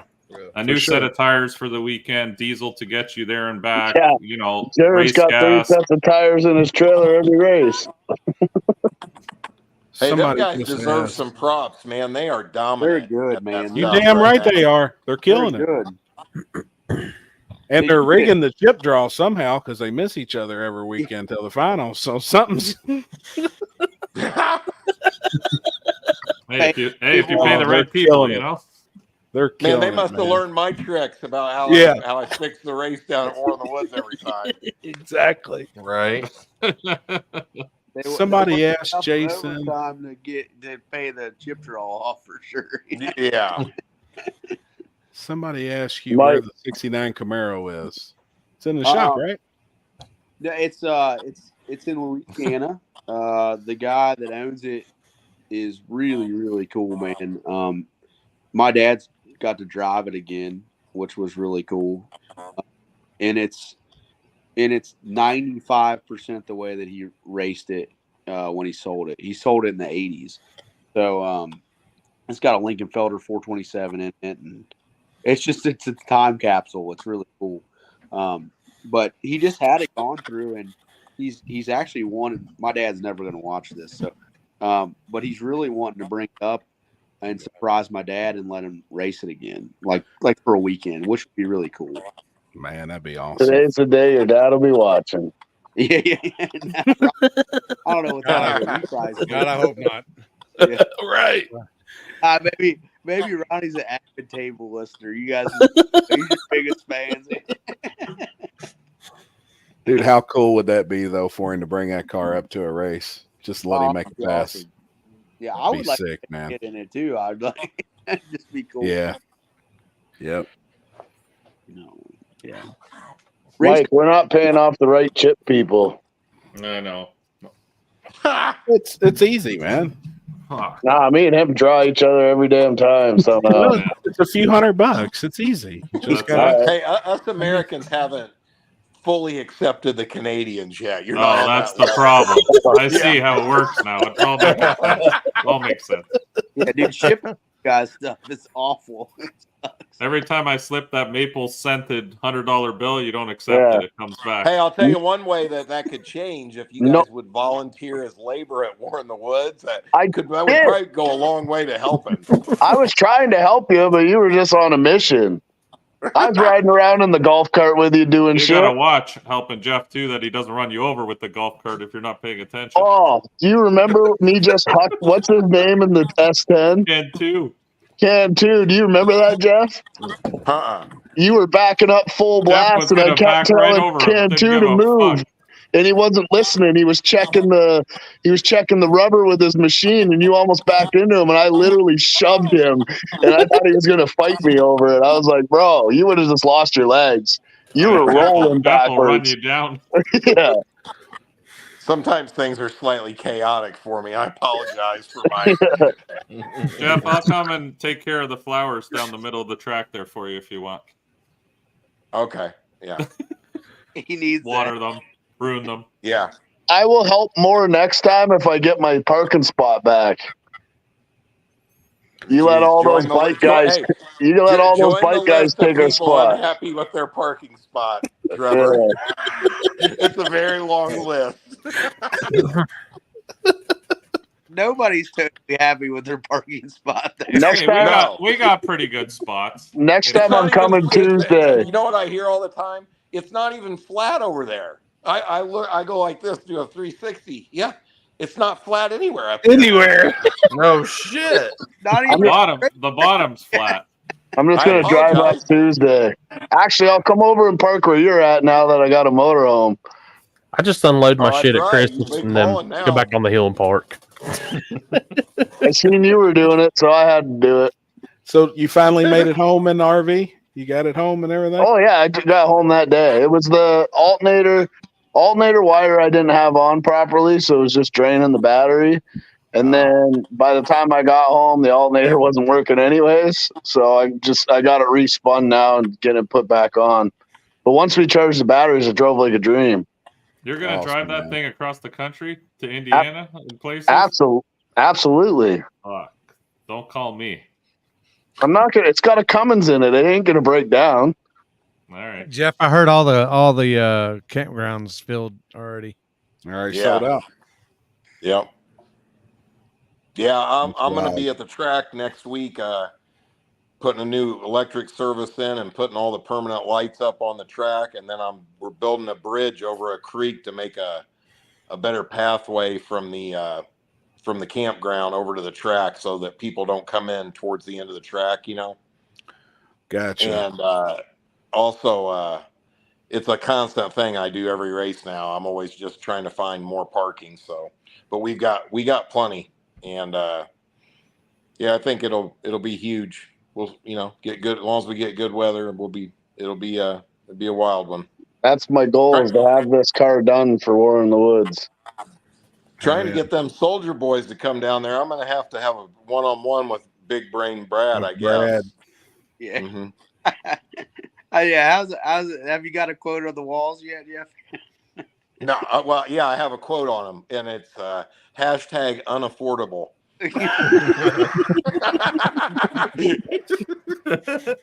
I wish we would have got the you and Brad talking at the end of Gangsta Paradise on camera. That was hilarious. Yeah. Hey, let me tell you, listen to how we do maintenance at Brown County Dragway. Okay, I just want to put this in perspective for all the people that think I'm rich, right? This will definitely guarantee you that I am not rich. All right. When the track literally falls apart and gets a hole in it, we cut it out with 4-inch grinders. With 4-inch grinders. Not even a concrete saw? No, we can't afford to rent a concrete saw. You don't have to rent one. They're on Marketplace for cheap, man. People grab those things every day. Well, I do it the hard way, Trevor. Thank you. So we cut it out like that, cut a square out, and then I fill it with concrete. Just from the Home Depot, a little quick. That's what we do at Mag. That's exactly what we do. It works. And then play the national anthem. Let's go racing. It works. Dude, we scrape the rubber off the track and put it over the quickcrete, so there's at least a little bit of tack there when you go across. Yeah, they did that at KD too, and it was turning to dust every pass. You'd see the I mean, you concrete gotta do He vaporized. was horrible. It was I don't know That what looked kind like of they- bag concrete that was, but that was terrible. It looked like they put a bag of concrete in the cracks with no Yeah. water. That was the that was the stucco. The stucco shit he put on the side of the houses. Oh, it was bad. Hey, It's bad when I go over there. I went over to Happy and I go, surely you guys are going to do something about that left lane. Didn't I, Happy? Yeah, it was coming up pretty You bad. dusted the whole lane. Don't worry about it. Jeff, what you need to do is you need to come pick Brad up and be like, listen, bud, we're going on a field trip. We're going to stop at KD first. And then Yeah. You know what I am going to do when I go down there next week is I'll take a video while I'm down there and send it to you, Jason, so you can have you can take Brad in the office and sit him down and have a long talk with him about things. and then I'll try to address any safety issues that need to be addressed. yeah, any concerns that Brad has. Yeah. Yes, and then we'll move forward from there. We'll hash it out like grown-ups do, right? Yeah. Perfect. Hey, I told Jay, you know what? I say this to everybody, and it's true. You guys all know it. Is man, and Jason has been there before, so this doesn't really apply to him. I mean, he's been to the race multiple times, but he raced there once. But man, it's something you got to race at. You know what I'm saying? And I hate not having somebody like Jason racing there just because I want him to have the fun that everybody else gets to have. You know what I mean? At least that's for me. That's just me personally. Not forget I even have anything to do with the place. I mean, like I said one day, man. If every race had that same vibe to it, I'd be doing whatever I had to do to be racing every weekend. That's the truth. It would not be hard to be motivated to be doing whatever it took to make it racing every weekend, right? Yep. I agree, man. It's just the perfect structure now. You know what I mean? Like with everybody being down on the hill and, anything. It's really funny, Jeff. I'll say it like this. When now we're really lucky. We have this really nice shop and everybody's spread out and they have their own booths. And we were talking about it last week that everybody's kind of more lonely at the new shop. Yeah. And, everything that we complained about our old shop, we actually miss. Yes, sir. Yeah. On top of each other, we had to bump into each other, had to talk a bunch. Like everybody felt a lot more connected because there was nowhere else to go. Like just that's what you had. So if you move it, you're never going to move. But if you try to do that same event at a different facility, it just doesn't work because people actually think that they want to be alone. Like they can be grumpy and say that, right? But that's not true. No, you're right. I agree. Yeah. We want to be together. Yeah. I know what your shop needs. We had to do the same thing. Drift trikes. We have a trike. Drift trikes solve everything. That's a perfect team building thing. So, well, everybody's just tired of bumping into each other. They're like, everybody wants their own workspace, and then, Jeff and Happy been our old shop. It was so small, like and there was of us in there sharing one bathroom. So I mean, there need to be some improvement. Thank you. Hey, Jason, out of everybody at the shop, who is struggling with the with being lonely the worst? I'm curious. It's probably me. I pick on myself. Yeah. Because I talk on the phone every day. So, but like I miss being in the shop with the boys, welding and working on stuff. That's not logically what works anymore. So yeah, I don't know. I mean, sometimes I go out back and weld, but you have to talk to people, man. Like if you're not communicating with your customers, you're doing a bad job. You know what I mean? Well, business evolves, and you're needed in another facet of the business. You know what I mean? Like you're saying. But it kind of sucks because sometimes what you're needed at is not what you really want to be doing. Yeah, I agreed. Yeah. Yeah. You know. Do you miss going out there and welding on a chassis? Oh, I do. Yeah. I like you guys are I like getting there early. And Brad would have everything because Brad's a night owl. So when it was just he would work late and get stuff tacked up. I'd get there early and start welding, and I'd listen to the music I wanted to listen to and make a fresh cup of coffee, and it was nice. But sometimes I wish I could go back in time, but it is what it is. You're moving forward now. Yeah. Oh, I get it. Yeah. And the talent you guys have out there in the shop, second to none. Anyways, I mean, dude, you're all curs. I know you're a badass welder, but you got some badass welders that work for you. And that's what's awesome, man. Like, yeah, they're really good, man. They're awesome. They're awesome, man. Well, you can't do it. Like, if you don't have good people, then I can't sit there and talk on the phone. And if I can't talk on the phone and answer emails, like, you're not building your business. You're just doing the same thing. So, yeah, our boys, man, they're phenomenal. They got great attitudes and they like being there, and we like being with each other. And yeah, I mean, we're really fortunate in that regard. Yeah. How's Billy's car coming? Y'all still waiting on the engine?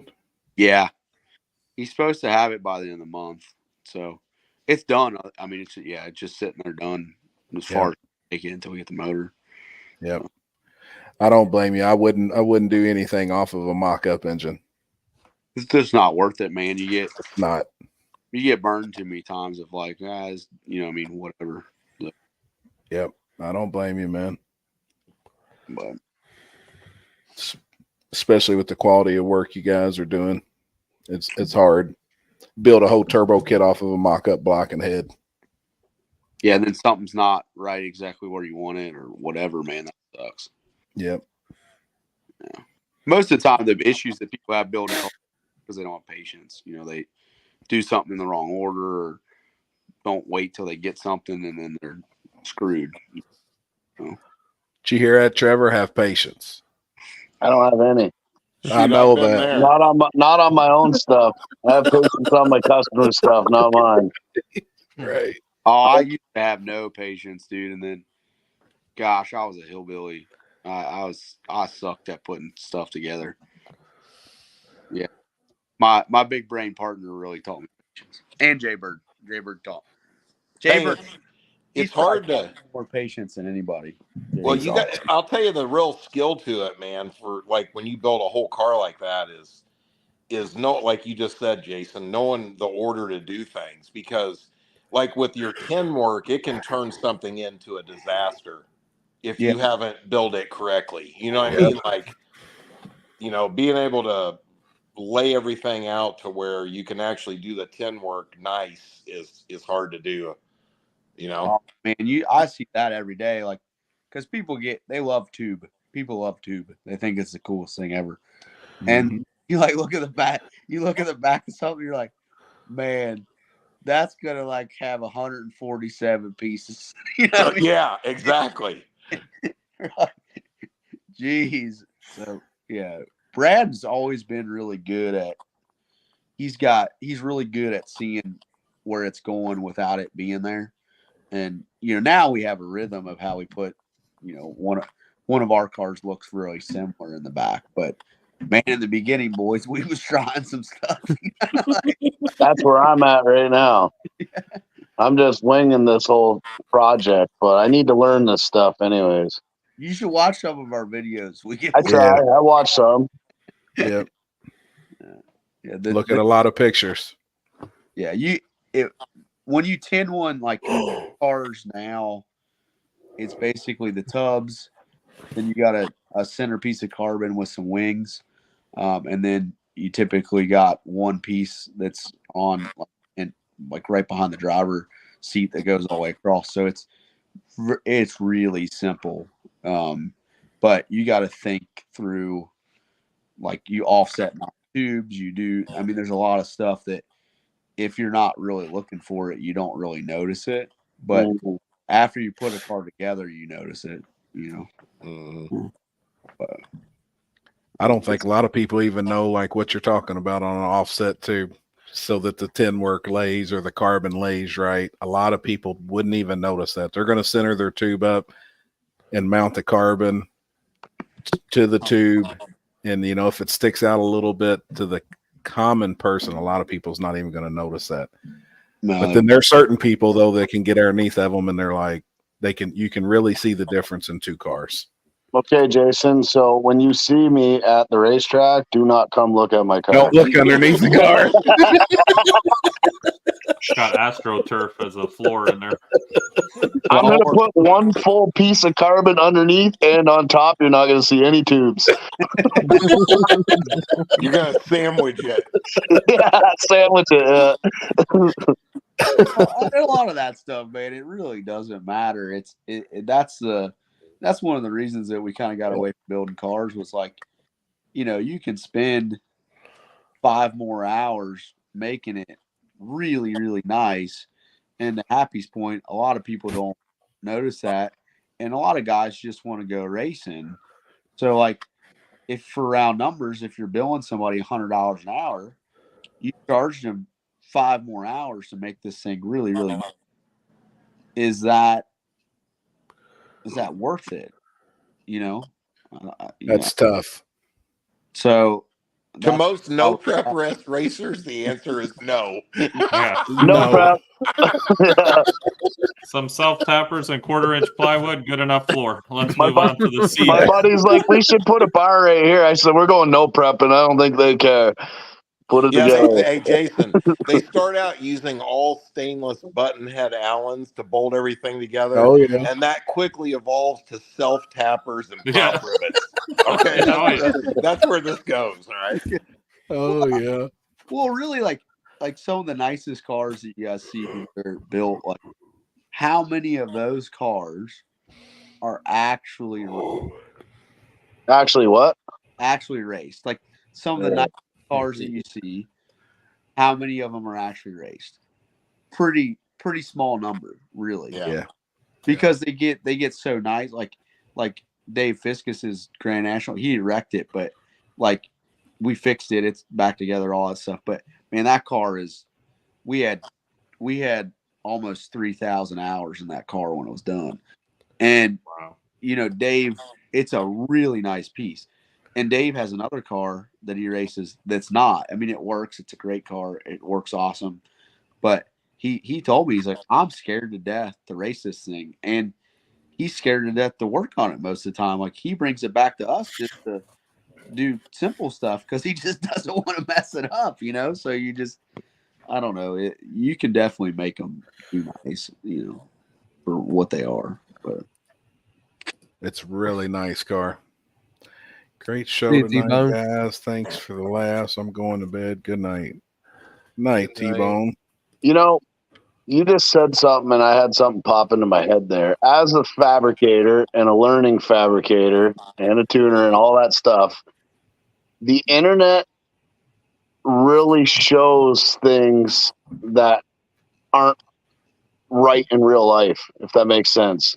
Like, when I see pictures of really nice cars and stuff, and then you see them in person, like, not saying your cars, but there's some other cars that I always feel like I don't live up to what I could be because I see, oh, this person just did this and that looks so nice. But then you see it in person and it's really not what you expected. But then you see something like what you make and you got 3,000, 4,000 hours into a car and everything's perfect. Like, it's, sometimes that plays, what do you say? It makes me feel depressed of where I am with what I'm doing because I think I do a good job sometimes, and then I see stuff like that, and it's like, how do you get to that level? Well, it's a team of people that you build, and I'll be honest here. Like I put my first race car together. That's probably been 13 years ago now, but I did it with a MIG welder, and that car sucked, and I didn't know what I was doing. And this is going to sound insane, and I don't say it that often, but when Brad and I started Tin Soldier, we never built a race car in our life. Yep. Ever. And yeah, I mean, that sounds stupid, right? I mean, we're 10 years in now, right? And we have, thank God I don't know how we have a decent track record, but we knew nothing, man. I mean, I shouldn't say no. Brad is Brad. He's very smart. He knows stuff, but we had never built a competitive race car. But we just kept at it. We surround ourselves with the right people and surround ourselves with guys that knew how to get to the winner's circle. And I mean, you just keep practicing. I spent a lot of time under a welding hood just because I wanted to be good at it. And even racing in general, like to kind of Jeff's point, like, man, I've dedicated my life to this. Like, my wife's dedicated her life to this. Like, we've sacrificed a lot to be good at sending a car straight down the racetrack. And, a lot of people, they don't see that part of it, so yeah, you just keep working. And if you keep working, you'll be surprised at where you get, like that just is what it is. Remember a thing I always say, Trevor? Huh? Work harder. Well, look what all the guys that win a lot have in common. They sacrifice more than everybody else. They sacrifice family time. They sacrifice missing kids' sport. I mean, realize what you're racing against. It's not always money. You're racing against somebody that's dedication level is on another level. That's honestly what it takes. I mean, you can be the best at what you're doing. It's hard to race against dudes that have 10,000 passes. The knowledge, and here's the thing too. Jason will tell you this. Everybody on here has been outrun by a guy in a mild steel MIG welded car at some point in their life, probably. You know what I mean? Yeah. I mean, like, remember the original Murder Nova car was a mild steel MIG welded car. So was what's that? A pile. It was. Yeah, I'm not. Yep. I'm not saying it was nice. I'm just saying, there's some cars out like what Trevor was saying. There's some cars out there that people think are $200,000 race cars, and if they weren't such and such's car, you wouldn't give $3,500 for the rolling chassis. Yeah. Brad Mitchell. Well, look what SRC's done with all those ship boxes too. They're ship box. Like when you look at those cars underneath, there's nothing fancy there. His S10 was just an S10. I mean, that was all steel, that's just an S10. There was nothing. He had control arms and everything. Yeah, he had stock shit, stock everything, and he fucking beat a lot of people with that truck. Yeah. Because it is a little bit inspirational to other people coming up in the sport, I'd say, but like somebody just said, it's time in the car. If you spend a certain amount of time in that same chassis and you become more and more comfortable with it. You learn what works, what doesn't work. I think time behind the wheel of whatever you're driving is a huge factor. Oh, it's huge. Who's a good example? A big thing. Is Brian White, man. I'll tell you, that guy, he don't win every weekend, but buddy, he's a good example of what what it takes to get and that's another non-high dollar car. Like, that looks like another piece of crap, realistically. Like, it's not a fancy race car by any means, but he makes it work. And he makes it work well. Oh, yeah, it works real good. And then if you actually seen underneath that car and seen the work that he did himself, he's built that whole car. Start to finish, he builds his whole engines. He does everything himself. That guy is extremely, extremely talented and wasn't a race car guy. He's a motocross engine builder for a pro team. Happy funny story. So, my buddy Dylan that we were racing on the tricycles. Yeah. Yep. Dylan rode a bike for Brian White. Really? One of his engines and stuff?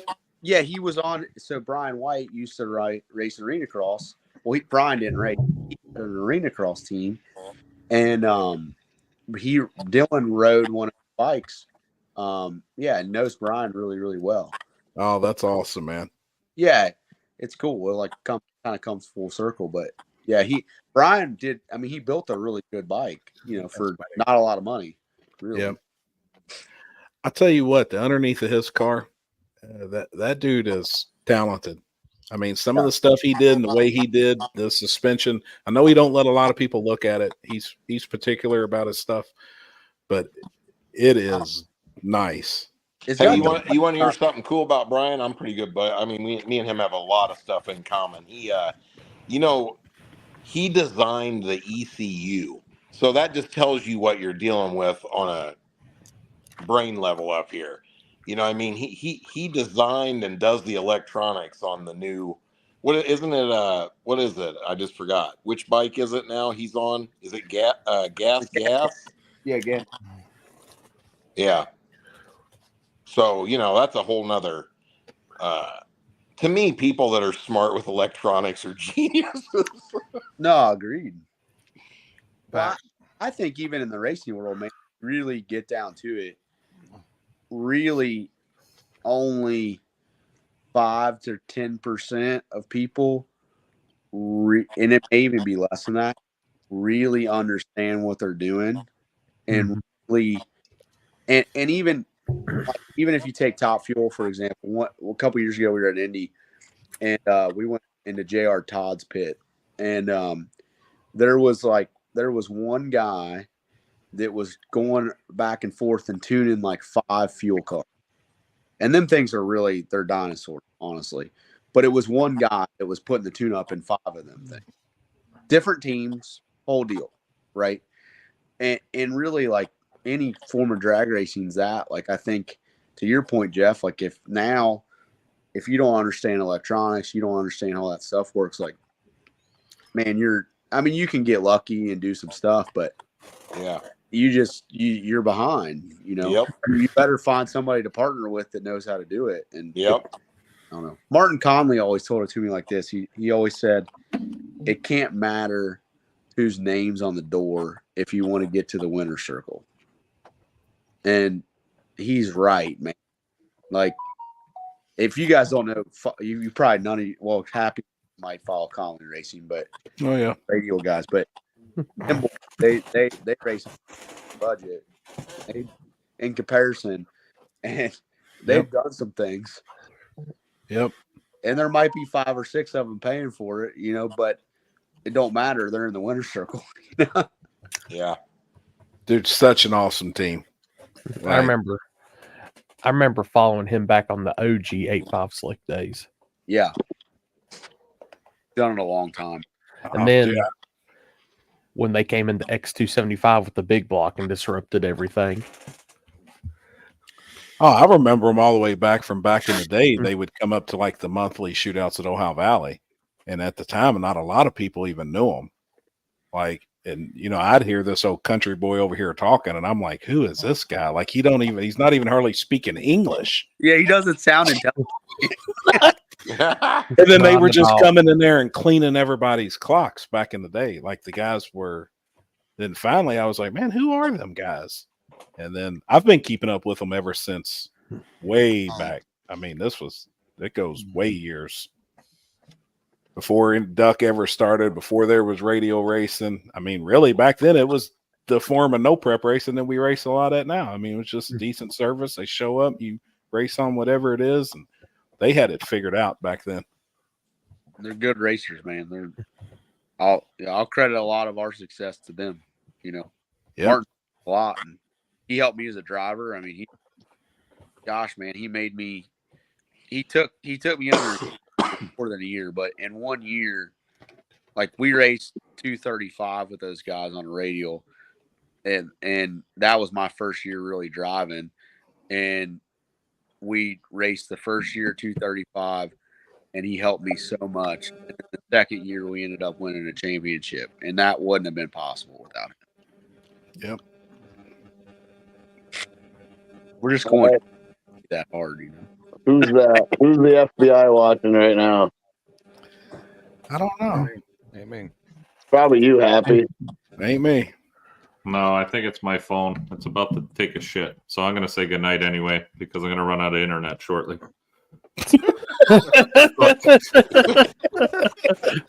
Trudeau's got the power cord in his hand ready to pull it on Mike. Hey, Mike. Yeah, this fucking bullshit. Hey, Mike, you suck, buddy. Thank you. Appreciate that. Anyway, good chatting with all you guys tonight. It was a pleasure. What's next We'll for see you, Mike? What's next for you? This weekend, I'm staying local. Sorry, Chris. It's just more a financial thing than anything else. So we're going to go to New York because it's an hour and 45 minutes from here. Chris said you suck ass. But I know, but he still said good luck. I'm trying to bank some money for the winter. Where's here. Maxwell? He's We need to see sleeping. Maxwell before you go. All right, I got to wake him up. Then he's going to be pissed. That's all right. we'll Mike, let you. he's got anything to be pissed about. Yeah, I we'll still let hope he drags his ball sack across his Yeah, forehead. he's gonna shit on your fucking pillow. What are you gonna do? Whoa. Oh look, Oh, he's still sleeping. He's sleeping with his eyes open right now. He's like, "You cocksucker."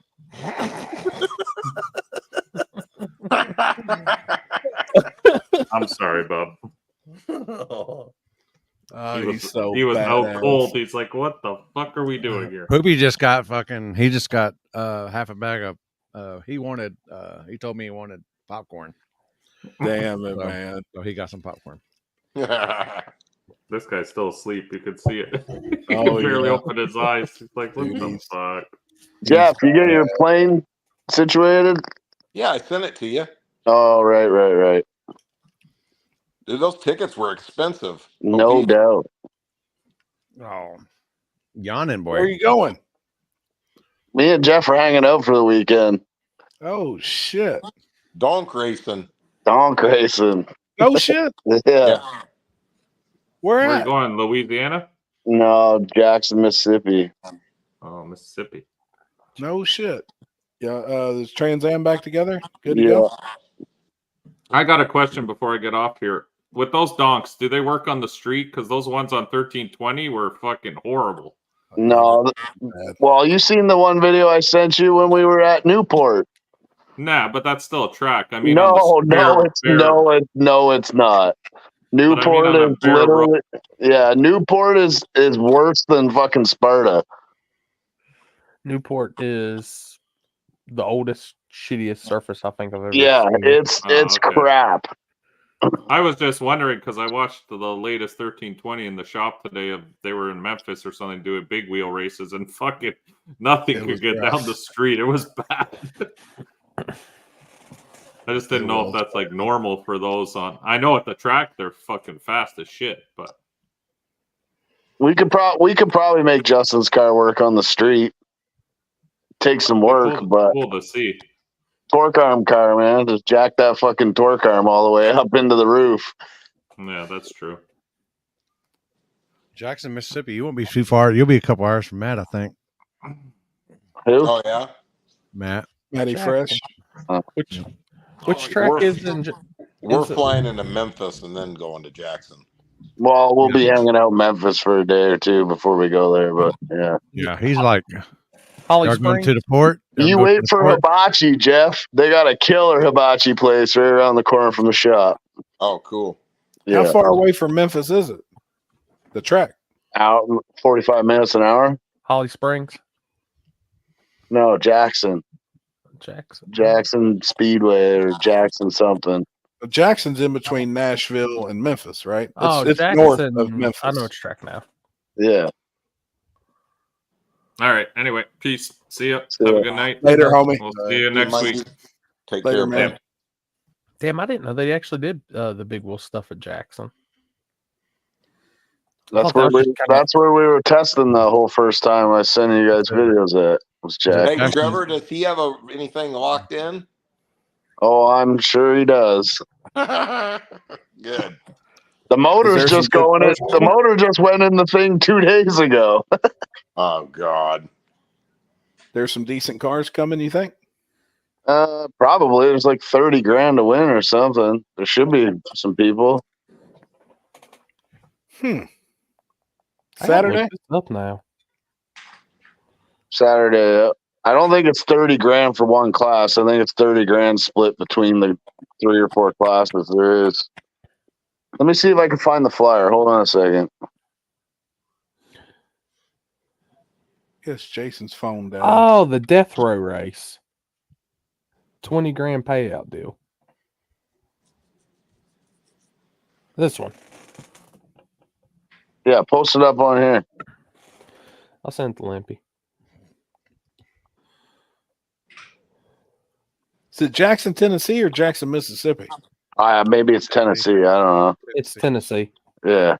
So that is Man, I'm from fucking Canada. Don't listen to me. He used to do the back of the track, and then that guy, that Don Baskin dude, Baskin, got all sideways and shit. Oh, that's the same track that Matt used to have his race at, or tried to have a race at, right, Lim? Or he used to do it all the time, and then that guy came in there and Don Baskin come in and bought it. I don't know what happened. I'm pleading the fifth. That guy's got so many fucking cars, dude. Dude, he's got a bunch of He's shit. got so many fucking cars. Hey, you want to hear something crazy? Listen to this. We'll go look at his museum, Jeff. Well, listen to this. Them guys, you know what they own, right? Everything. They own Pick-A-Part. Okay, the salvage yards, Yeah. every one of them across the whole country. And I just heard the other day that his son, Don Baskin's son, they said he makes, I think it was $10,000 every 5 minutes. I'm telling you, this guy, the 1 yard, he's got like 4 yards that are right across the street from the shop we're going to. The 1 yard is probably a mile long, and it's filled with big trucks, equipment, cars, everything. And then the one that's directly across the shop, he's probably got 200 cars, old cars sitting there in a field and in the building. And like, it's crazy. They He's have got unlimited money, yeah, unlimited race cars. Like they could have race Mhm. cars racing in 10 different states across the country on any given weekend. and not even put a dent in what they got. Yeah, he's loaded. He's got to be loaded. Like a lot of their race cars are black with white letter on the side that says Baskin. Yep. Yeah. They got fucking. I went out to dudes Raceway cars. Park where Lucas Oil one day, and I went out there and met a buddy, a guy that they run a what are they called? A fuel dragster. So it's a nitro injected class, right? I went out there to get buy 10 gallons of nitro from them, and their Baskin had a couple of them out there. If you go to the U.S. Nationals, for example, they'll have cars in every class almost. That's crazy. Yeah, they have unlimited money, which is just insane. You know, another one that's like that is, which I'm sure you guys have seen before. Have you heard of Ray Skillman? Yep. Ray Skillman owns a bunch of car dealerships in Indianapolis, and he has a museum here too. And then what was it? His son raced pro stock, but he's the same. He's like the same thing. You know what I mean? I got a couple buddies, a guy that does pinstriping and airbrush work. Like Ray Skillman will have him come down there this guy has painted everything for Ray Skillman. Dude, the guy has a nostalgic merry-go-round inside his museum that he had this dude hand paint the whole thing. Damn. You know, like the one where you ride the horses and shit. Yeah. Yeah.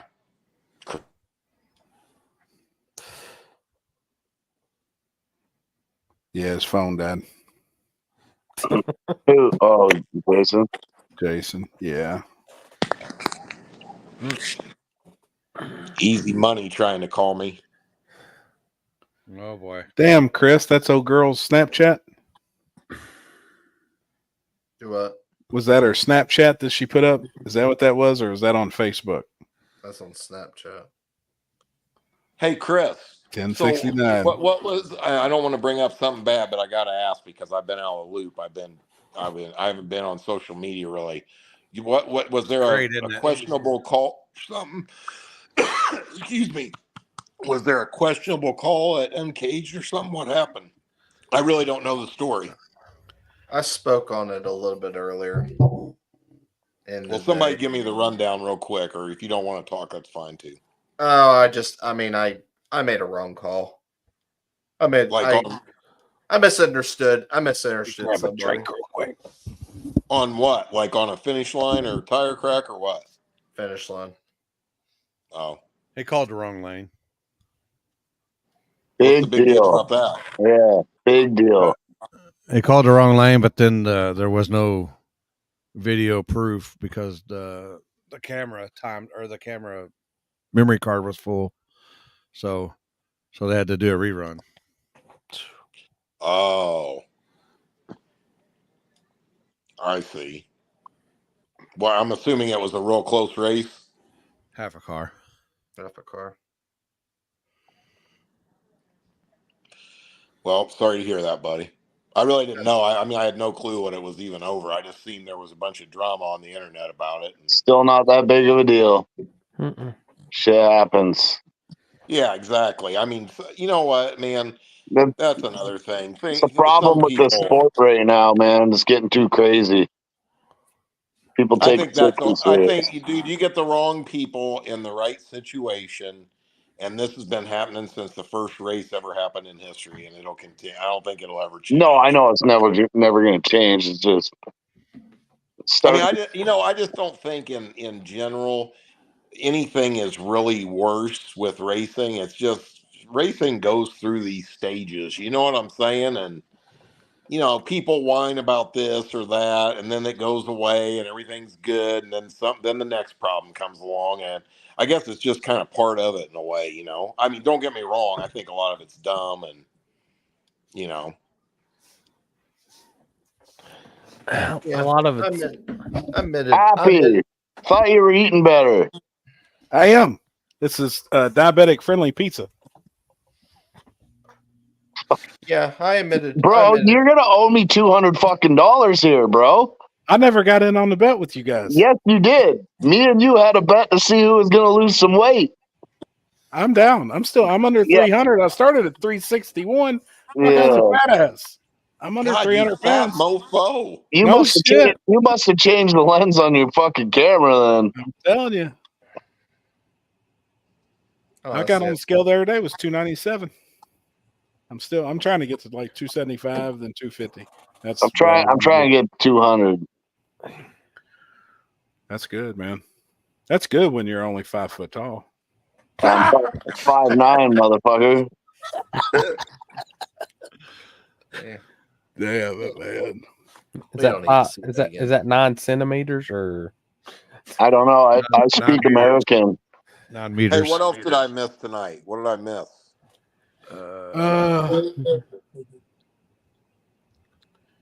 You missed my video. Play that again, Lippy. Which one was it? I don't know. It's a couple up there. Jeff might not know the backstory, though.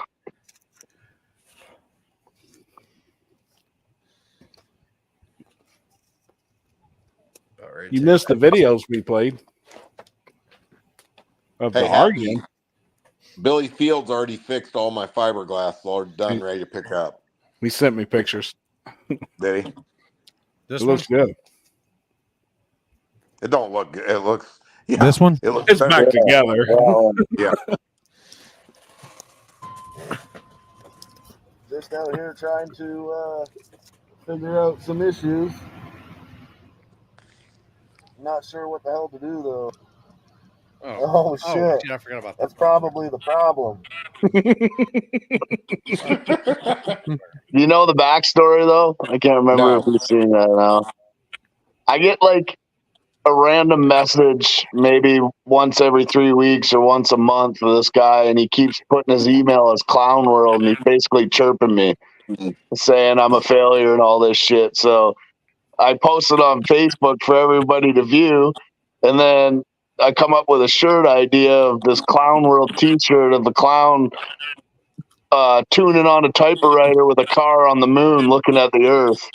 Clown World. And like 200 people bought this t-shirt. So the motherfucker's trying to chirp me, and he gave me a business opportunity. Jeez. So now every time he messages and sends me an email, I'm gonna make a T-shirt. Who is it? I have no idea. I have a couple ideas of who it is, but I'm not 100% sure. So somebody trolling? Oh yeah, trolling for sure. It's got to be someone in my area because they keep using our area code.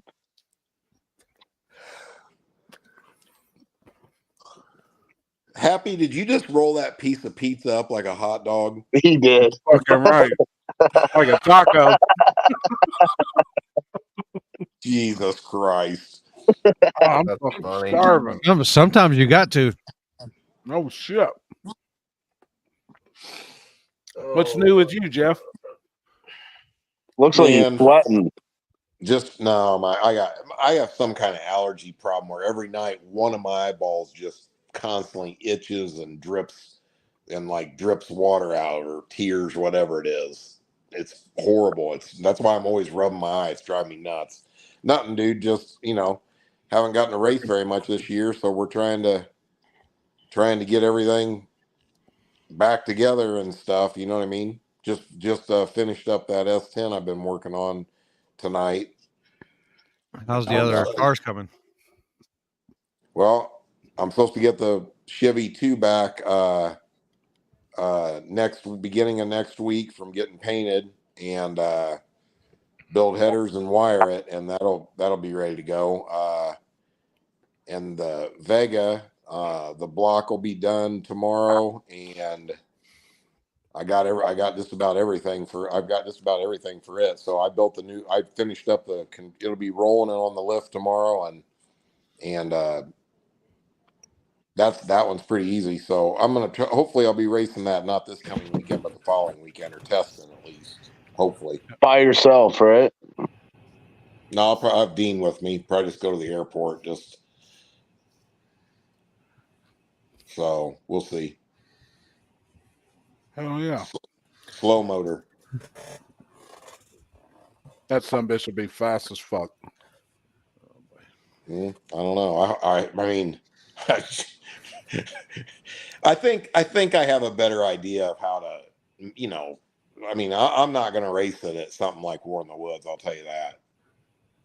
I mean, the car will go fast, but it's a ridiculous thing to race. You know what I mean? I mean, it really is the same thing as like a 280Z or something. You know what I mean? The writing's kind of on the wall. There's way better choices of cars to start with than something like that. You know what I mean? Right. Oh my God. Hey, I do have good news. I got the front end for the other Falcon finally. Oh yeah, you did? I got it. Oh no shit. The tubular K-member and shit? Yeah, and then the control arms came today, so I got everything except for the ball joints. The dude's wife called me. What a She watches the table. I'm so sorry. And then she said, this is what she said: the K member's dead, but it's done, not dead, done. But we can't build the control arms because we don't have ball joints, and the ball joints that we got are not high enough quality to send out. I go, and she said, and we don't have the rod ends for the control arms. I go, send them without rod ends. I'll put my own rod ends in them. I go, I got no problem getting rod ends or chromoly or ball joints. Ball joints. Yeah. So they shipped me the K member, and then I got the control arms today, but the control arms didn't have ball joints in them. So did they have rod ends? Yeah, they had rod ends. So it took, I ordered that in November. Let's see here. I ordered that in November of 2022. Unfucking real, man. Yeah. End of November 2022. A year and is it nice? Yeah, it looks all right. It's good. Yeah, it's pretty. I mean, the quality's not bad at all. No, it's pretty nice. But good. I mean, I'm blown away I got it. I mean, you would think that a year and a half later, or more than that, about a year and a half, you got to figure most people in that situation are never getting their shit. You know what I mean? Right. He done scammed everybody, skipped out, and he's doing something else. Yeah. So. Wow. Let me say something to you. So True Street, here I come. Oh. You suck. All right? Oh my God. The reason you can't get work, it's not because people don't like you, man. You know, it's not because people don't want to give you a chance. It's because you suck. Oh my God. God. Damn it, man. No, Tyler, it wasn't China. He ordered it from a guy out in Arizona.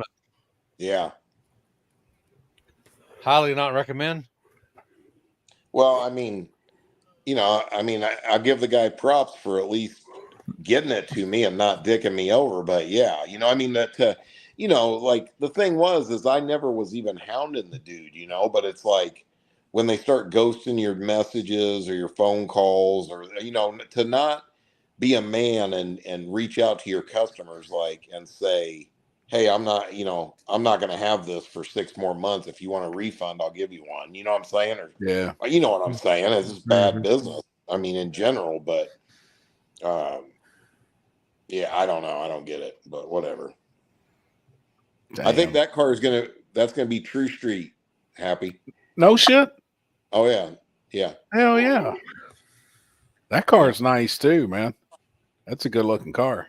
Oh, it's original 30,000 miles, 62 Falcon. Original That's interior, awesome, man. everything. That car is nice. It's super nice. That pizza looks pretty nice. It ain't bad. It's the one you get at Sam's for $8. Man, I haven't ate anything like that in like 2 weeks. Just chicken, rice, beef rice. Dude, my whole refrigerator's filled up with fucking salads and shit that I got today. Greek salads, different type of shit from Sam's. But then I had to get this fucking pizza on the way out. You It's going only racing $8. this weekend, Happy? I don't think so. I think I'm gonna stay around and work. Oh, I figured you were going to come to Jackson the way you were asking questions. It'd be fun, something different. I've never been to an all-out just donk race where it's all donks. Get down here. Let's go. I think it'd be fun as fuck, really, man. Shit, it's probably not that far for you. Is it, Happy? Probably 5 hours. Yeah. I'll bring you chips. My house to Jackson, Tennessee. I'll bring you some all-dressed chips. Damn, man. Send me the flyer. I'm going to show it to Kenzie. He didn't even hear me. No, I heard you. I don't need any of them fucking chips. Though. Yes, you do. You know, she still hasn't even given me them fucking chips. Limpy, I'll send you some. Appreciate it, bro. The white ones? Yeah. Yeah, the white bag. Yeah, that's what I like. All dressed. Jeff likes the rigid ones. He likes the other ones. No way. What is wrong with you, Jeff? I don't know. You don't like flavor or what? 4.5 hours for me. Oh, that ain't bad. You ought to come down there. Just a little over 4.5 hours. Is that in the group chat or did you send it to him, Corey? Or you sent it to him? I think I sent Hey, Happy, come down could be Friday wrong. night and spend the night and then watch the race on Saturday and drive home Saturday night. That wouldn't be bad. Yeah, I sent it to you. No, I didn't. Yeah, we can get hibachi. Let me see. Figure it out. Let me see what she wants to do. I get Paxton back and school starts Thursday. Oh, there it goes. So I know I'd have to at least pick him up from school on Friday. And you know what I say, right? FTK. I know. Yeah, what time does he get out of school? I think 3:20, and we could get on the road. Yeah, better if it's 4:20. You heard me? You heard me?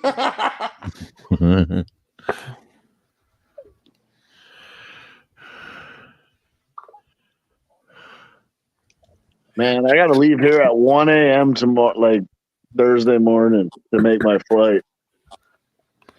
Oh, really? Yeah. I know, dude. I seen that. You know, I was like, I'm gonna fly at the same time as you, but then I'm like, I'll be.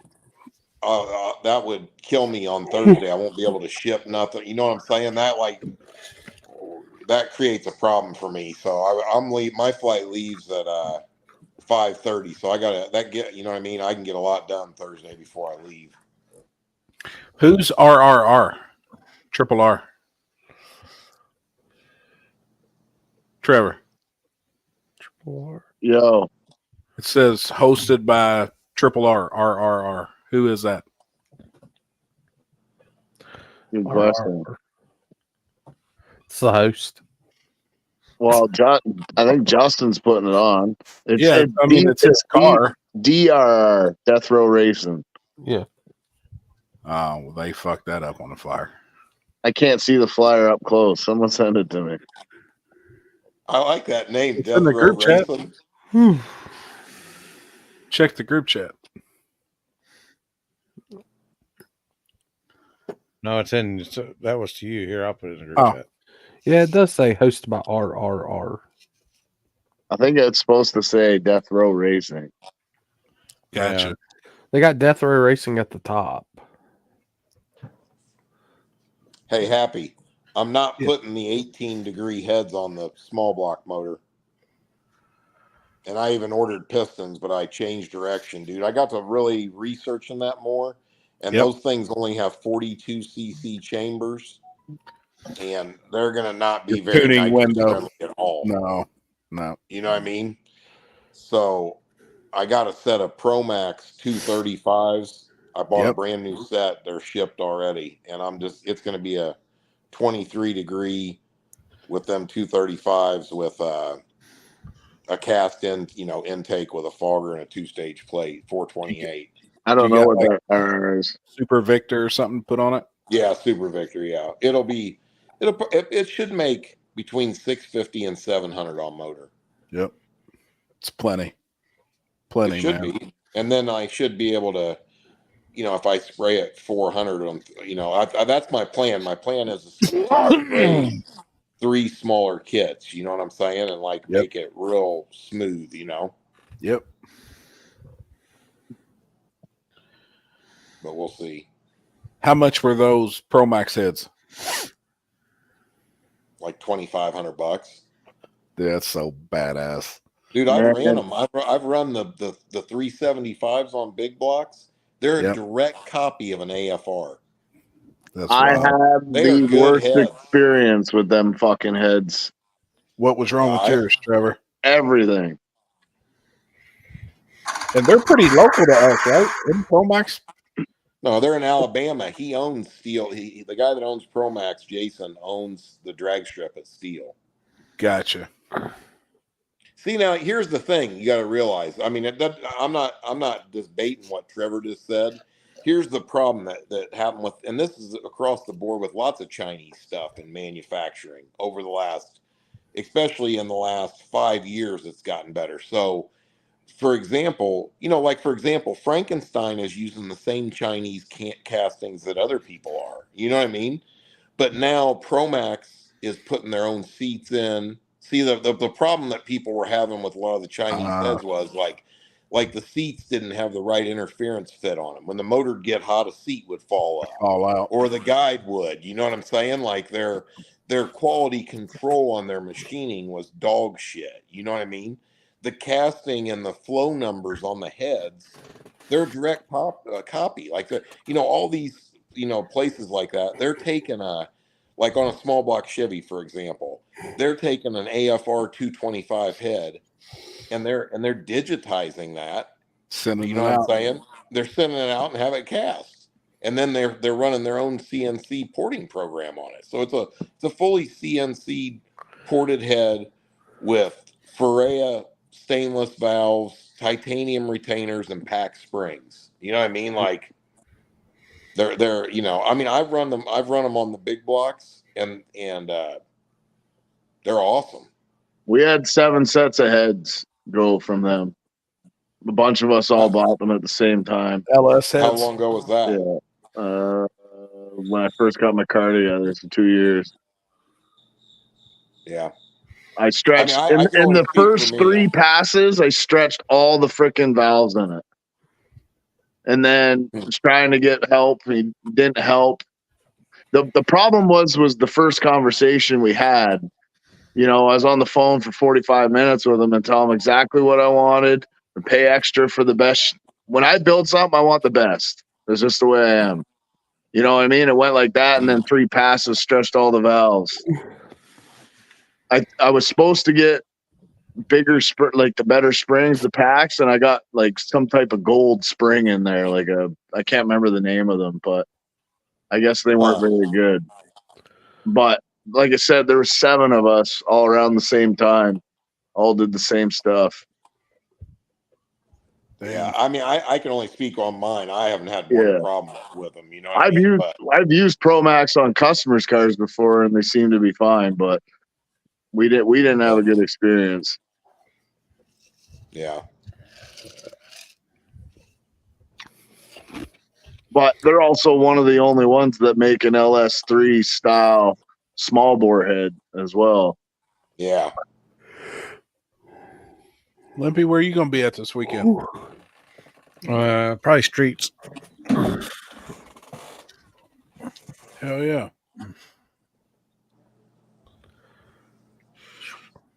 Corey, where are you going? So the plan is to go to Ken's race. And if Ken's race gets rained out, then I'm going to go to Shady Side and RC race. They're RC racing there at the track. They've got an event going on. Mm-hmm. It's on the asphalt on top end.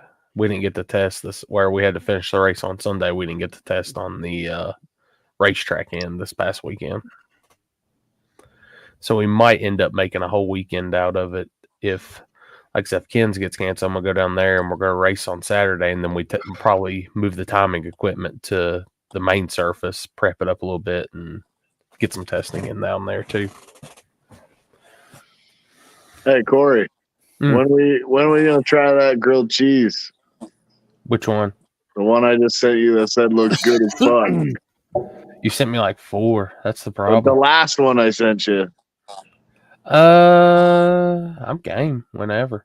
Yeah, that one looks fire. Yeah, Black Thunder says it's supposed to rain all weekend in Shady Side. Damn. Right now it's showing tomorrow to Friday it's going to be pretty wet, but Saturday looks fine. And where we're at, I mean, I don't even need it that dry. I've sent my shit on there. They were showing on I was watching the news because I always watch the news. There were some places in South Carolina and North Carolina that get 2 feet of rain, 24 inches of rain. 24 fucking inches. Mm-hmm. I think that's more by the coast end, I believe. That is fucking nuts. And is that where that hurricane or tornado or wherever it headed? Betty. Yeah, hurricane. Debbie. They downgraded it to a tropical storm. Sometimes them are worse with the fucking with the rain and shit. Yeah.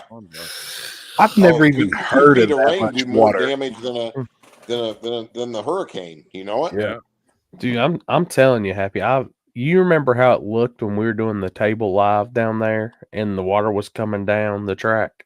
Yep. Imagine that Saturday, but probably, I mean, it just kept coming. Like I walked out of the tower and went across the track, and it was just right at my ankle above the hay dudes. And I'm like, it never stopped. Man. And then get to the hotel lot, and it's almost halfway up to my knee. I'm like, holy shit, whoever's on this first floor is screwed. Wow. And Chris, you all supposed to have killer weather, right? It's supposed to be beautiful Saturday. Yeah, I have 75, low 56, sunshine. Dude, that's fucking perfect weather, man. Gosh, I wish I had a car running. I'd be there, Chris. I like racing at Magnolia. We're going to be in Memphis, Jeff. Yeah, I know. Honestly, Chris, if for some odd reason Ken's cancels, and then if they decide not to do that at Shady Side, I might drive up that way. Yeah, come on. I'll get the spare bedroom ready. Let me know. I can't believe that. So let's go back to something here. So I'm assuming that Chris ended up in a strip club on Monday night because on a you Monday were distraught over the race on Saturday, and you were drinking yourself. You were drinking yourself into a frenzy, and then found you a 396 to make you feel better. He had to flick the bee. He had to flick the bean. I mean, correct me if I'm wrong at any point. I'm merely speculating right now. You're actually, I think you're pretty much spitting facts. Sounds pretty good. Spot on. Pretty good. Yeah. Yeah. You know why, bud? Hey, Chris is easy to read like a children's book. Hey, Chris, we've all there's been always there. pictures because there's always pictures on every page. Shit, I don't ever go out. I mean, the only reason I went out is because, well, I've seen her and I met. I mean, it's been 12 years ago. Did you get to see a little bit more of her? Yeah. We should probably go to the strip club, right? Well, no, she works there. She's the bartender.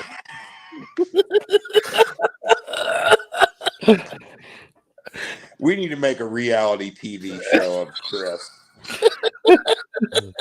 I got a good title for it, Jeff. Think before you speak.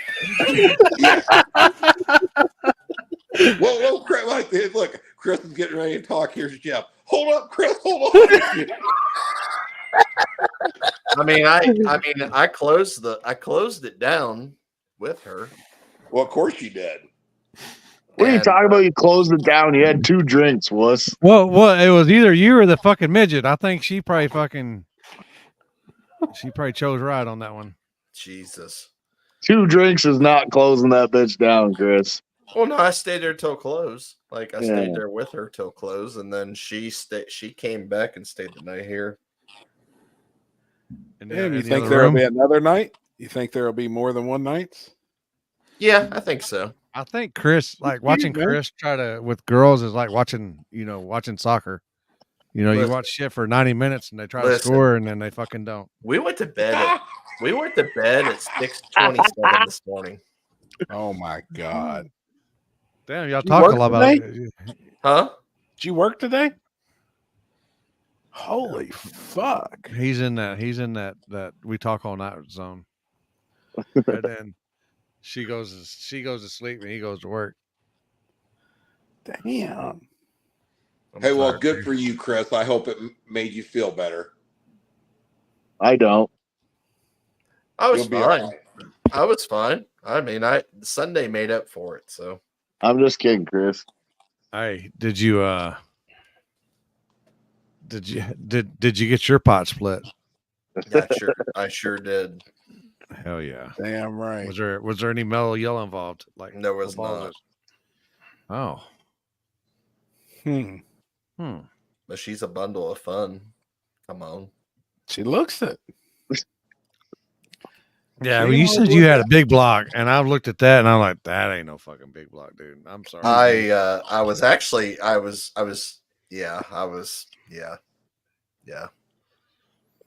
maybe like a 406 with no botons. That's a 383 stroker. Come on. That's a 406 with some manifold. That wasn't I wasn't going to go, but I felt bad because I was supposed to hang out with her 2 or 3 weeks ago, and obviously we were traveling. So I was like, I'm just gonna go do it. Fuck it. You can do it. So 12 years ago. All night long. So 12 years ago, that's when I met her.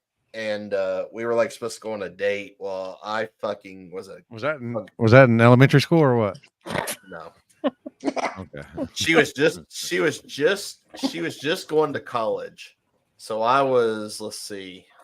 What the fuck was that? I don't remember. Anyway, I blew her off to go do car shit. You didn't let her blow you off. That's the problem. Yes. So I felt bad.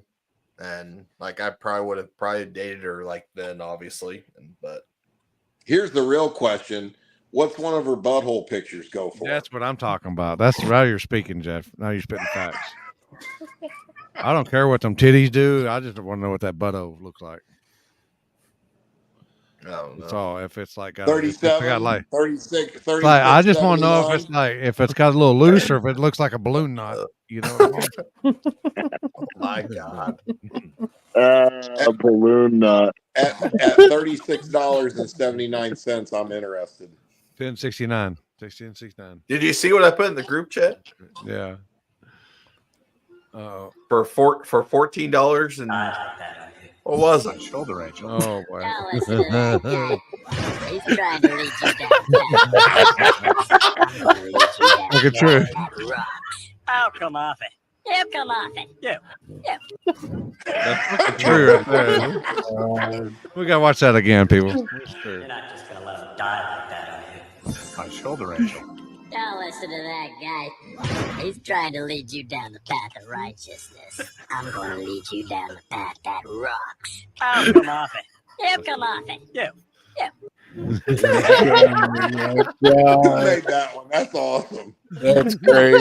Congratulations, Corey. Very nicely done, sir.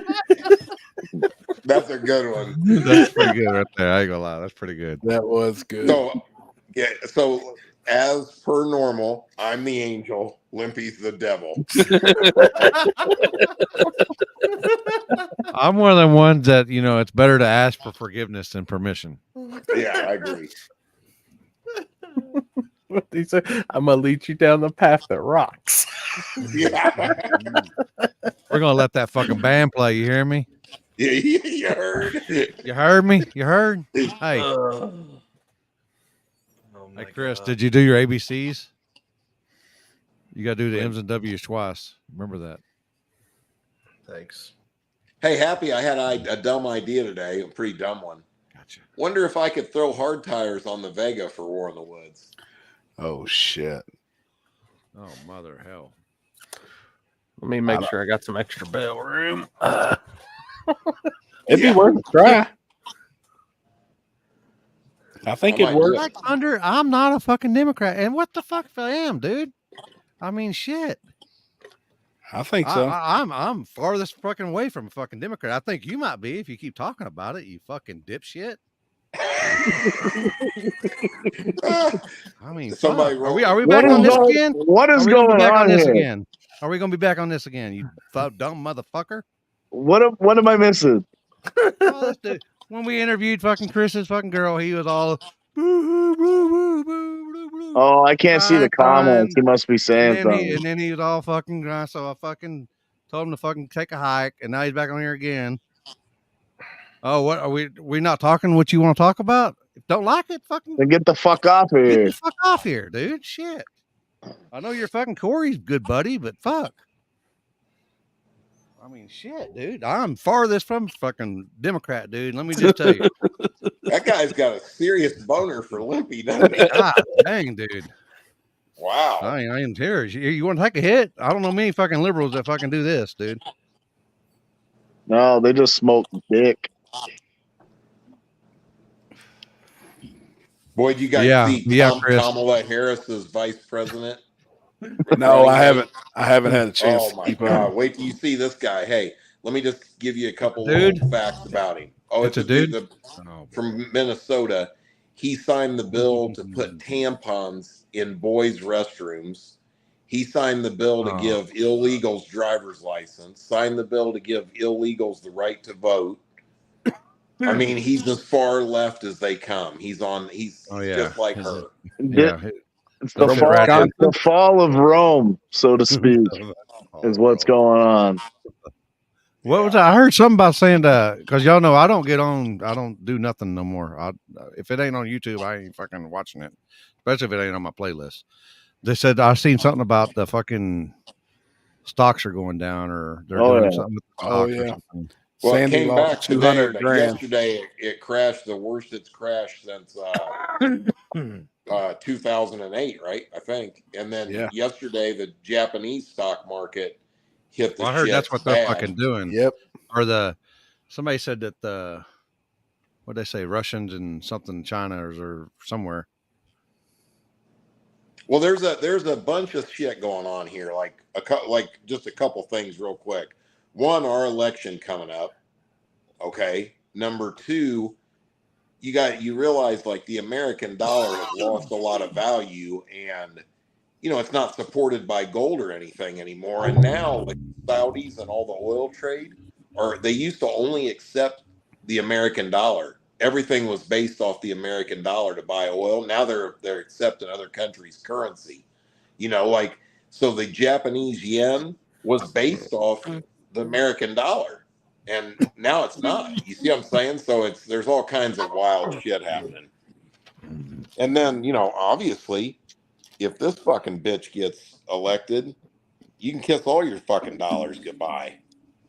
Kiss a lot of shit goodbye. But they say that she shouldn't even be allowed to run, or they didn't do something or another. She had no Democrat. They never had one vote to even make her the nominee. I mean, it's honestly, it's the biggest. It's one of the biggest travesties in a democracy in the history of this. It is probably in this country. If she was to win this election, she would be the only person that was ever made president of the United States without a democratic process. Right. You know, and when I say democratic, this is democracy, not the Democratic Party. Yeah. You know what I mean? Like, you have to be nominated by a group of your peers and then a vote, you know, just like even Biden to become the incumbent president, you know, the sitting president has to be nominated even to run for a second term.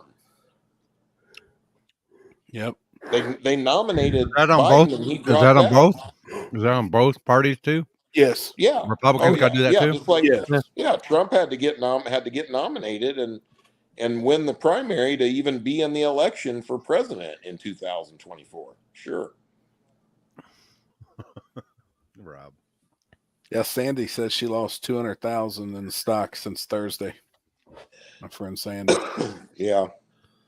So that her beach house sitting underwater? No, it didn't hit up there. Oh, okay. No, it went across the state. Crypto's tanked bad too. Really? Oh yeah. I have like Well, 50 bucks in what you gotta crypto, and I think don't even know how to work that shit. I have it. I can show you how. But let me tell you something that's crazy. Think about this for a second, okay?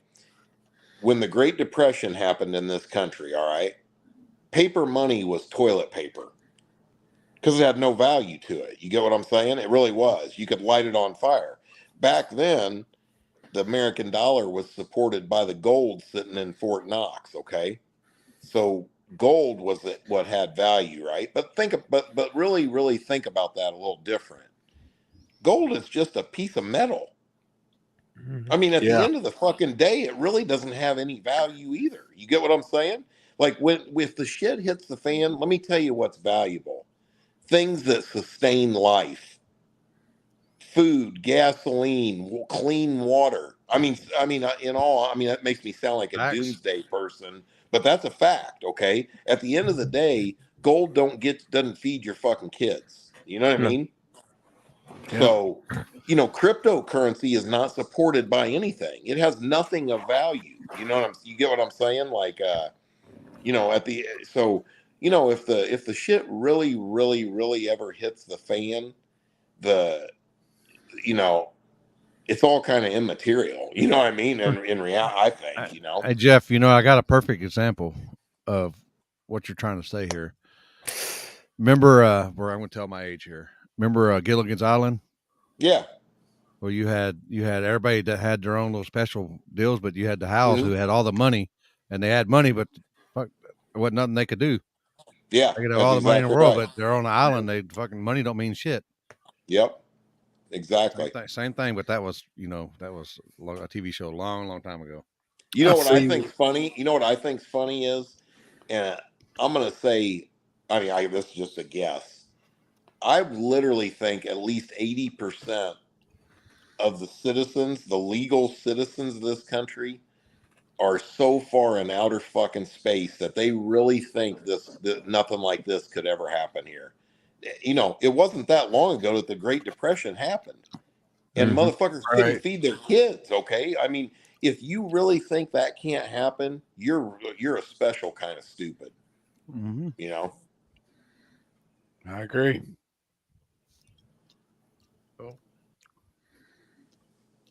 80% of the population in both countries are just smooth brains. And by smooth brains, I mean like people that just play their game and just go to work and come home and watch TV, go to work, come home, watch TV. Like it's like they're fucking they're just trained. It's they're just filler. You know, Well, most people are just look what they're filler. doing too. I mean, it's scary right now. That Kamala Harris is so. I mean, I would be surprised if she has if she literally has the intelligence of somebody that surpassed the 8th grade. Yeah. I mean, she is a fucking idiot, right? But here's what's crazy. Look what they're doing. They're doing the same thing they did with Biden. They won't allow her to even talk to the press. She can't answer a question if it's not scripted and she already has the answer. I mean, she's a dumb fuck, literally, right? Yeah. But you know what's scary is all these women out there are going to vote for her just because she's a woman. Mm-hmm. They're gonna do it. There's a huge percentage of them, and they're gonna leave her locked in the fucking basement just like they did Biden. I mean, nobody wants Trump to win more than me, but dude, I wouldn't bet 5 of my hard-earned dollars on this election. Damn. Women aren't known for making decisions without using their emotions. Yeah, well, I mean, you know what it is everybody sitting around, girl, you ain't gonna vote for the first black female to be president? She's not even black. She's Indian. She identifies as black. Oh, okay, cool. Indian and Muslim. Yeah. Yeah. No, her dad's Jamaican. Close enough. Yeah.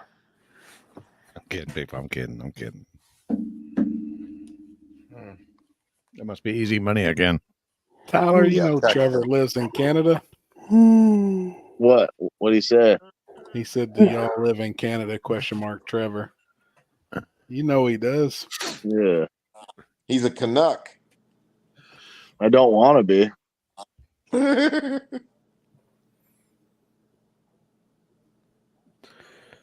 is that real shit? Her family owned a lot of slaves. I haven't been able to keep up. Dude, did you guys see when Trump did that sit down with all those liberals besides Harris, what's her name from Fox News, and Trump said she can't decide if she's black or what she is. I was laughing so hard, dude. That was funny. I did see that Screw shit. that. I mean, and the funny thing is, I look at her. She don't even look black. I'm looking at her right now on the TV. She's black when it's convenient or beneficial to her. And that's what a lot of people said too that I've heard. Yeah. I'll tell you, listening to her talk or laugh is enough to make you want to kill yourself. Oh man, I seen this video of her like when her bus showed up or something. I was like, that's the most annoying person I've ever heard. God. My money is on a World War III, so we don't have an election, just like what happened in Ukraine because of the war. We didn't have an election. That's how going to steal this time around. I don't know. You think we're going to war with Iran with all the stuff that's going on over there and them killing? Well, look, listen to this. Here, let me preface this real quick. All right, so she just picked this guy Waltz to be her vice president. Okay, in the 2024 presidential election, everybody that's anybody is saying the Democrats have to win Pennsylvania to win the election, right? Okay, so it was down to this guy Waltz and the guy for the governor of Pennsylvania, which is a Jewish guy. Okay, now you realize what's happening in Israel is basically, the Palestinians want to kill all the Jews. No different than Hitler. Okay, they want to make them extinct, right? Well, the states of Michigan and Minnesota are so far liberal that if she would have chose the Jewish guy from Pennsylvania, they would have lost Minnesota and Michigan. So that's why she picked Waltz. You get what I'm saying? It would have benefited them hugely to pick, I forget his name now, the guy from Pennsylvania, because it would have helped the Democrats win Pennsylvania. But they'd have lost Minnesota and Michigan, right? So, I mean, that's how far left these people are. they are supporting Palestine, Hamas, and all them things which Iran are funding, and their whole mission in life is to kill all the Jews. Mm-hmm.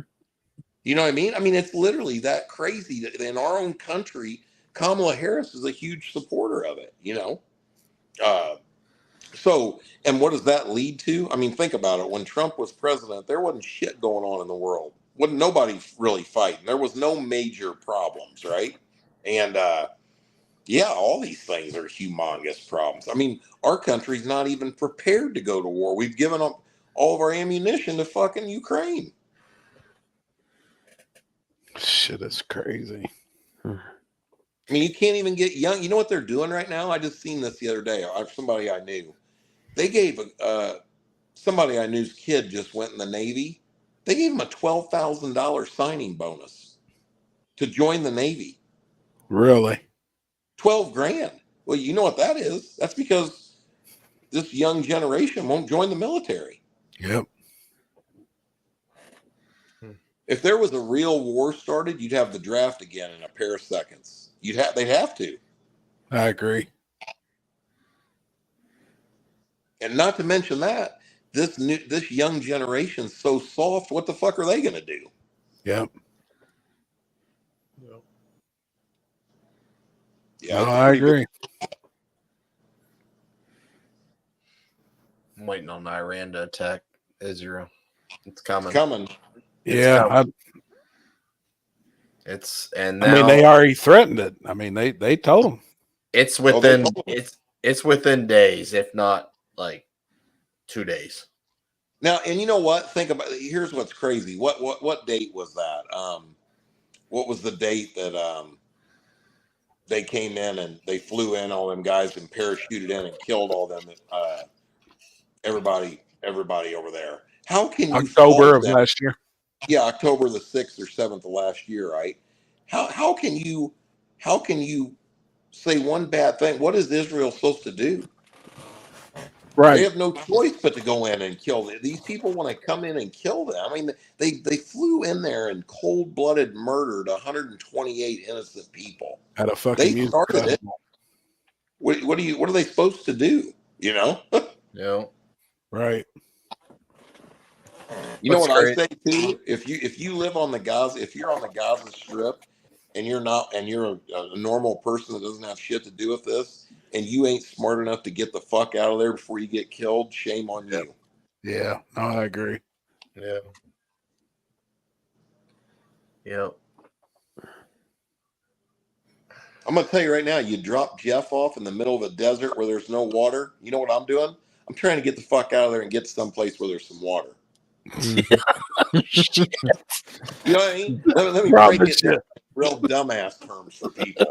It's hard for me to have sympathy for anybody. Like if there's a set of parents over there with kids and they choose to stay on the Gaza Strip after what's been going on and they end up getting blown the fuck up, they asked for it. Sorry. It don't cost money to walk your fucking ass out of there. Yep.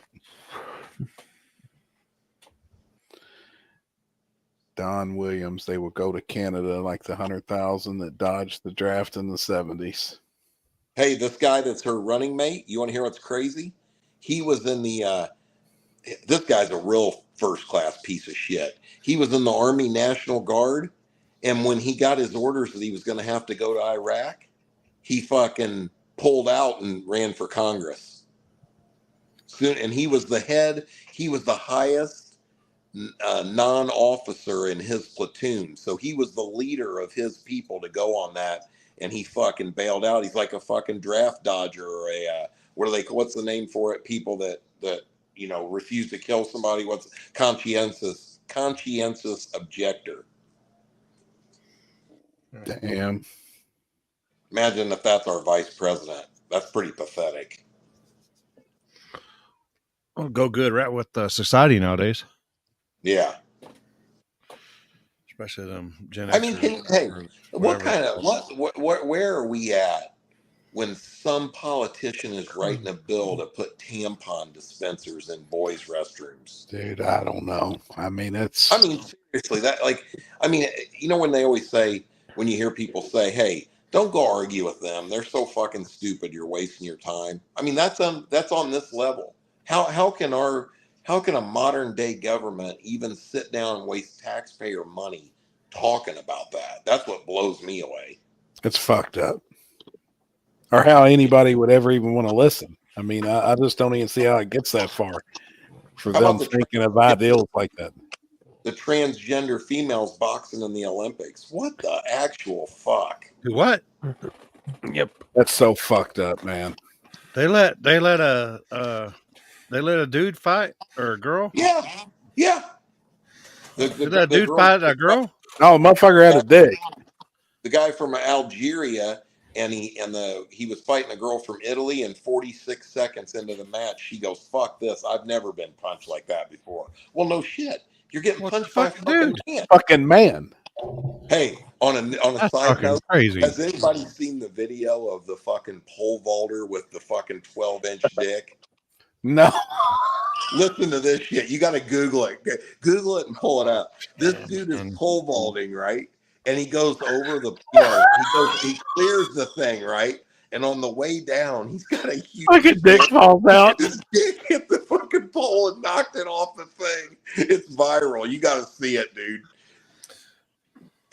I'm gonna tell you next time when you pull your, hey, Happy, next time when you pull yours out, penis. you're Oh, here it is. feel extra small. Hey, Oh, I hope everybody learned a lesson. If you're going to be boy, here it is. pole vaulter, you probably shouldn't have an 18-inch dong on you. Oh boy. Is it on there? Fuck yeah. Pole vaulter Anthony Omplot's Olympic dreams were dashed in an unusual way.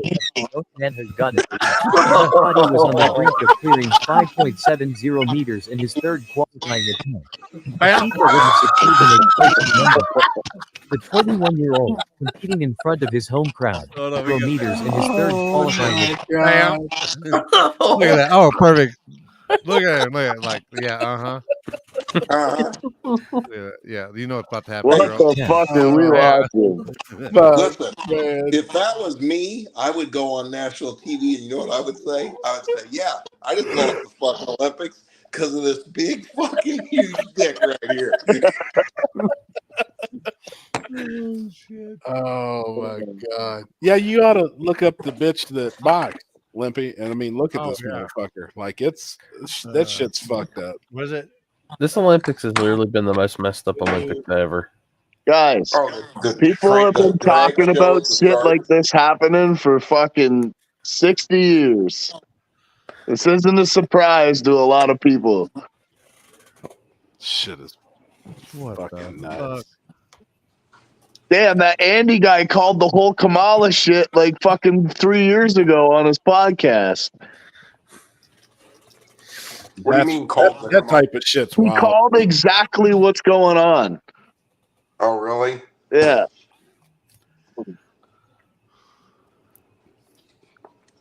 Man, you're just plowing that pizza.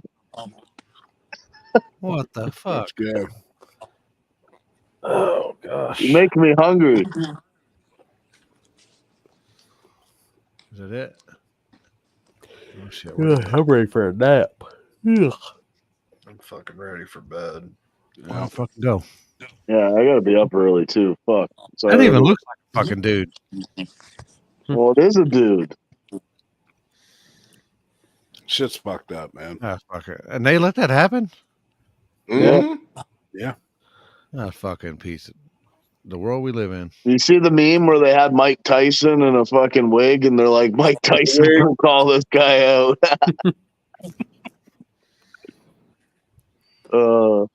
Chris Yeah, is and Mike sleeping. Tyson had like a sports bra on. Yeah. Damn. Shit's fucked up. Happy, when's the last time you wore your shirt? I don't remember. I don't wear it on here.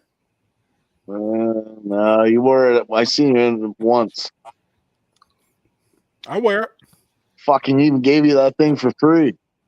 I wear it. I think your kid wears his more than you. Well, he does. He He does. I think I gave him 2. You getting that dually done, Happy? It's getting there, man. It's back down on the What ground. are you doing right now? Tomorrow I'm going to start on the other cab corner and rocker panel. But I put all the new suspension on it. Every fucking nut and bolt on the suspension's new. Control arms, every piece of steering, all that shit's done. Lowered it 6 inches in the front, 8 in the back. All the rear suspension's new. The leaf springs, shackles, every bushing. Oh, nice. I got one cab corner in, one rocker done, one side's body worked. And then I'm going to start on the other side tomorrow. But I took a break on the body work, started back on the suspension and got it done. I put new inner fenders and shit in it. It's actually turning out to be really nice. We got all new interior and shit for it. Oh, yeah. I'd like to drive it actually just down the street tomorrow. Oh, so it's fake? That is he got his dick cut off? Don't matter. He's still a fucking dude. Right. Still got the same fucking muscles and as a dude. So Well, they need to make the rules in that what chromosomes you have, you know? I mean, that's what dude just said, that it's fucked up. Rogan said the same thing about allowing these guys to fight women. They were banned from fighting all over the world, but the Olympic Committee allowed the men to fight women. That's fucked up. Yep. You know, like here's an example. If the reason that one the one we're talking about had been disqualified from another one because it's actually a man, so their testosterone level is higher. that's what I said. He got the dick cut off, but you still got the same fucking exactly. Do you think like they have this much crazy shit going on to keep everyone distracted? Oh yeah, that's a total distraction. What this is. It's not just this. Think of the other 100 things that have happened in just the last year. Oh yeah. You know what I mean? Like the craziest of shit just happening all in a short period of time. Mm-hmm. To keep the normal person's head just always spinning. Yeah. Thinking about Like, different you're shit. literally Worried distracted about from what's going on. Yeah. Mm-hmm. They said, I was listening to a podcast today and they were talking about the Rome Empire when it fell. And they had everybody in the Colosseum while they're all playing all these games, just keeping them distracted, and all this other shit was going on. Like, right.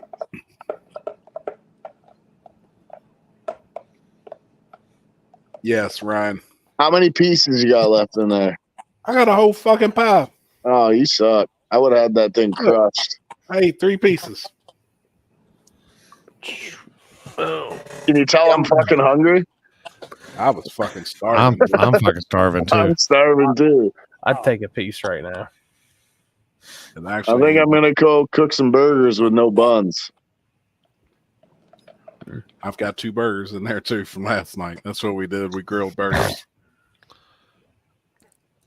Wrap just them like in meat. Yeah, he likes meat in his mouth. I used to wrap mine in lettuce wrap burger.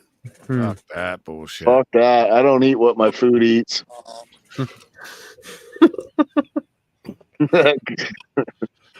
And I'll eat a salad and That's a good everything. one, wasn't it, Corey? I'll eat salad and shit, but I ain't gonna wrap my shit. I've got the lettuce wrap sub from Jimmy John's before, back when I was cutting weight. Is it good? Not bad. I only like lettuce like that in a salad. Right. I'm not much on it being that much lettuce on a sandwich. Right. And I don't like a hot burger and a cold lettuce bun. I can't cross stuff like that. If it's on a salad, it's got to be cold. Like chicken, yeah, beef, it's got to be cold on a salad. It can't be hot and then the salad's cold. Hey, on a cold salad. Would you try that buffalo chicken melt that's in the Oh, group there? that's the one. Buffalo chicken. Yeah, dude, that looked good. I sent it to the group. We Look got at that one, shit. Look at that shit, Limpy. We got a Buffalo Whataburger. It's got that shit. They're kicking off. But see, now I've got to eat I get the Ooh, Sweet fuck. Baby Ray's buffalo sauce that's mild, that doesn't have the heat to it. Because the last time I had buffalo chicken, it sent me to the hospital, and I ended up losing my gallbladder. Dude, that looks easy to make too. Man, that looks fucking fire. Imagine those on the Foreman you got in the back of the truck. Fuck, dude, that looks good. Imagine that with some of that, with that bacon that you cook. Oh, that bacon on there looks good too. Hey, what's the next race we're all going to be at? Probably Warren Woods. Yeah, because I'm going to have a real barbecue in my fucking motorhome now. So hell yeah. I'm going to bring 9 pounds of bacon. The setup for Thursday night will be so much better. I'm telling you right now. Hey, I think we're having Mexican on the table this time. I can't afford no fucking $900. Hey, why don't we just put a barbecue up there and we just barbecue some shit while we're up there? Fuck yeah! Hey, I thought Pizza King was the official Yeah, sponsor. Alan said he's on. Yep. Oh, that's right. I forgot about that. Yeah, I'll talk to Alan. Yep. They are so good at distraction that people already almost forgot that Trump almost got assassinated, for crying out loud. Yeah. That's what I mean. There's just so much crazy shit happening. Like I said, people been talking about exactly what's going on for many, many, many years, man. There's books out there from back then. There's all this shit. And it's literally just playing right out exactly how some people called it. Shit's wild. Like, I don't watch a lot of TV. I don't look at news much. Like, I try to keep up on a little bit. Like, I just don't watch what's fed to my phone. You know, like I hear about something and then I'll just look it up. But and plus, I work so many damn hours, I don't pay attention to half the shit that's going on anyways. Like, I don't know this whole thing I know Israel and all that stuff's happening. I just don't know what and why. Like, I'm not into it. So I've got a lot of friends that watch the Israeli news, and they always tell me to watch the Israeli news because they don't try and twist anything. Like, I don't know. there is a big problem in America, man, and it sucks to watch this go on because all of us outside of the country have looked at America for many years and wanted to be there and have the opportunity you guys got and all this other shit. And then watching all this shit go on and just how big of a mockery shit's, you know, what's happening right now. And it's, I wouldn't say it's upsetting, but it sucks to watch it.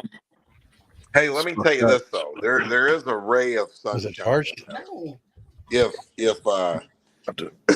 If Trump wins the election, right, it's gonna be fucking awesome. Because I'm gonna tell you right now, you can't fuck with a guy like him for 8 years straight and not expect to get a rock thrown back at you. Okay, and if he gets reelected right now, some heads are gonna roll. And you know he don't play the same way that these fags play.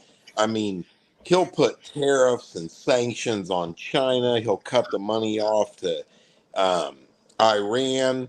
He will fire the pipeline back up. He won't be buying oil from Venezuela for fucking an inflated price. You know what I'm saying? Like he will reestablish America as the standard. That's the problem. You know what I mean? That's the whole problem with what's going on right now. The whole world views America as weak because of our leadership, and they're right. They're right. I was saying it's true. It's true, but you know, like when Trump, and Trump is telling the truth on everything. That war in Ukraine wouldn't be going on if Trump was fucking president. Iran would not be funding Hezbollah and Hamas. You know why? Because they didn't have any fucking money when Trump was president. Biden has sent them $200 billion. And so our own government is supplying the money for the terrorists to do this shit. You know, it's really way bigger than what most people realize. But I mean, I hope, I'm praying Trump gets elected because I can't wait to fucking watch the news every day after he's elected and watch him.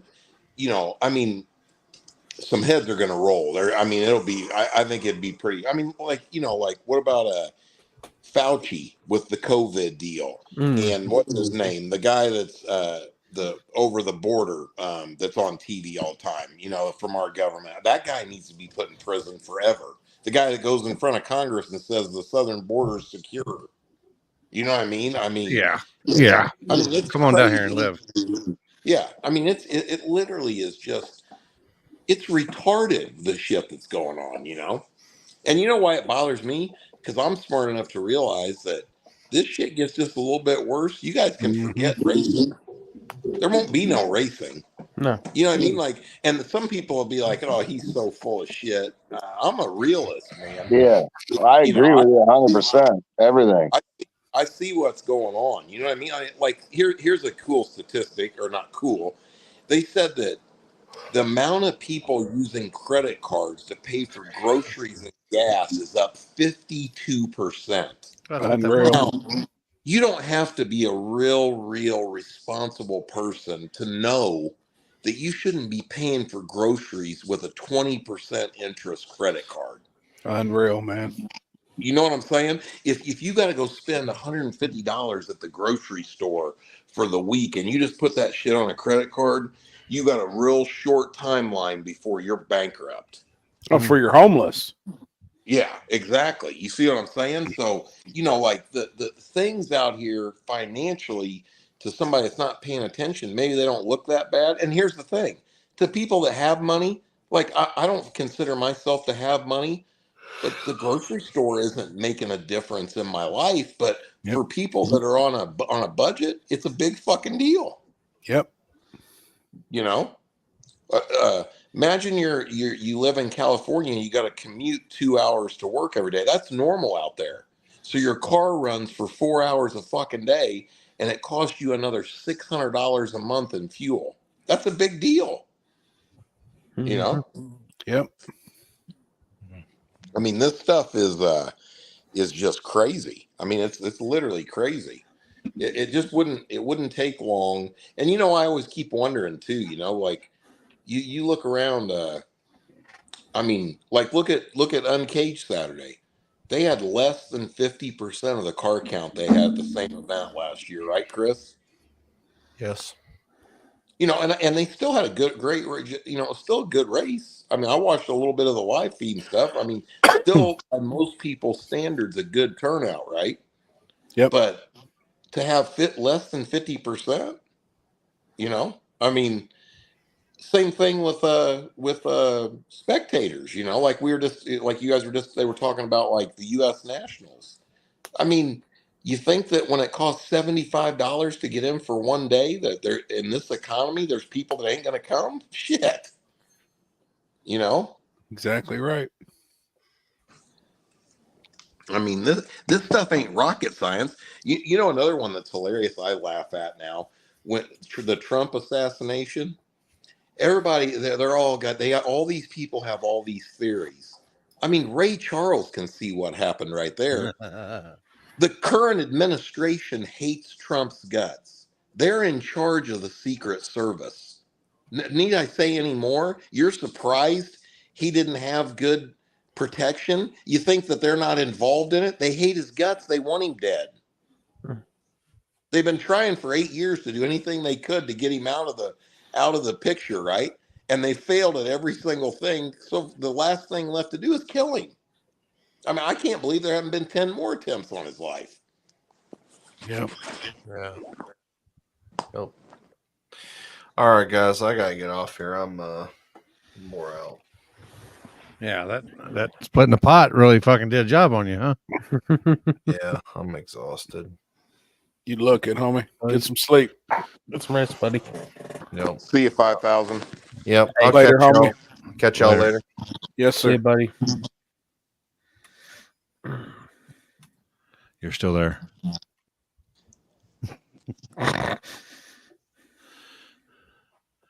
He's like, hey, let me ask you guys this, because I'm sure you don't want to talk about political shit. But what does everybody think is going to happen if Trump doesn't win the election? What's going to happen in the country? Fall. You're gonna fall. Yeah, very fast. Very, very, very fast.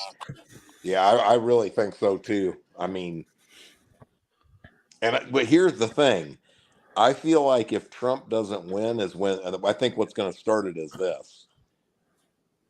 It'll almost have to be election fraud again, and I think that's what'll send, the middle class, hardworking people of America into a tailspin. Like fuck you, I hope so, man. I really do. My prediction is it'll start in Texas. Do you think a civil war is coming? Well, I don't know if you would call it. I don't think we'll probably think succeed. I mean, there's more guns per capita in Texas than any other state in the union. And what I think would happen is, I think you're going to have like almost like what you've seen. I just watched a movie the other day where you had like the West Coast Force or whatever, right? Like it's basically you're going to have some kind of a small army. Like a militia together. group. I don't want to say small, like a militia group that's going to overthrow the government. You have a coup on the government. That's to me, that would be the common sense thing that would happen, And I would think there's some out there right now that's probably strong enough to do a lot of shit. Well, yeah, but you got to remember, when that happens, you're dealing with the force of the United States military. You know what I mean? Yeah. Like, so. But I mean, I don't really know how it would go down. But I mean, at the end of the day, there something will have to happen. I mean, like here's an example, and I'm not like talking shit. People like me, I'm not going to sit back and let you take everything I've got and then come begging the government for toilet paper or a block of fucking cheese to stay alive. Yep. You can shoot me and end it. That's fine, but I ain't doing that. You know what I mean? And there's plenty of people out there that way. That's why they all got guns in their house. Yep. I've always said, I've been saying it for 3 years. As soon as things get bad enough where people can't feed their kids, that's when the shit will hit the fan. I agree. But and it ain't far from it. It's way closer than what 80% of people even have no clue. Yep. I mean, they've given everything away. They've given everything away that was worth anything here. They've taken the value of America and flushed it right down the toilet.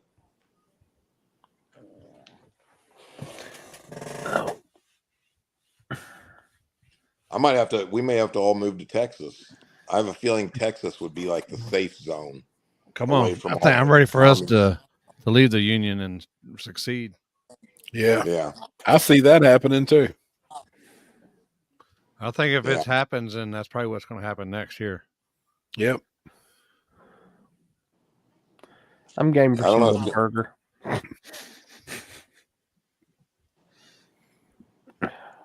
Sure suck for racing to end.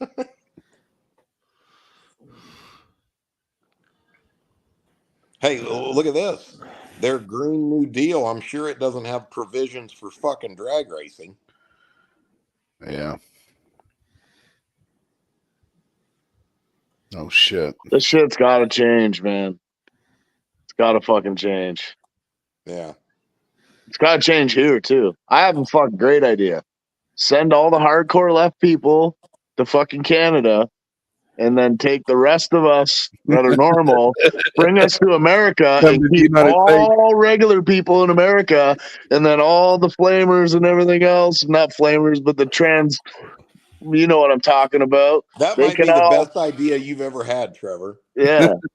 And then they can just leave us the fuck alone. And Trudeau can be their leader still up there. Yeah, And it'll be a perfect match for everybody. And then you all can be fucking scared of everything and upset about everything together and leave the rest of us the fuck alone. Yeah, Canada can be full of unicorns, rainbows, and spirit fingers. Take it all. You can have it all. If there's anyone out there that wants to trade me citizenships, let's try and make this happen. Hey, make a Facebook post tomorrow. Willing to trade my Canadian citizenship for United States citizenship. You can have my fucking health care. I don't care. You know what's funny is some dumb fuck will say, "I'll do it." Like back when Trump first got in, and all these Americans were like, "Oh, I'm moving to fucking Canada." I said, "I'll fucking trade you." I commented on everyone. Trade. Let's go. Every one of them dumb fucks that said that's still in America. Oh, 100%. Yeah. Here we go. Here's a street race. It's a all-wheel drive. Y'all see who was arrested here in a second.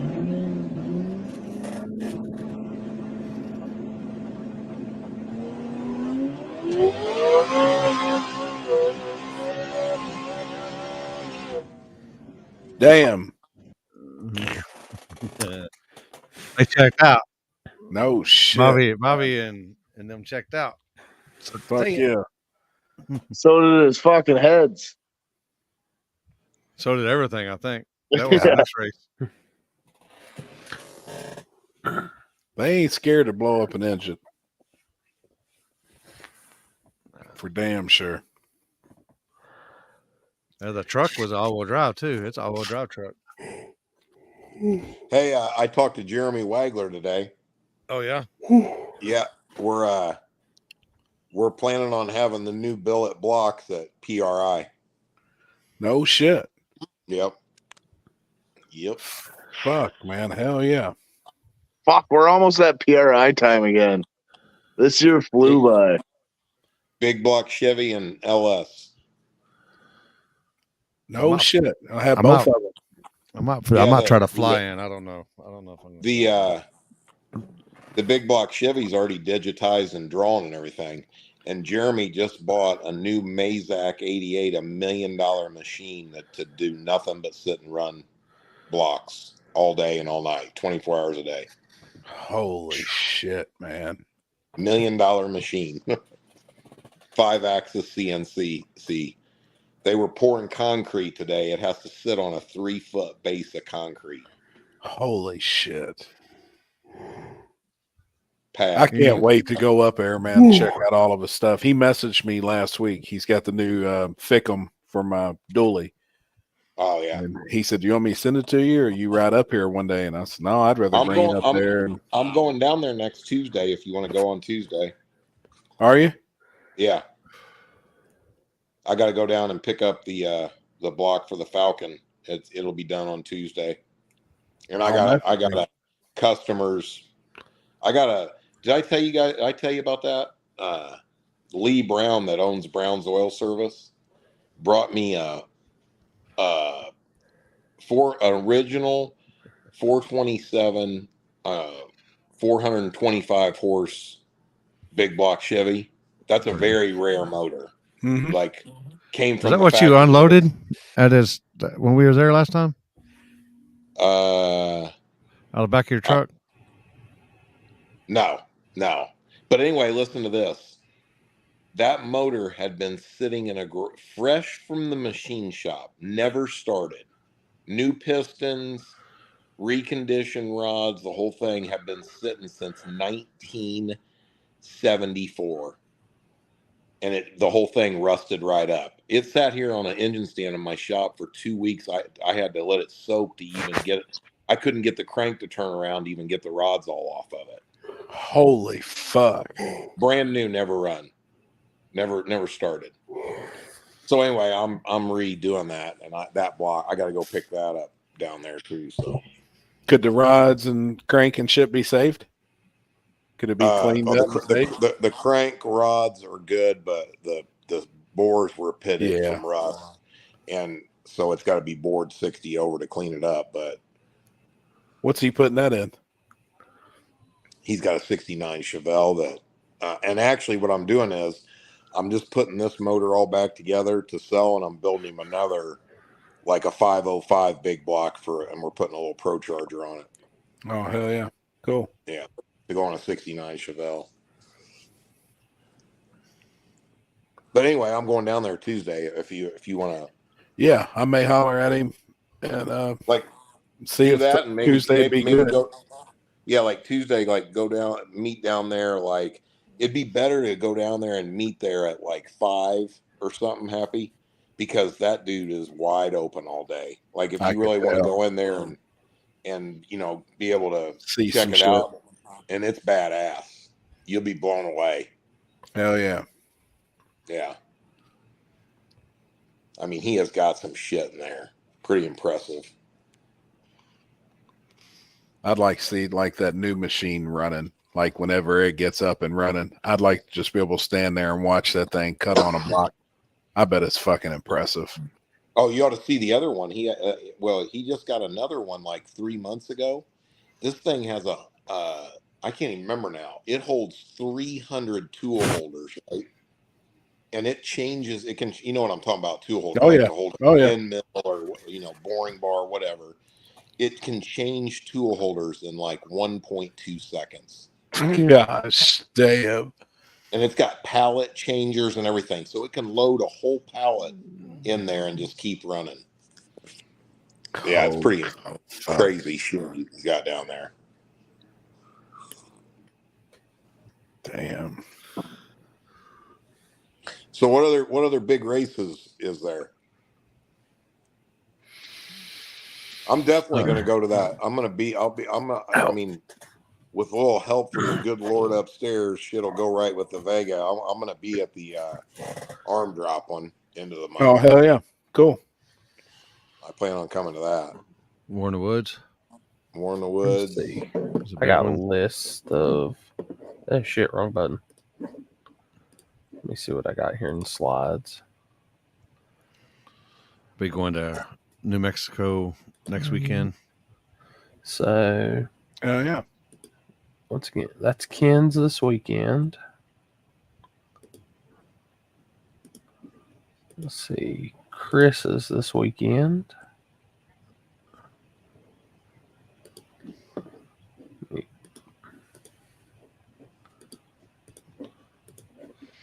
What happened to make all that installation oil in the 1970s motor go bad? Well, it probably just, I mean, man, that's a long fucking time for something to be sitting there. It was in a non-temperature controlled area, so it gets hot and cold and condensation gets in there and it rusts. Yeah. There's Chris's next mag race.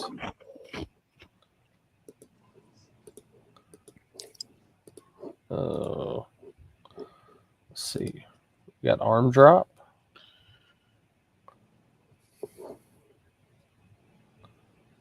I got to get out of here, guys. I got to get up early. All right, bud. I'm right behind you. Yeah. See you in a couple of days, Trev. Yes, See you, buddy. Later, homie. All right. Oh, my end of the month race with Shady Side. 10 G's. And let me see. Slides. Let me remove one. Hey, doesn't that arm drop race have a bunch of money added? Weren't you telling me that? 15,000 guaranteed. Small tire. Yep. And that surface is horrible, right? Fucking horrible. It's bad, dude. Yeah. Real bad. It's flat. It's nice and flat and level, but it's just really, really old, porous asphalt. Yeah. It's really coarse. The rocks come loose. Every burnout just, it won't even take rubber because the rocks come up. Yeah. Huh. It's water only. They don't allow any glue with it being a legitimate airport.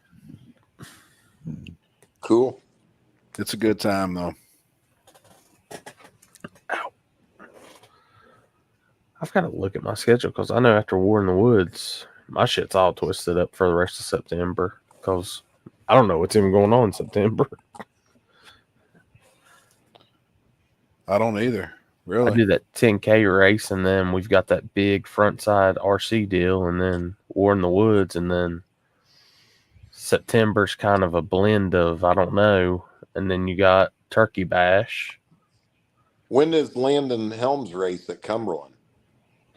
That's the is that September?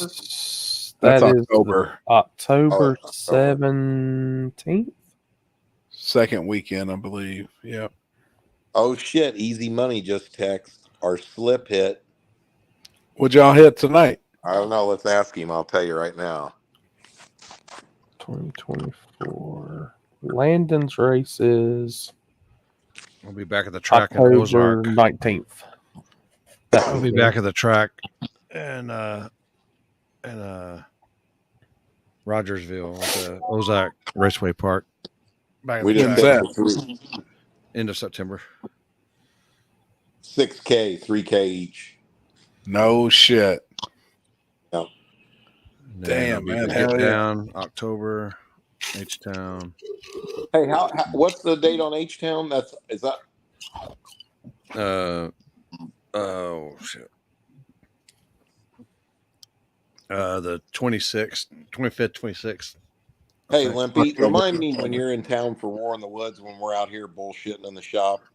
I want to put together. I know you don't always have things like scheduled out, but I want to put together something for this winter, especially since this has been a bad racing year for me. I want to come down there in a street race.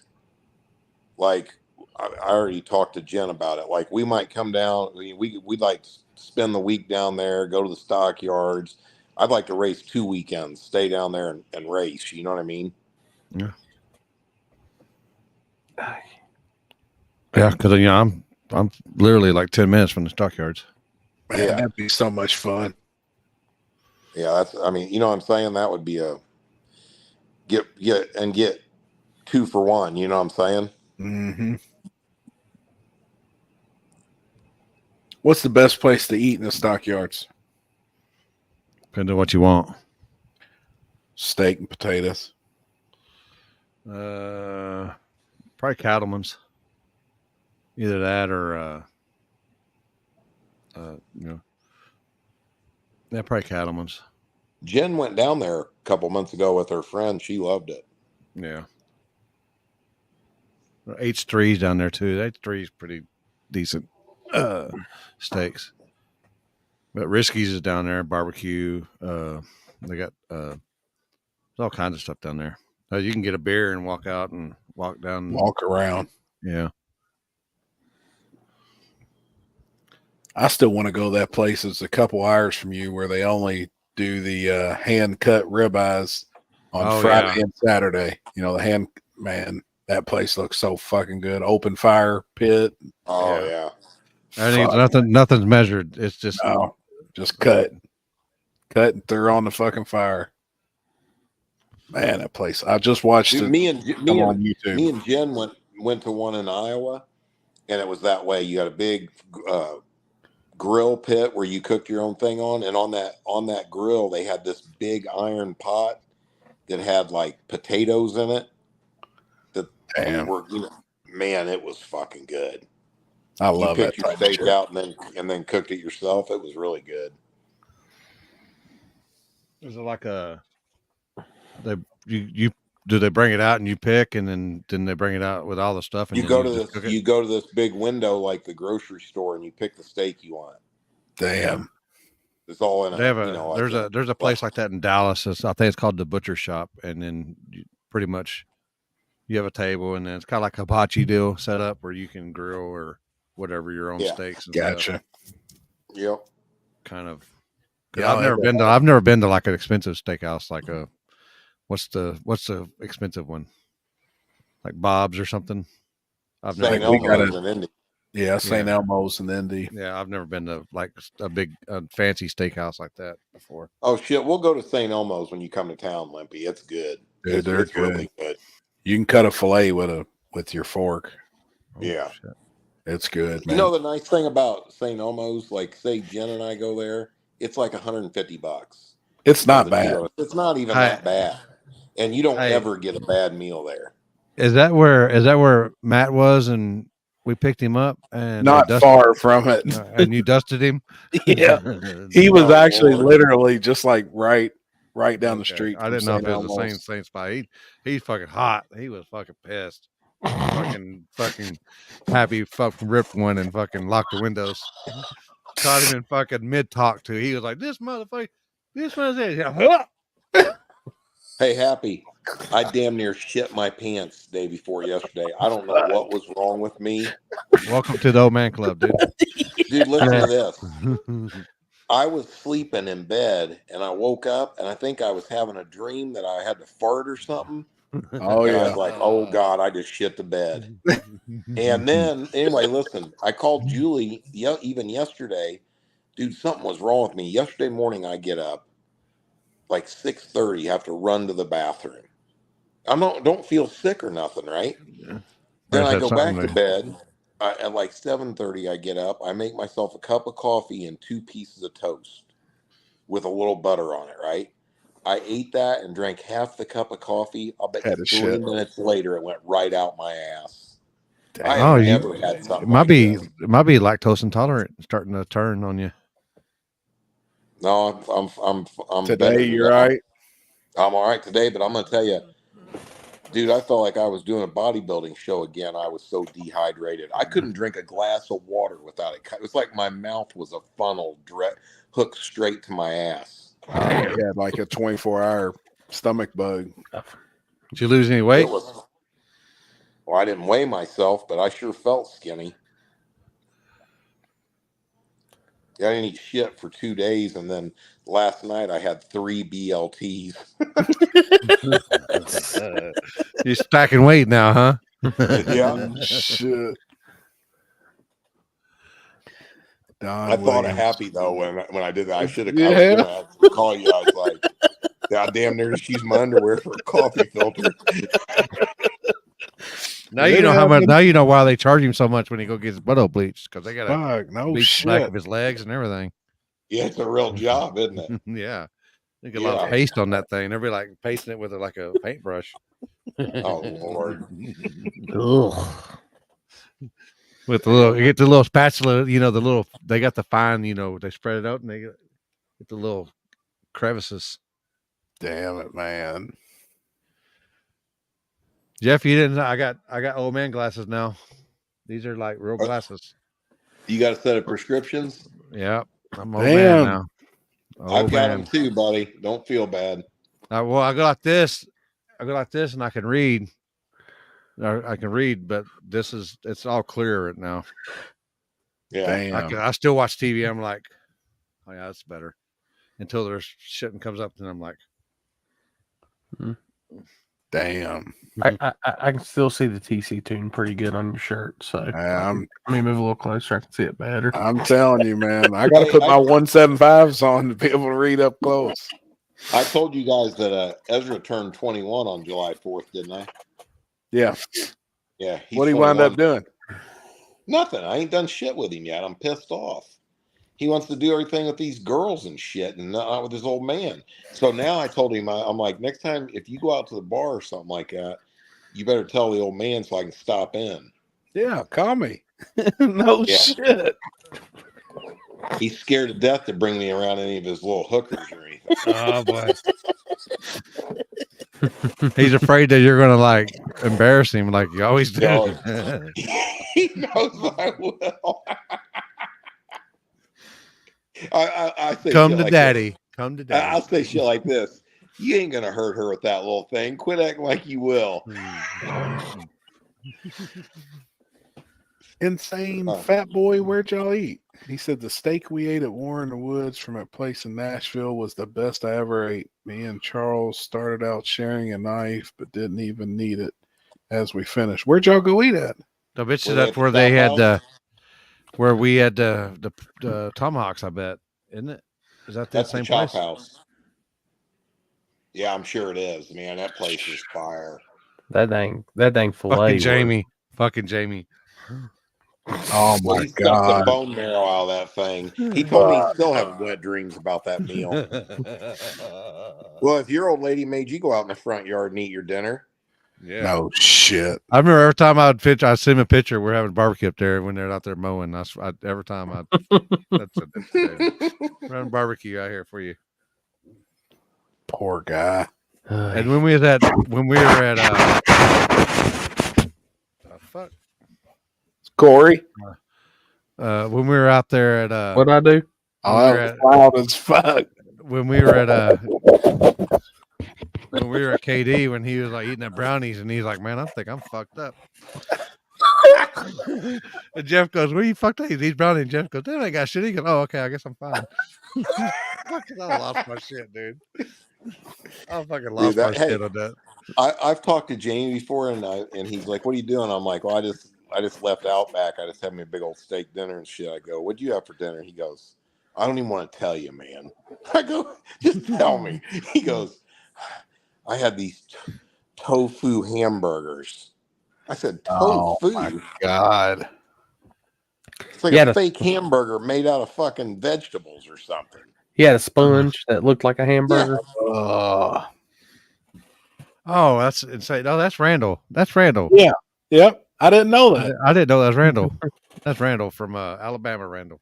Hell yeah. Always helps us out, Randall. Alabama Randall always helps us out. Hey, where did you guys hear that the campgrounds and everything are already all full? State said that he tried to book his shit, and they said they were already booked. All the cabins and everything was booked out there. I guess even campgrounds or whatever is booked.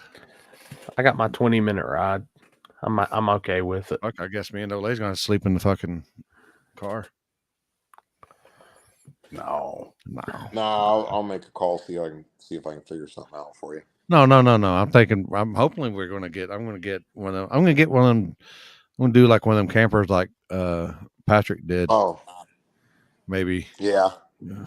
Just so I can get one delivered. No. He pulls one day. It's like a road, like he does like the 6-week stuff, but he has a bed and everything in his little utility trailer, little 6x10. The one that was behind me at KD. Yeah. Oh hell yeah! Are you gonna go ahead? Are you gonna get started on something? Yeah, I'm thinking about it. Just because it's hell just yeah. me, and then I can carry shirts with me if I need to or whatever. Yep. Fuck yeah. I'm looking for a You truck. just need to put a little AC unit on it, and you'd be golden. Fucking limp. Yeah. Little generator. That and a bed, and I'm good. But I got the old lady's like the problem. I don't know. She's too bougie for that shit. She's like this guy over here. I had a bunch ask me about selling my trailer and golf cart this past weekend, so it's crossed my mind just to go ahead and sell that and use that money for the down payment on small camper and just go on. Well, I've been watching where they can raise them beds up and you can stick a golf cart underneath there or whatever. Oh yeah. The only problem is if you got to unload the motherfucker so you sleep. Honestly, I've got to the point I just like taking my scooter anymore. The golf cart was cool and all this weekend, but I'd rather just have my scooter. I wish I had my scooter too if I could get that motherfucker fixed. Oh, I need to sell that. Those little scooters are nice. Yeah, they are. I still haven't got mine fixed. That one time we were at remember, was it 2 years ago, Jeff? Yeah. At your house, I couldn't never get the fucking plug to fucking charge. Same thing. You know why he ain't got it fixed? You don't want to catch that gap from over here. Yeah, he ain't. I wonder if it's the charger itself. I think it's the deal inside. No, because I bought a new charger for it, and it didn't. Then I bought new plugs for it, and that didn't work. I think it's then the battery's still good, but The I think circuit it's board inside. The deal it goes from converts it from DC to AC or AC or whatever that is. You know me with fucking wiring. I bet it's broke a solder somewhere, man. Yeah, that's what I was gonna say on the board. I'm gonna tell you, after looking at the solders in my other one on the board for the display, it wouldn't surprise me. Whatever they use. As much as I've wrecked that motherfucker, I don't know. I don't. Yeah, Big Stink said his brother got the last cabin at Bill Monroe's. I think me and Alex and maybe Canada Alex and maybe America Alex, I think saw doing Home to Suites. Yeah, we could always just rent get one of them campers delivered out there if we need to. That one that what's her name? Karen Price. Karen got behind us was fucking baller, man. this spring. It was badass. That thing was nice. Oh, hell yeah. I hope we hear from the insurance in the next day or two and they total mine. It's Where's over it? there now. We took it and dropped it off at the dealership. They said the happened side, again? well, the side is buckled. It's buckled out, so it's delaminating. And they said it only is caused from water from the roof. And that's when, the roof was peeled back and they put a new roof and shit on. So we took it over there. Obviously, I've done crashed it down one side and I had a blowout on the other side coming back from KD. So both sides are fucked up. They said, we're going to write an estimate just on everything. They said the only way to fix the delaminating on the side of the camper is to put the whole fucking wall in. It comes shipped on a semi. It's 34 fucking feet. It's one piece, fiberglass, the whole fucking side. And he said, there's no way your insurance is going to pay for it. He said, they'll total it. So that's the only way they can fix it from delaminating is put a whole fucking wall in. You're muted, Jeff. We can't hear you. Oh, is that better? I must have hit it with my Yeah. phone.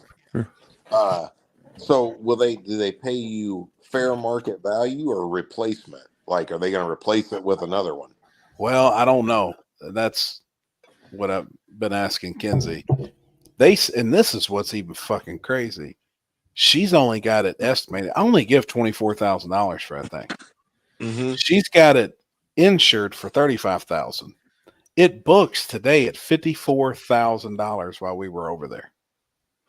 54,000. 54,000 is what that fucking camper books for today.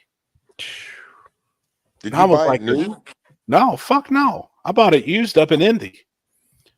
I bought it from it was a 70-year-old couple that actually bought it and took it straight from the dealership to it was around a lake on the outskirts of Indy.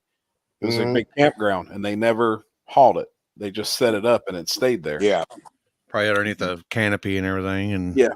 Yep. And one of them had passed away and they were selling it. I went up there and I mean, you could tell that thing had never been hardly used. And then we used the shit out of it. It books for $54,000. But Kenzie they ought to give you $54,000. That's kind of the way I thought too. They won't though. Not in this day and age. No. You'd be lucky to get what you even have insured. Got it insured for. Right. That's what I told her. Oh. Huh.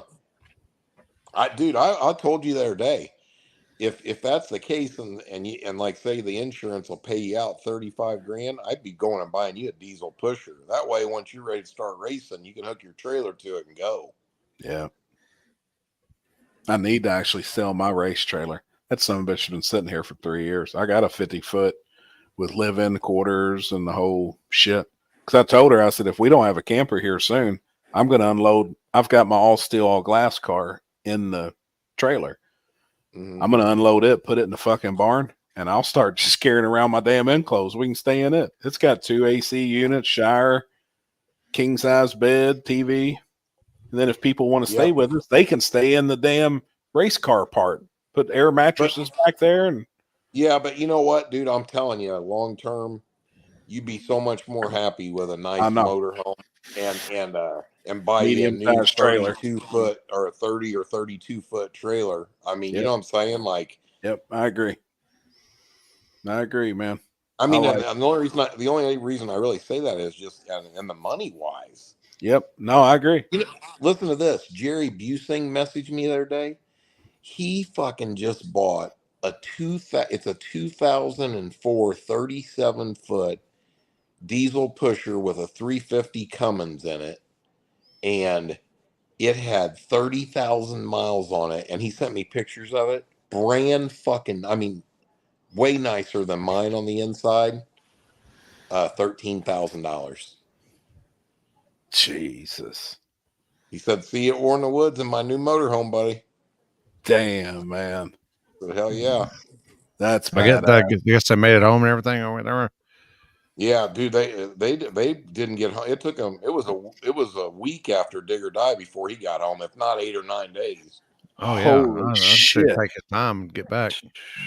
Yeah, But I'll tell you another thing too, Happy, is, and you probably already know this, but if you wait until November through February, March, up in this, around here, around where we live, you can find some deals. No, I know.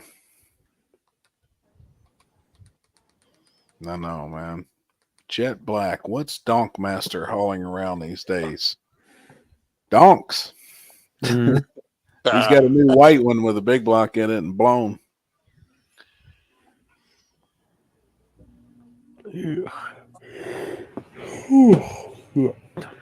About ready? I'm ready to finish this pizza. I wish I had a piece of that pizza right now. Shit. Back some wore off. I got to do some reactions. Oh. Dude, we went to Sam's today. Talking about how much shit costs. We went to Sam's. Oh shit! Spent $800 fucking dollars on food. Hold on. Do this. How long was you there? 45 minutes. Yeah, I waited longer to get my fucking pizza and hot dog than really we walked around shopping. Me and Olay went in there one time. We were just passing time. We were in there 45 minutes and we spent $800. $800 fucking dollars, man. Just spent past on time. groceries. Oh, I could go back to the meat department and just stack.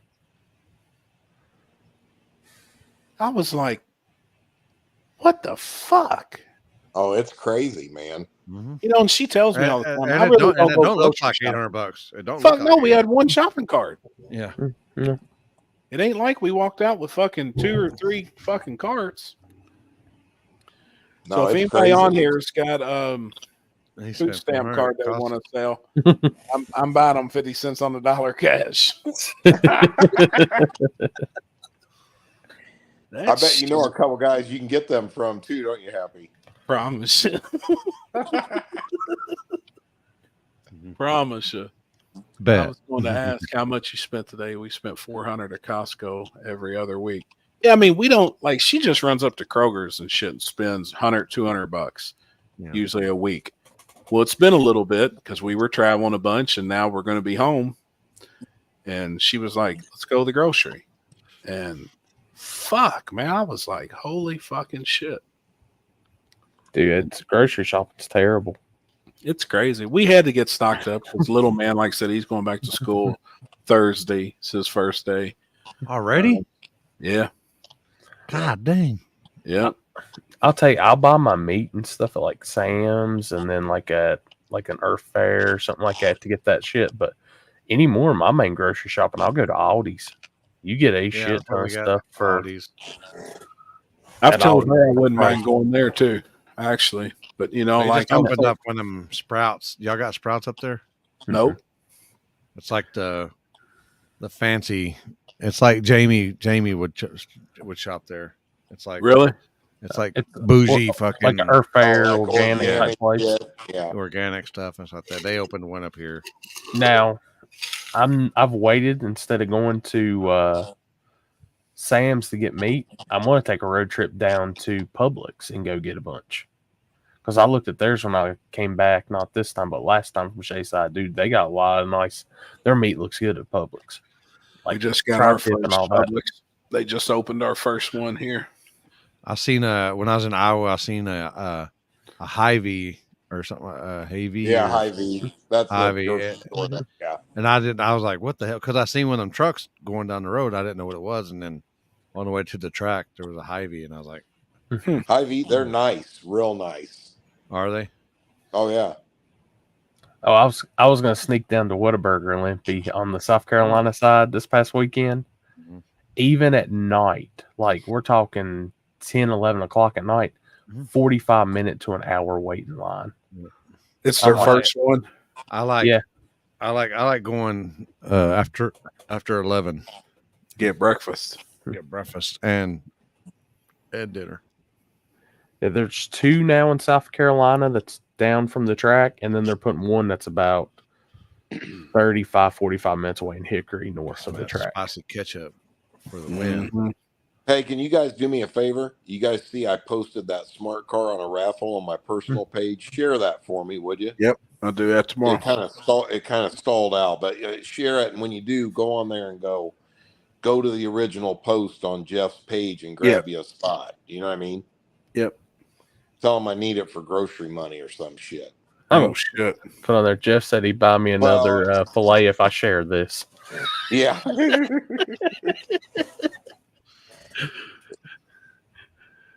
But Publix and Lowe's are high. yeah, Lowe's food's real high, but I like Lowe's some has of the food? shit.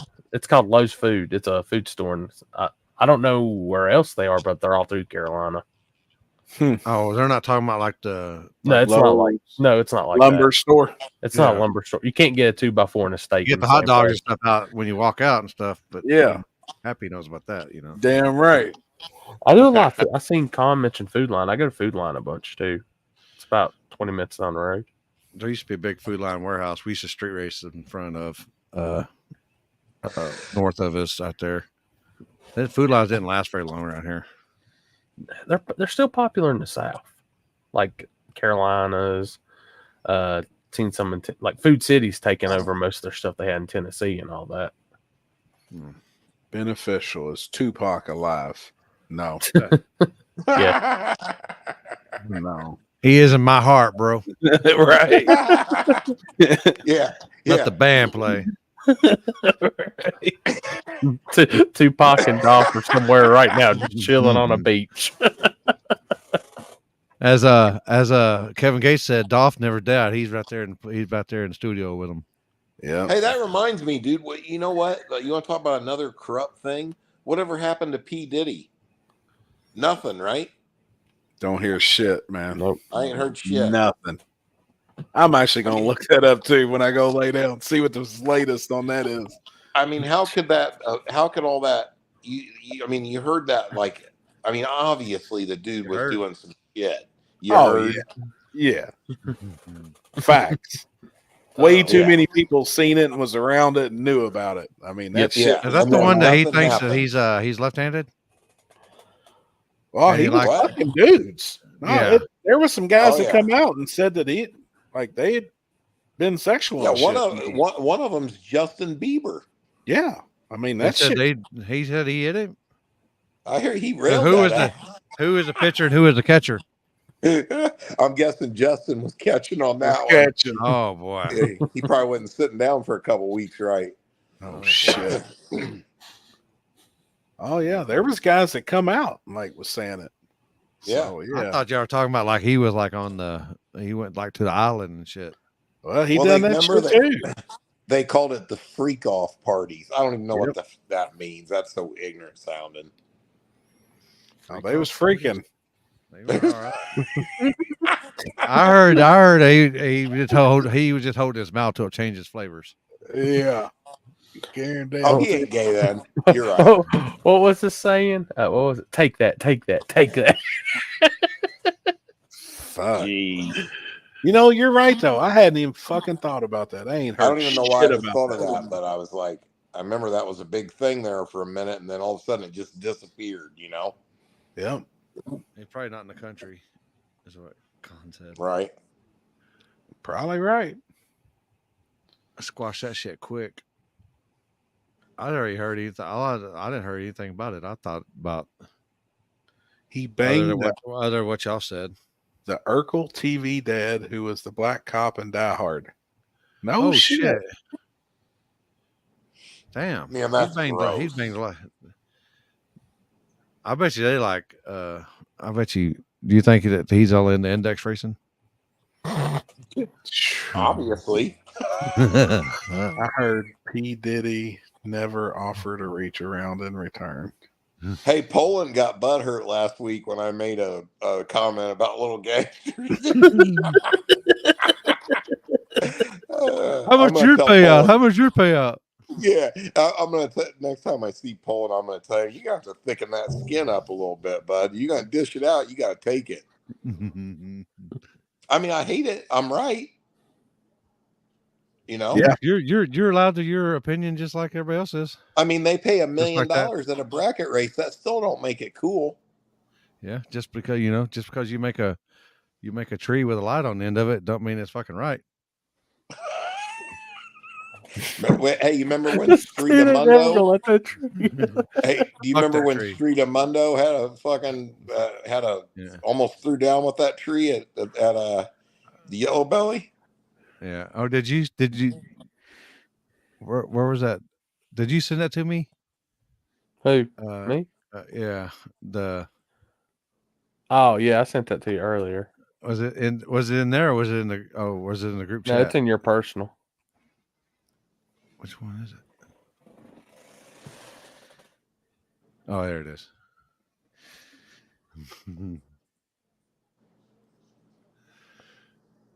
Oh.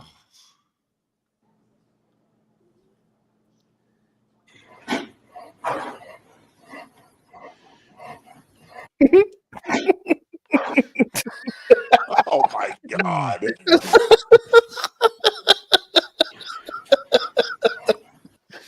Okay, I don't. Why does Limpy what is a always having gort? his headlamp on make everything? To me, it makes it like 50% funny. Why is that? It's one of my I mean, shittiest it really cutouts, shouldn't but be it's that. It great. really shouldn't be that funny. I've seen the guy with a headlamp on his head more than I haven't, but it's still I love entertaining it. as hell.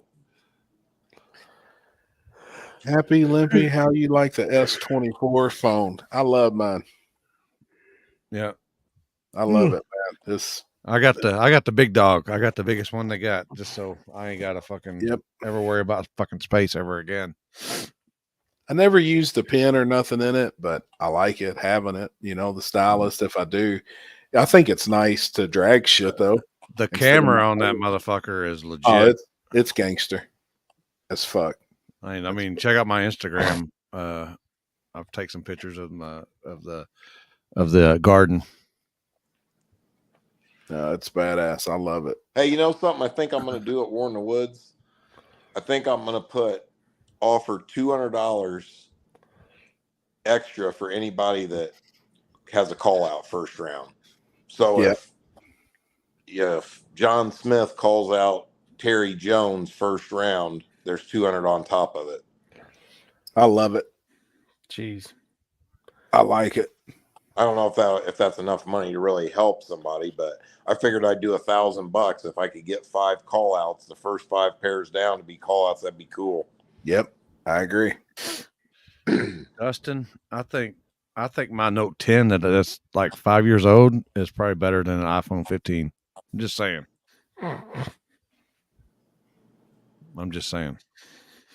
I guarantee you my Note 10 is just as good as my fucking S24 video quality and picture quality. Beneficial. I don't know about the Google Pixel, but I'm a Samsung phone dude. Like it's I'll just stick with my iPhone as long as it texts and has Apple CarPlay. I'm fine. Me here too. I always say it's an easy operating system. Yeah, but you know, when you need shit done right, you got to get an Android.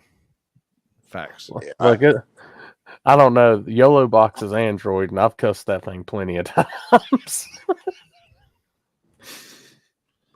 What'd you learn on? Huh? What'd you learn on? What I learn on? Yeah.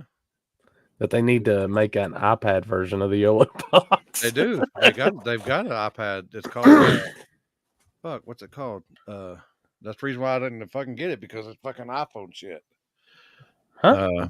They make an iPhone Apple version, but it's not that. It's some other deal. You know what? I think I'll that's what bet fucking Victor uses.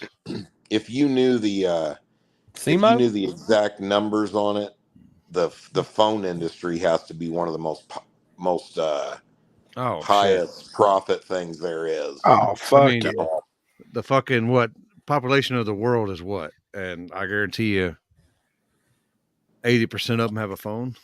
Mm-hmm. Oh yeah, or at least 75% of them have a phone. I don't know, man. I bet it's not that high. You don't? I mean, I know what you're saying, but there's a lot of places in the world still that are, like for example, go to Cuba. You know what I mean? There ain't shit happening over there. They're still in 1950.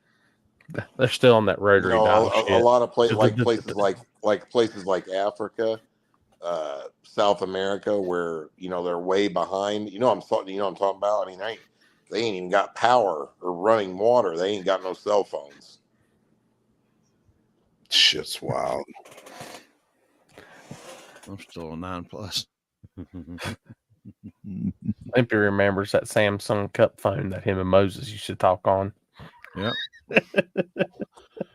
You had to use it for the longer stuff. You had to use the thinner line. You could go further. Yeah, fishing line.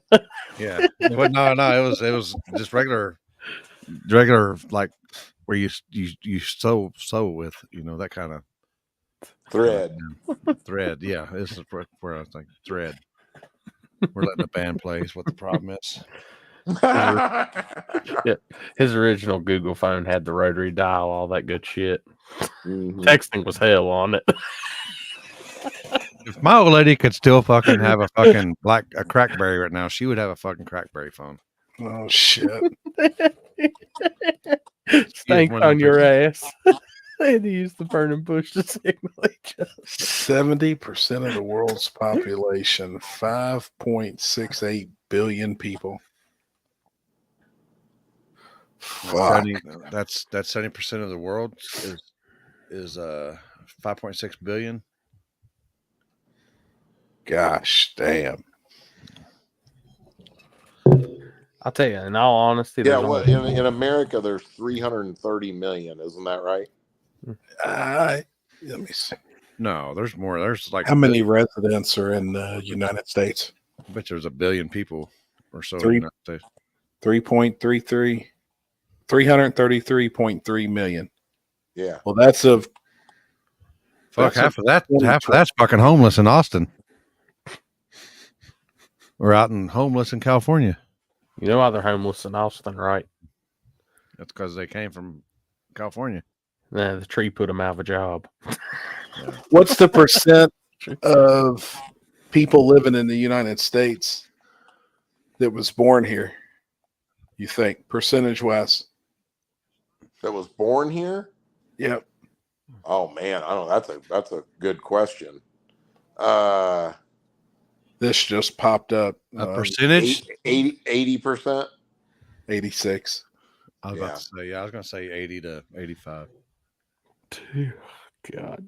How many of them ones are that wasn't born here are voting? Yet to be determined.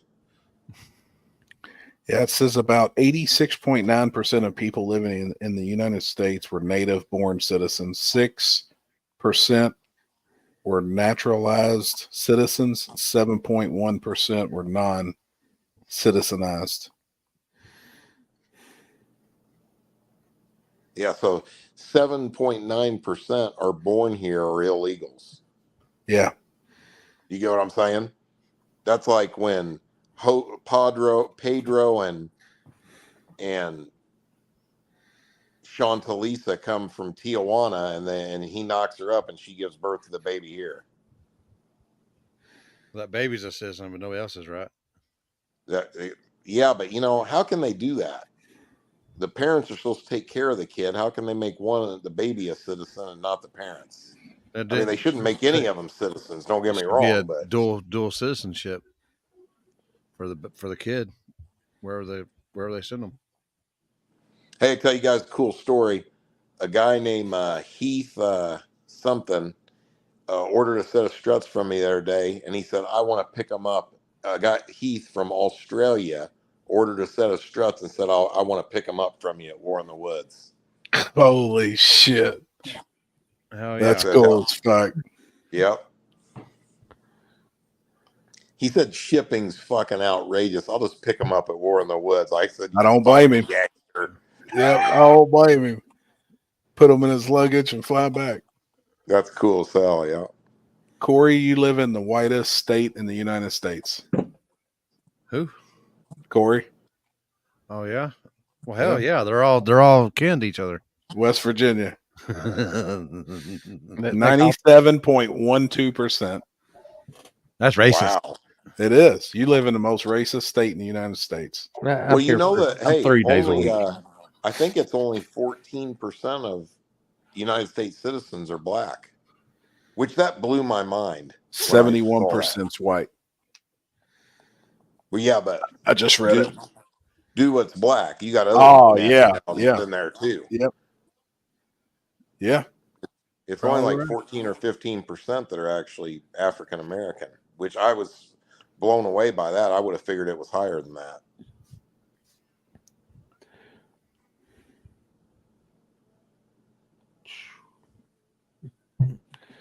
Shoot.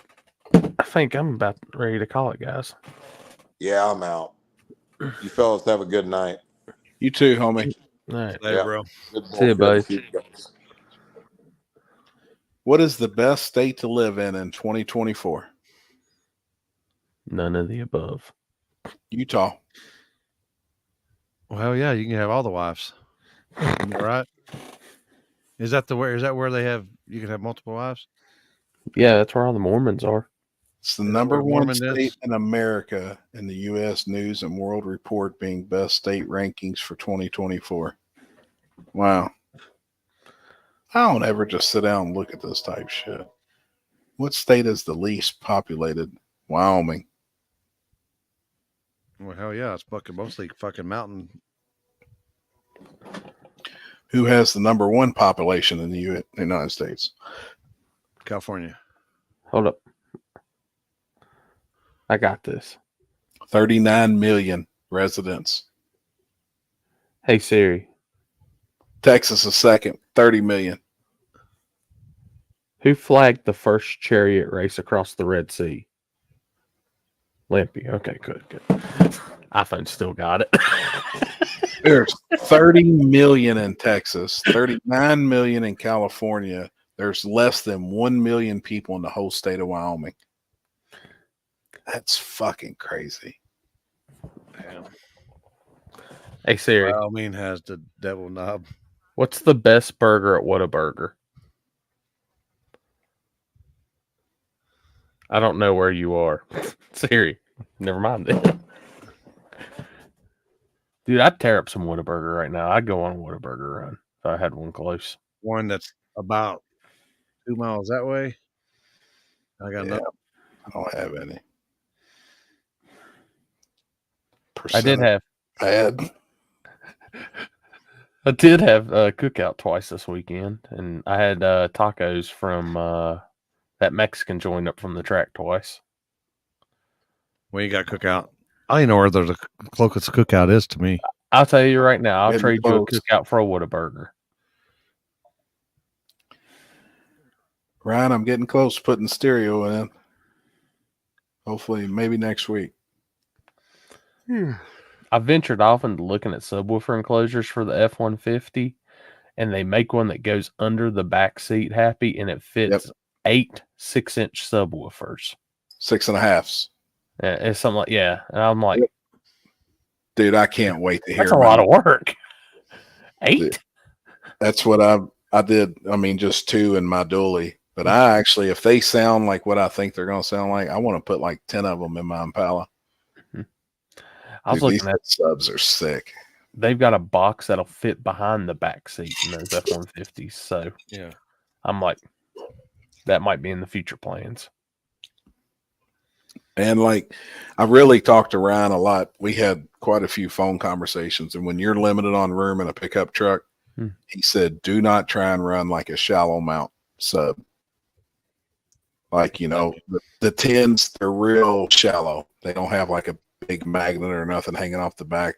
You'll never get the sound out of a shallow mount subwoofer. He said, so go with like a smaller sub that you can fit under your seat like that. I've seen another box they make that go under the seats too that's got like 4 6.5s. And I bet that fucker will jam, man. And when I get my truck, I'm probably going to do just something like that. Like something. They're 6.5-inch subwoofers. Yeah, I don't need nothing. I just want to let the band play. You know, go boom, boom, and then that's it. I ain't trying to win no fucking crank it up contest. Stereo comp. Yep. I looked at how hard it would be to fit that one I had in the Explorer in there, and I'm not even trying. If you know somebody wants some 2 kicker 12s and one of those fit anywhere boxes, let me know. I'll sell that shit for cheap just to get it out of the garage. Yeah. Man, Ryan is slick with audio. Like, dude, he's badass. He's super, super slick with it. Cause I don't like, it's got a good sound system in it. It just needs a little more bass. Damn, he tattoos and he does sound stuff. Dude, he's been doing sound competitions for. Well, no, he's a jack of all trades. I think that's his main thing, though, is tattooing and audio. Ain't nothing wrong with that. He's back in the shop tattooing now. He sold it, but he's back in there doing some tattoos. Ryan's a badass dude, man. I got my bed cover on. My new floor mats come in, so I don't tear the carpet up all to hell. I'm ready to get rolling with that thing now. Hell yeah. Now I got to, do I want to keep the golf cart in the trailer or go ahead and send them? That's my next thought. Send it. Dude, I'll tell you what, getting Kenzie that new thing was the best thing we fucking done. Now we got 2 trucks to pull trailers. We can fucking do whatever we need to do. That motherfucker's got more room. It's like a limo inside. Fuck, the old lady had hers fucking. She already fucking cracked the fucking windshield. No shit, man. Yep. Gosh, damn. I call some people. I made a post. The guy had to get on Facebook. She's like, "Are you gonna ask somebody?" And I was like, "I'll get on fucking Facebook." And damn. Yep. I don't know how much that costs, but I was like, well, if it's fucking, she was like, it's either $300 or $1,200. I was like, it's fucking $1,200. We're going to fucking use the insurance. Yeah. Fuck that shit. No shit. Don't put no optic armor in. Mike will try to get you banned from True Street. I don't think that little Toyota's gonna. I don't think gonna really mess with the. You say a buddy of mine had a 5,000 watt system in his car back in the late 80s. A few towns said they would impound his car if he drove through. No shit. I remember. Hey, Ron, how much power did your last stereo comp have? I remember those people coming to the sound comps around here that had the walls built. Oh, dude, like old Buicks and shit. Just insane. He's building an Astro van right now that's fucking incredible. Like, I can't remember. I mean, he could say I'm lying, but I think it's got 815s or something. Old doors or speakers, but I mean, 160,000 watts. He had a fucking dually. He built a dually to carry all the fucking batteries. Did he have to plug it in? There was a way back in the day, there was a deal that they hooked it up to the mall. They had like in a parking lot, that stereo comp deal, and they hooked it. They had it to the fucking mall, and it fucking blew the fucking breaker. Like when Ryan starts to play a little bit of music, is it like on National Lampoon's Christmas Vacation where all the town's power goes out and they got hit the auxiliary nuclear generator? I can't remember how many batteries. DJ Magic Mike. Feel the bass. I think he said something that had like 36 12-volt batteries in it, like big deep cell. Shit. It was a fucking dually, though, to carry it all. Dooley had 54 D1600s. It's like, dude, this shit is fucking nuts, man. Ryan was world champion. Yeah. Yeah, and then his nephew that brought me, he was a big in the stereo comp too. So we hung out forever out in the garage and was bullshitting about stereo equipment. Man, he's slick. Like super, super slick with it. All I'm saying is it's got to have enough bass and push enough air to split Limpy's beard before it's loud. Shit, I could fucking fart and do that. I seen the stereo comp at Kmart back in the day, maybe early 90s. Yeah. I actually want to go. I'd like to go to one. I think it'd be fun. They're cool. I competed in a couple of them back in the day, but there's a big one up in Indiana. It's called Slamology, and I'd like to go up. I know me and Ryan spoke about it, and he said it's not what it used to be, a few years ago, but I still think it'd be cool, man. All the things in my house are glued down. Oh, shit. I bet. Yep, Slamology. All right, we'll end this one on that good note. So it's 2:00, guys. Yep, let's do it. If you're in the Ohio area, go to Ken's Race. If you're in Virginia and not using a paddle boat to get from your house, I'm sorry. Ohio is Chris's race. Virginia with the hurricane is Ken's Race. So, yeah. And Olympic in the streets. Be streets more than likely if the weather holds out. I think it will. Oh, and I'll be at Ken's Race. If you come up to the Spooled Media tent, walk over because I'll be right beside the Drag or Die tent and ask for a free sticker from Drag or Die because I ain't got nothing free. Ken probably don't either, but you tell him I sent you for a free sticker. Close to DC. Oh, hell yeah, Ryan. Yeah. Good shit, man. Ken's race is literally in between Fredericksburg and DC. It's 4.5 hours to get to his race. I'm like, holy shit. And that's one state over. It was 19 and 3/4 hours for me. 3-hour plane ride. 3-hour plane ride though. I'm like, I told him, I was like, dude, I can literally almost be on the beach in South Carolina for the amount of time it takes me to get to your race. I was like, that's shit's crazy. Damn. But all right, everybody. We'll see y'all next Tuesday. Later. Yep, for sure. Later, everybody.